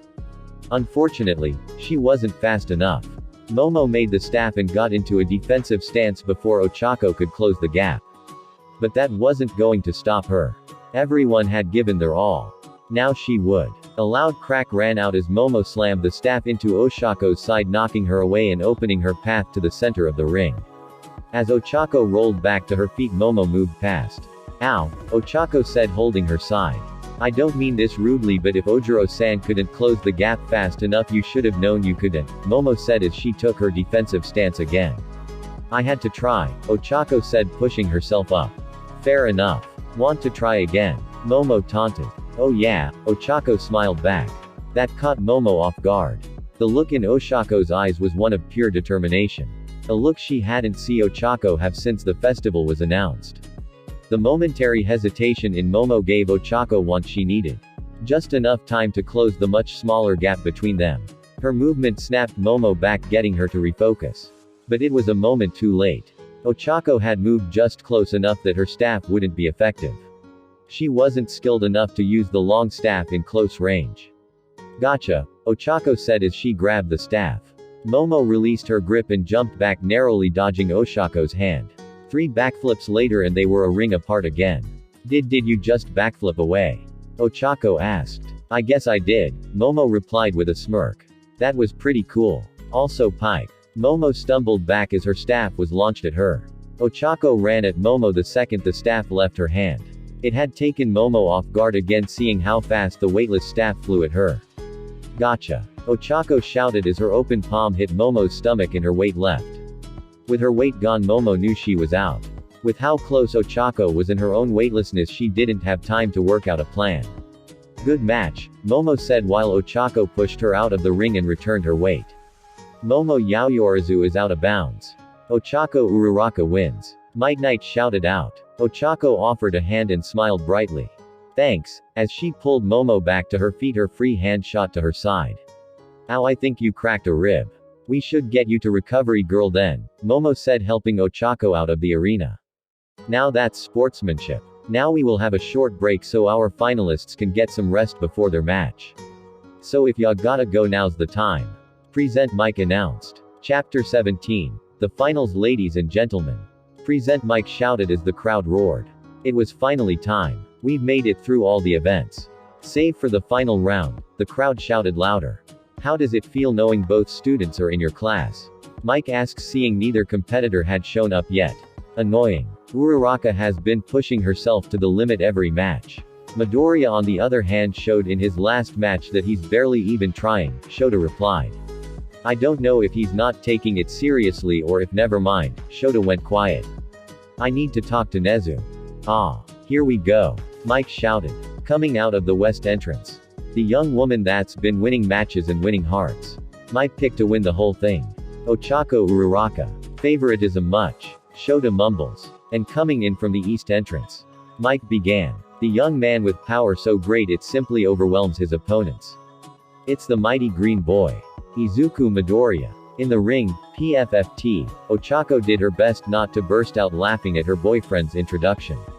I thought that was forgotten by now, Izuku grumbled. I've seen a few of those. I never put it together that it was you, Ochako laughed. Are you two ready? Midnight asked. One moment, Ochako said, trying to rein in her laughter. Chako-chan, Izuku said with a sigh. Okay, I'm fine now, Ochako said as she readied herself. No, holding back, Deku-kun, begin. Midnight called out. I have to hold back.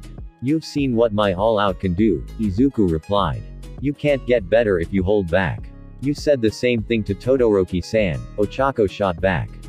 Izuku sighed again then vanished. Todoroki-san wasn't fighting to his fullest. He was holding back because he didn't like the power. Ochako froze as Izuku's hand gently grabbed her wrists. His speed was unreal. In an instant, he was behind her and had her trapped.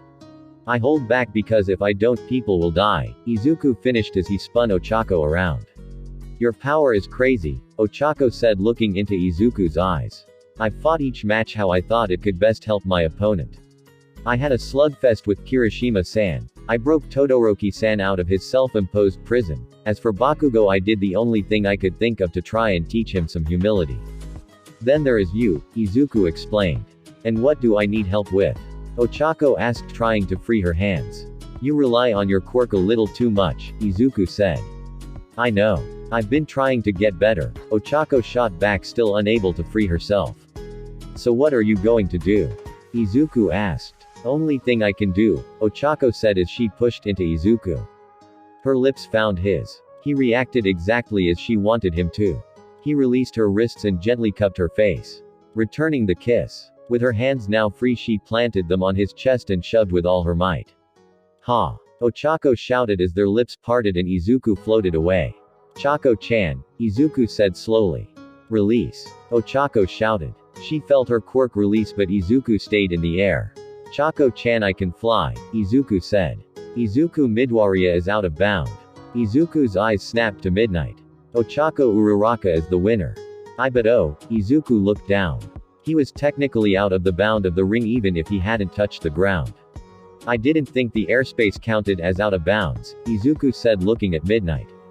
The crowd was silent. They were as confused as Izuku and Ochako.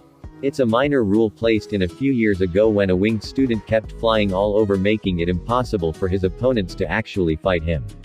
So afterward Nezu put in that any student with the capabilities of flight are allowed to leave the bounds of the ring but must return to the ring within 3 seconds. You did not, Midnight explained. I won. Ochako screamed in joy. The crowd followed in Oshako's shout and all but exploded in joy for the girl.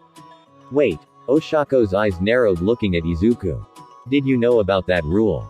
No, otherwise I would have returned to the ring. My plan was to push you to the limit, make it so you had to push your quirk and mind as far as they could go. Izuku replied as he drifted towards the ring. His feet slowly touched down. So you didn't let me win, Ochako said still looking at Izuku unbelievingly. Honestly, I did not know about that rule, Izuku replied. I can't believe it. I won, Ochako said, a huge smile plastered on her face. I wanna kiss you so bad right now, Izuku said. Come here, Ochako said jumping into Izuku's arms. Their lips met as Oshako's arms wrapped around his neck. Izuku's arms wrapped around her waist holding her as close as he could. And with a home run of love we close up the first year's sports festival, Mike shouted. The two slowly pulled back smiling softly at each other. Pretty sure the whole world knows we're together now, Ochako said doing her best to not grin like an idiot. I could care less in fact, Izuku replied. What are you Ochako screamed as Izuku lifted her above his head. Your sports festival champion, Izuku shouted as loudly as he could. The crowd replied in kind and cheered loudly. Izuku. Put me down, Ochako commanded. Izuku obeyed and lowered Ochako down. Come on. They need to set up for the award ceremony, Izuku said as they left the ring. Skybox Toshinori was not okay. He was positive he had brain damage. With how feverishly Inko was shaking him, his brain had to be bouncing around in his skull. They are so adorable. Inko screamed as tears rocketed out of her eyes. Inko-san, please, you're giving me a massive headache, Toshinori said slowly. Sorry, Inko said, finally reining herself in.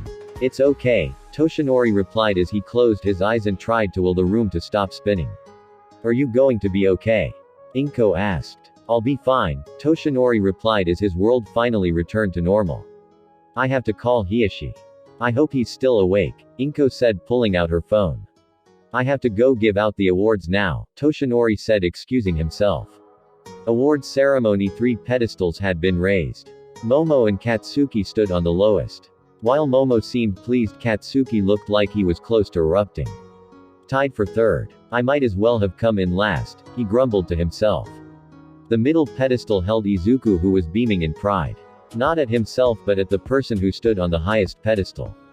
She had beaten him fair and square. Sure, some would argue it was a technicality, but Izuku couldn't care. She won and he couldn't be happy for her. Here to hand out the medals, Midnight shouted. AHAHAHAHA. The crowd started cheering again. All Might. Midnight announced. I am here. With the medals. All Might announced as he landed in front of the pedestals. Young Bakugo. You've been given a chance here, All Might said as he handed Katsuki his medal. Winning fights and beating up villains isn't all it takes to be a hero. Use this as a chance to learn some humility. Disc, whatever, Katsuki growled as he took the medal. Young Yaoyorozu. You displayed excellent skills and control. Take this and use it to motivate you to go beyond, All Might said as he handed Momo her medal. Plus Ultra, Momo giggled back. Young Midoriya. You showed great power and control. A shining example of the future of heroes, All Might said as he proudly handed Izuku his silver medal. Young Uraraka, All Might stepped up to Ochako. You showed that it isn't just power or a strong quirk that makes a great hero.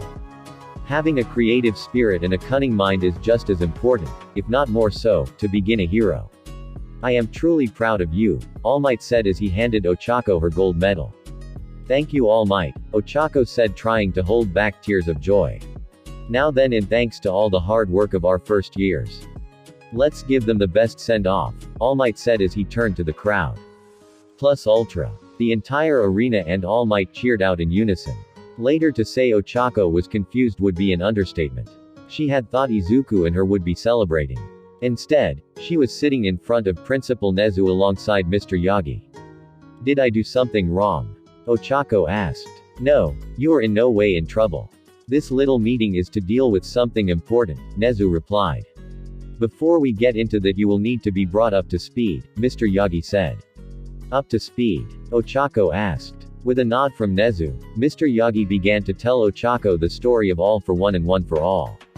He left out no detail as he told her of each holder and how they were targeted and slaughtered by the monstrous man that was All for One. So you're, Ochako said slowly looking at Mr. Yagi. Yes, I am All Might, Mr. Yagi replied as he shifted into his All Might form. I'm still lost though. What does this have to do with me? Ochako asked. All Might shrunk back down and continued. So after the injury, I needed to find a successor. So I came to UA to teach and find one. However, before I could even start teaching, I found the perfect successor, Mr. Yagi explained.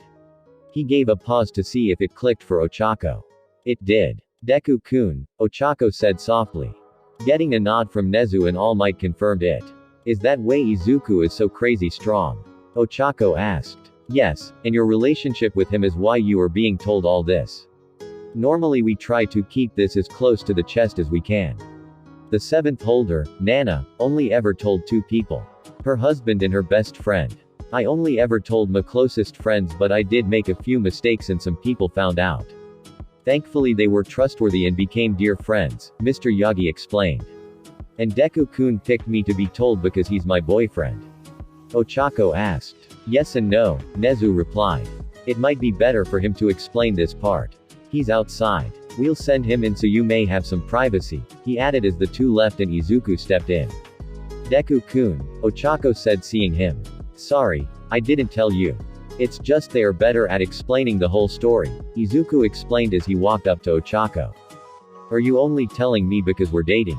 Ochako asked. Yes and no. The no is because beyond dating you are my best friend, Izuku replied. The yes is because Izuku paused, then took a step forward looking deep into Oshako's eyes. Deku-kun, Ochako asked seeing him looking at her as if she were about to vanish. I love you, Izuku said as his hand gently ran across her cheek. Ochako could have sworn her heart actually skipped a beat at that moment. She hadn't expected to hear Izuku say that or that it would make her so undeniably happy. I love you too, Ochako shouted jumping into Izuku's arms. Her arms encircled her and their lips meshed together. With Inko, Ko-chan, you need to breathe, Hiashi spoke trying to calm his wife.